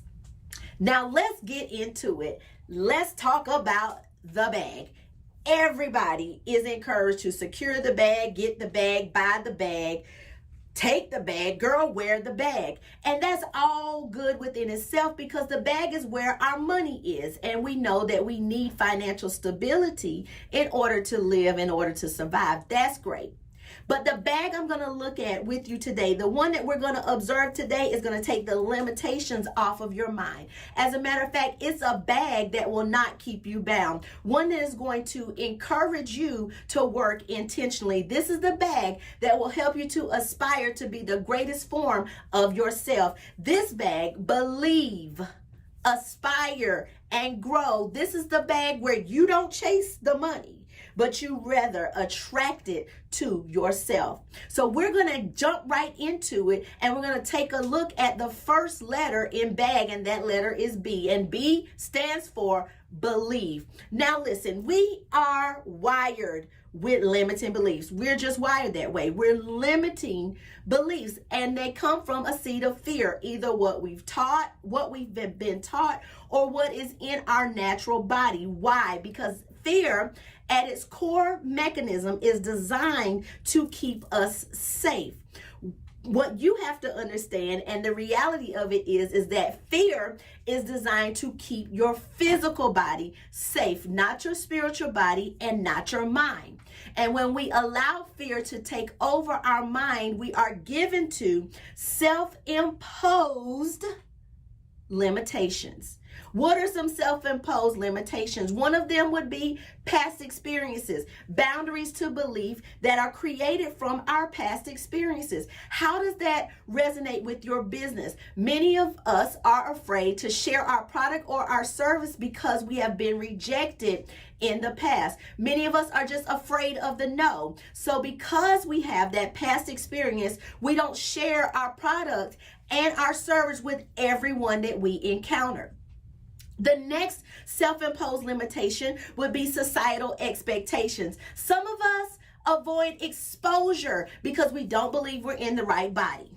We think that we're too tall, we're too short, we're too fat, we're too skinny, we're the wrong color or the wrong ethnicity. And those are all self-imposed limitations that tell us that we cannot expose ourselves to other people. When the reality is that other people, they have your bag. And so you have to remove these limitations. The third self-imposed limitation that I want you to observe is the opportunities that we deem as failures.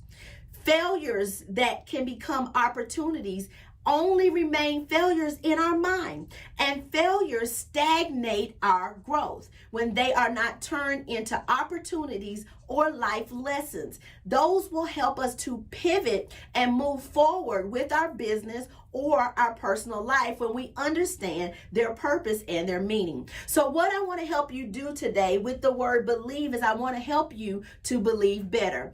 And how are we going to do that? Number one, we are going to adopt mindset shifts. Shifts with an S, because you cannot just shift and stay there. You have to stay in motion.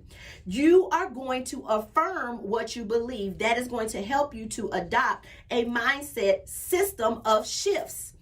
Affirming what you believe. These are the things that you know in your knower and that you expect for your right now and for your future. When you affirm things, it's important that you not only write them down, but that you affirm them out loud, because you know some of us have some extra people going on in our minds, and you know we need everybody to go in the same direction. So when you affirm it out loud, you hear it, your spirit man hears it, and everybody lines up and we go in the same direction. The second thing we're going to do is we're going to apply practical exercises. When you feel the fear, you've heard it before. You've heard it in business, you've heard it in personal, you've heard it in motivational speeches, you've heard it everywhere. When you do feel the fear, what do? You do it anyway.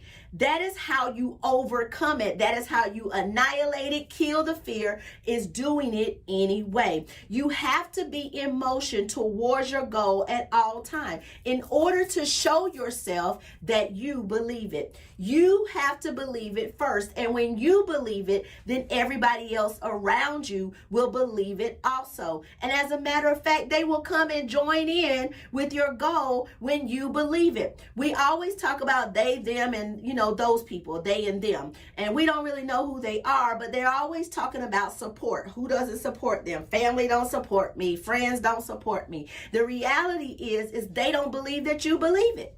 When you believe it for yourself, your value and your pricing will change. And guess what? People will come and support you when your pricing changes and when it's more expensive than it is to support you right now. Trust and believe. It happens every single day. But you have got to engage in practical exercises that show that you believe the goal that you've put out there in the atmosphere. Number 3, you are going to draw inspiration from others that have overcome the boundaries that you're experiencing right now. And how do you draw inspiration from others? You read. One word, read. One word, read. You read, because these people believe that they could, but they're going to share with you the things that were limiting beliefs. They're going to share with you boundaries that they overcame, and they're going to share with you how they did it anyway. And that should inspire you to continue on your pathway towards your goal. These individuals are people that believed that they could. The next letter in our bag is the A, and the A means to aspire authentically. Discover a passion. Number 1, discover your passion. Identify your genuine passions and interests. Steve Jobs said it like this: to be truly satisfied is to do what you believe is a great work. And the only way to do great work is to do what you love. And if you have not found it yet, keep looking.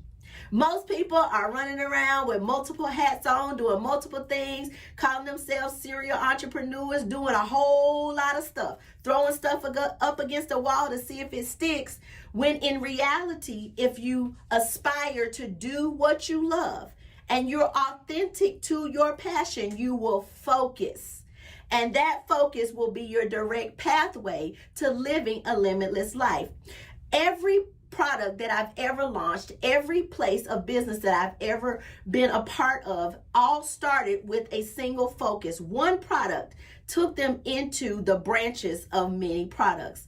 You have to find what you love and you have to focus.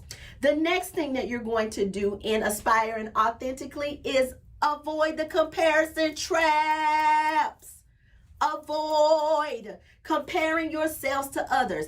When you compare yourselves to others, it brings detriment to your progress. It will slow you down. It will slow your momentum. It is vital for you to measure success based on your own personal benchmarks as opposed to the benchmarks of others. Why do they put blinders on horses in a race? Simply because they need that horse to come out of the stall and to head towards the finish line without looking to the left or looking to the right. When you spend time looking to the left and to the right, to the right and to the left, you lose momentum. It slows you down. It slows your pace. And you are looking at what someone else is doing, which is taking up time and energy from you doing what you need to do to reach your goal. The third thing is to set goals that resonate with your authentic self. Be authentic to your goals. I believe personally that this generation that is living today, that we're looking at today, that they are the most authentic generation to ever be born. They don't wear masks. They don't hide anything. They talk about everything. They put everything on social media, and that's cool because that's their generation. And I'm going to just borrow a page from their book, and I'm going to say it like this: set goals that allow you to do you. When you have goals that allow you to be who you are authentically, it will encourage you to work and to do what you have to do with genuine motivation. You don't need somebody clapping, patting you on your back, pushing you forward, because these goals resonate with who you are. You are genuinely motivated to do. And when you're genuinely motivated to do, what happens? You achieve more. You get more done when you have goals that resonate with your authentic self. And not only that, you work while others are playing, while they're sleeping, while they're scrolling on the internet, while they're watching TV. You are working towards your goal. And it really is no sweat because you're doing what you love and it's authentic to you. And the last thing is that you will work it with all your might. You will give it your all. You will give your time, your energy, your blood, your sweat, and your tears to it to see it come to pass. I heard Myron Golden say it just like this the other day. He said, if you want to be legendary, then work with all your might. You've got to give it your all if you are going to see your goal be great. Now, the next letter in our bag is the G. And the G, we're going to grow graciously. And how are we going to do that? We are going to embrace failures as lessons. We're going to take every failure, every mistake, every bad decision, and we are going to use it as a lesson. Remember that young girl when I told you about adversity? Adversity became fuel to the fire. You've got to take these failures and turn them into fuel to your fire. They are not failures. They're opportunities for you to learn and to grow. The next thing you're going to do in this G with growing graciously is you're going to collaborate. Collaboration is the new currency of business. And if you want to elevate, you've got to collaborate. Growth is not a solo journey. No man is out here by himself. No man is an island. Nobody's on their own doing this thing by themselves. You've got to understand that you must engage with others. And how do you engage with others? Through mentorships, through partnerships, and through shared experiences. Don't be afraid to share the business behind the business. You need to tell and make sure people understand what really is happening and going on. That brings you back into your authenticity. And not only that, it allows you to glean other experiences from people that you are being mentored with or in partnership with. Your mentor right now is your key to success. They are your pathway, your gate, your door, your bridge over troubled waters. Why? Because literally they can share an experience or two with you that will help you to go in a direction that will prevent you from experiencing some of the same things that they've already experienced. This is your shortcut to success. Your mentor is your shortcut to success. Next, the last thing we're going to do, we're going to apply gratitude. Gratitude is now a growth tool for you in your growing graciously. When you show gratitude, it adapts, it attracts great things to you because you are now showing that you are grateful for your journey. Your journey. Not only that, gratitude leaves us open to change, and nothing grows without change. Not me, not you, not a plant, not a tree. Nothing grows without change. And when we show that we're grateful for our journey, we grow graciously. And the last and final thing is that you are going to give yourself grace. When you give yourself grace, you say that I understand that there's a perfect time, that there's a set time, that there's an appointed time for everything. Grace given to us is unmerited favor. We don't even have to work for it. It's doors opening from the north, south, east, and the west. But when we give ourselves grace, we relieve stress. We allow time to have its perfect work in our lives and in our gymnastics. Let's take our bag over there and apply it. In the sport of gymnastics, there's a huge team of competitors, but each competitor has an individual responsibility to succeed, to score points, to win. Each competitor must believe that they are worthy of winning. Do you are worthy of a limitless life? Each competitor must aspire to do the work of the best typeset of themselves. They must aspire to work with focus and with all their might. Are you giving your goals, your dreams, your aspirations, your business, your life, your personal relationships? Are you giving it your all? Do you aspire authentically? Are you being yourself in this aspiration? Those competitors have to be themselves, and they've got to do it with all their might. And lastly, they grow graciously. They are able to humble themselves, to be coachable and teachable, to receive the critiques from their coaches and from the staff, the people that work with them. And they understand that through working with all of their might, that their only responsibility is to look to the individual lessons that they've learned about themselves in the process. Are you ready to observe yourself? Are you coachable and teachable? Can you live a limitless life? The goal here is to win, but the gold in this life is a limitless life, a life that you live on your own terms, one that says that you can do what you want, when you want, with who you want, for however long you want, without any boundaries. A free life speaks to what you believe, what you aspire to, and what you grow. I would love for you to join me. Be on my team at Be Free University. And for more information, you can go to BeFreeUniversity.com or IamRashida.com. I'll meet you there, and I'll see you in the Formula to a Limitless Life workshop. Thank you for your time.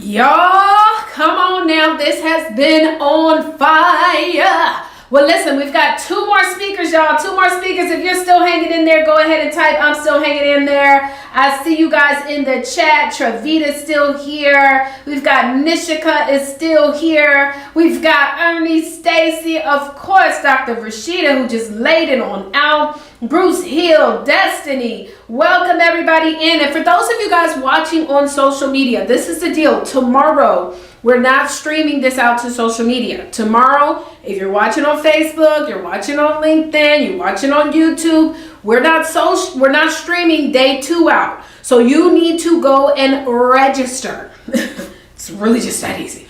Go to theprofitsconference.com. Make sure to also put who invited you. We got a little contest going on, okay? So if whoever invited you, don't put your name, put whoever one of the speakers is. If you say, well, you know what, I saw that, I just happened to fall upon Facebook. Well, you was on somebody's page because somebody said Facebook invited them. Well, listen, one day Facebook will be the one inviting y'all to some of our stuff. But as it stands, if you found us on Facebook, it was probably on somebody's page. If you found us on LinkedIn, it was on somebody's page. So make sure when you do register to put who actually invited you. Okay, I see everybody still here. Tiffany, Lord Shu is still here. Coco is still here. Stacy is here. Hello, hello, hello. What's going on? Lit up in the Chizzy chat. Okay, y'all, so let's go ahead and bring on our 2 more speakers for the day. I've got some other announcements, so don't go anywhere. All right? Let's go. By the showing of hands, how many of you have ever said, as an entrepreneur, I'm going to accomplish a goal at work, in a meeting, school, or church, but distractions showed up and it made you feel some type of way and you didn't reach your goal? Did you know that 7 out of 10 entrepreneurs are afraid of sharing their real story by using ink from the heart due to distractions such as shame, fear, guilt, and pain? Well, on today, in the next few minutes, I am going to show you 3 ways entrepreneurs can write their story and get it done to impact lives and get paid. In topic number 1, I'm going to show you how to turn your pain into power with a pen. In topic number 2, you will learn how to be resilient in the face of failure, bouncing back from a setback. And topic number 3, I will teach you how to turn life scars into entrepreneurial stories so you can secure the bag. Hello, beautiful people. I am Brenda Thomas, the author of The Whole Entrepreneur.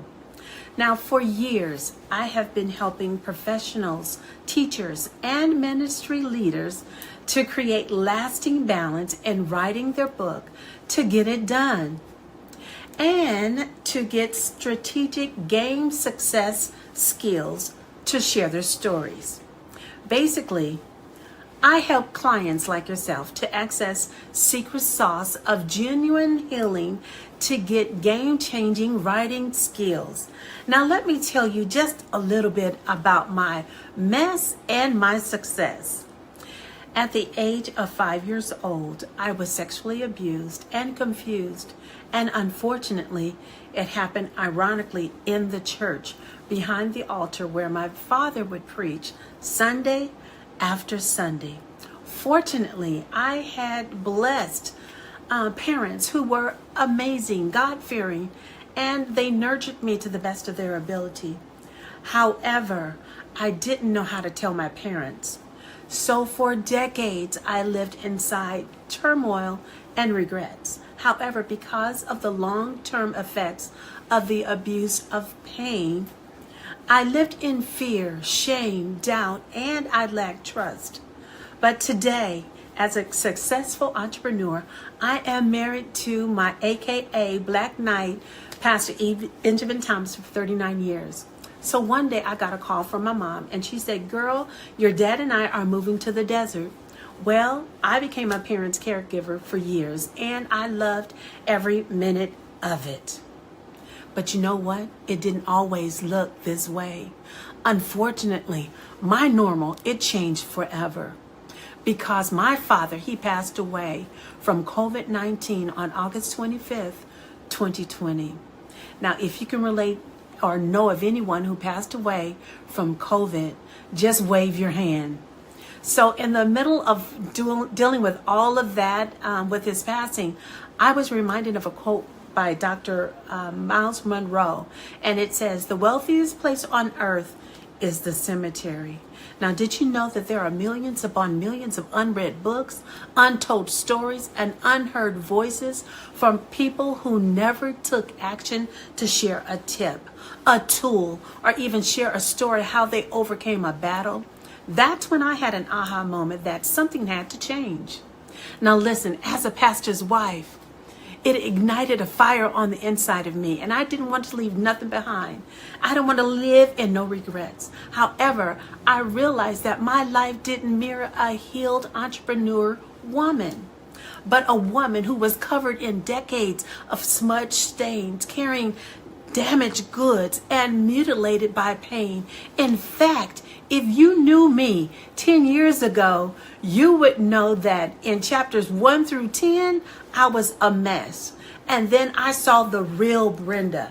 I saw that I was jacked up, messed up, and then had the audacity to be stuck up.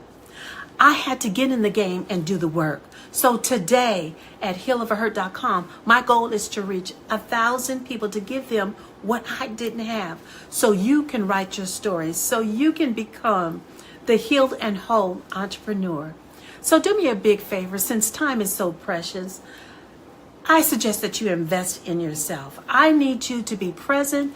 I want you to be engaged, and did I say engage? Now, Linda, listen. I have a little secret. Can I share with you my secret sauce? I have a unique method on how entrepreneurs like yourself can write your book and get it done. Now, if you want to know more information about how an entrepreneur such as yourself can write a transformation story and get paid, then I need you to please stay tuned. Today, somebody ought to shout today. Great. Today, I am going to share with you some valuable information that I promise it is going to be fire. I'm going to say fire, okay? After our time together, you will have 3 takeaways from entrepreneur perspectives, so that would help you write your story and to turn your pain into power, transforming scars into stories, and being resilient in the face of failure. Here's takeaway number 1. Entrepreneurs must embrace vulnerability and authenticity. Don't shy away from sharing your personal challenges and setbacks. Authenticity and vulnerability in storytelling, it makes your journey relatable and inspiring. Readers can connect to real stories and struggles and triumphs, so be open to that experience. Takeaway number 2. You will know that vulnerable lessons are hidden in adversity. Every setback, no matter how daunting, carries valuable lessons. So identify and articulate the lessons you've learned from your pain and failures. Insights can serve as guiding principles for both entrepreneurial journeys and your readers alike. Takeaway number 3. Your story can impact others. So recognize the transformative power of your narrative. Your book can inspire, motivate, and provide guidance to fellow entrepreneurs facing similar obstacles. So use your words to create a sense of community and resilience among your readers.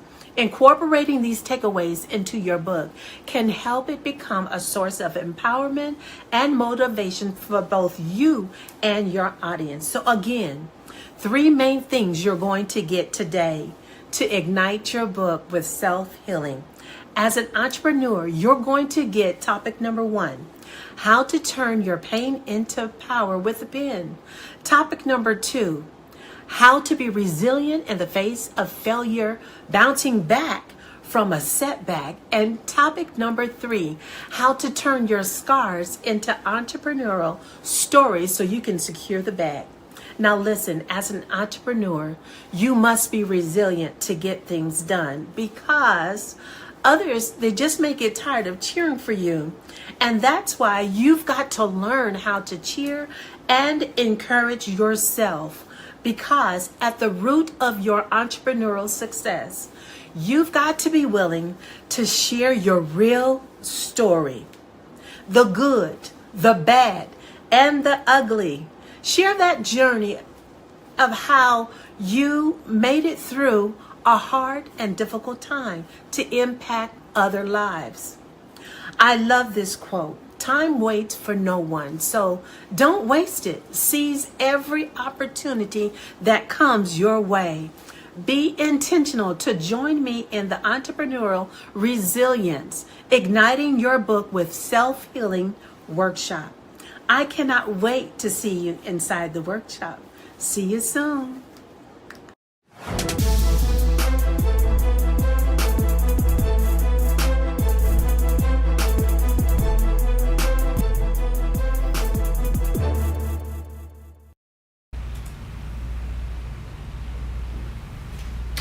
All right, everybody. So we have one more speaker for today. One more speaker. Listen, this has been so good. Hold on, let me pull up my little over there. Y'all register.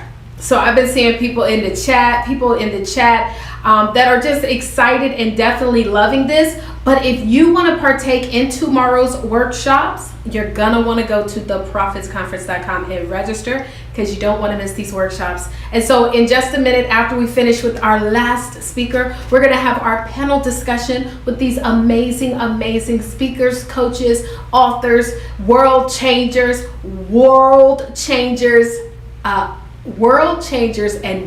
changers. Okay, amen. So let's go ahead and introduce you guys to our last speaker of the day. Hello, everyone. Thank you for joining us. Before we take a deep dive into the topic, I just have a few questions. Something to consider. What would our communities look like if we had businesses that could create jobs and hire locally to sustain our communities? Second question. How has inflation affected you, your family, and your community. We've seen loss of jobs, inflated prices of groceries, the housing market, gas, insurance. So from housing insurance to medical insurance, everything is skyrocketed. In a recent article this month, even Google is cutting jobs. Even with a 15% return, they're still cutting 12,000 jobs. This is disheartening, but we must be prepared. What if there was a solution to today's inflation in these uncertain times? The solution is starting and growing your business with the tools needed to succeed. What if you had access to funding to build the business that God gave you, the idea that He gave you? I'm Naya, the daughter of an educator and coach who taught over 30 years to ensure his family was well taken care of. But also for the next generation to have the capacity to have stable income. In spite of his humble upbringing, being the oldest of 6 children, he overcame poverty and obtained his education from Florida A&M University, go Rattlers, to ensure our family's stability in the future. My daddy was intentional about preparing for his future. I witnessed firsthand the transformative power of 1, being educated and its benefits, 2, being the educator and its capacity for legacy building, and 3, investing in the people of my community. Unfortunately, we lost him suddenly before my 21st birthday. Although he's gone, I still continue his legacy as an educator. But for adults, I'm a certified financial literacy educator, a leadership coach, and trainer. But college education is no longer sufficient for financial freedom. Multiple streams of income is vital to combat these unstable times. Having the funding needed to build financial wellness for our families and businesses is key.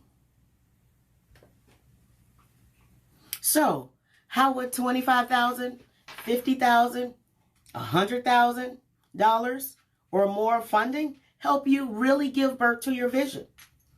How would it help you sleep better at night when trying to build a new or grow your business?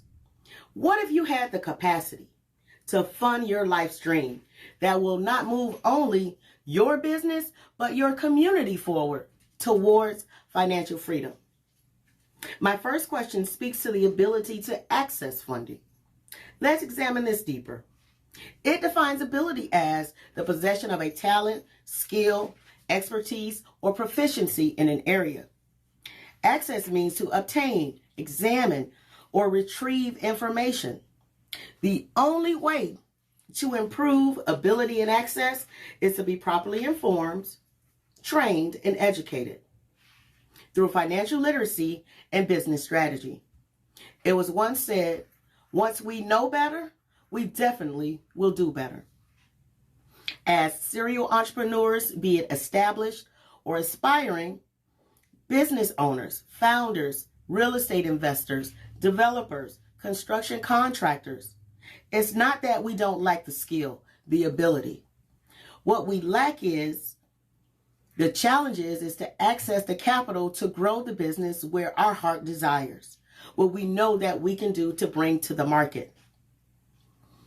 The challenges come when we want to have larger projects like commercial government projects or buying the block, or maybe payroll to add more employees to increase productivity, performance, and profits. The response to our challenges to fund our vision is to be prepared, to understand the preparation for the process is key. To understand first how to qualify and to know exactly what the lenders need beforehand. The question now becomes, are you willing to unlearn, learn, and relearn what's necessary to be competitive, to grow in this market and to scale your business, we must unlearn and remove ideas, behaviors, past experiences, or what we thought was correct.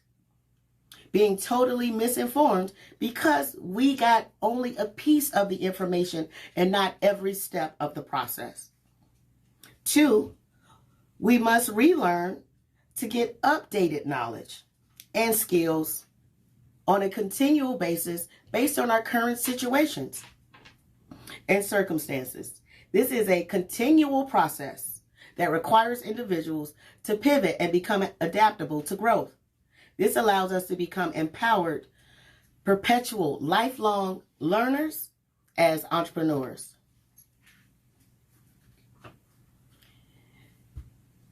What we need to learn as entrepreneurs is 1, how to leverage our personal credit, 2, access and build our business credit to access business funding. Your credit score can position you to invest and by creating multiple streams of income. Understanding the power of your personal credit, did you know that 650 or higher with W-2 income can open the door to start building your business credit, to start opening the door, they have funding for startups? So having the education, having the knowledge helps us make better decisions. Secondly, we must learn the type of funding our business needs. Every business isn't the same. Every business model isn't the same. All goals aren't the same. So let's dig a little deeper about learning the different types of funding, starting with business lines of credit, which there are 2 types which we'll touch on, secured and unsecured. But let's start with defining the business line of credit, which is also called an LOC or a LOC, is a revolving loan that gives business owners access to a fixed amount of money, which they can use day by day according to their need for cash. Lines of credit are specifically designed to help businesses finance short-term working capital needs, such as purchasing inventory, repairing equipment, financing marketing campaigns, or making payroll. Those are short-term working capital needs. So the 2 types that we spoke on quickly was the secured business line of credit, which requires business owners to pledge collateral. This collateral may look like accounts receivable or inventory. Lenders typically won't require capital assets such as real property or equipment to secure an LOC. If the borrower is unable to repay the loan, the lender will assume ownership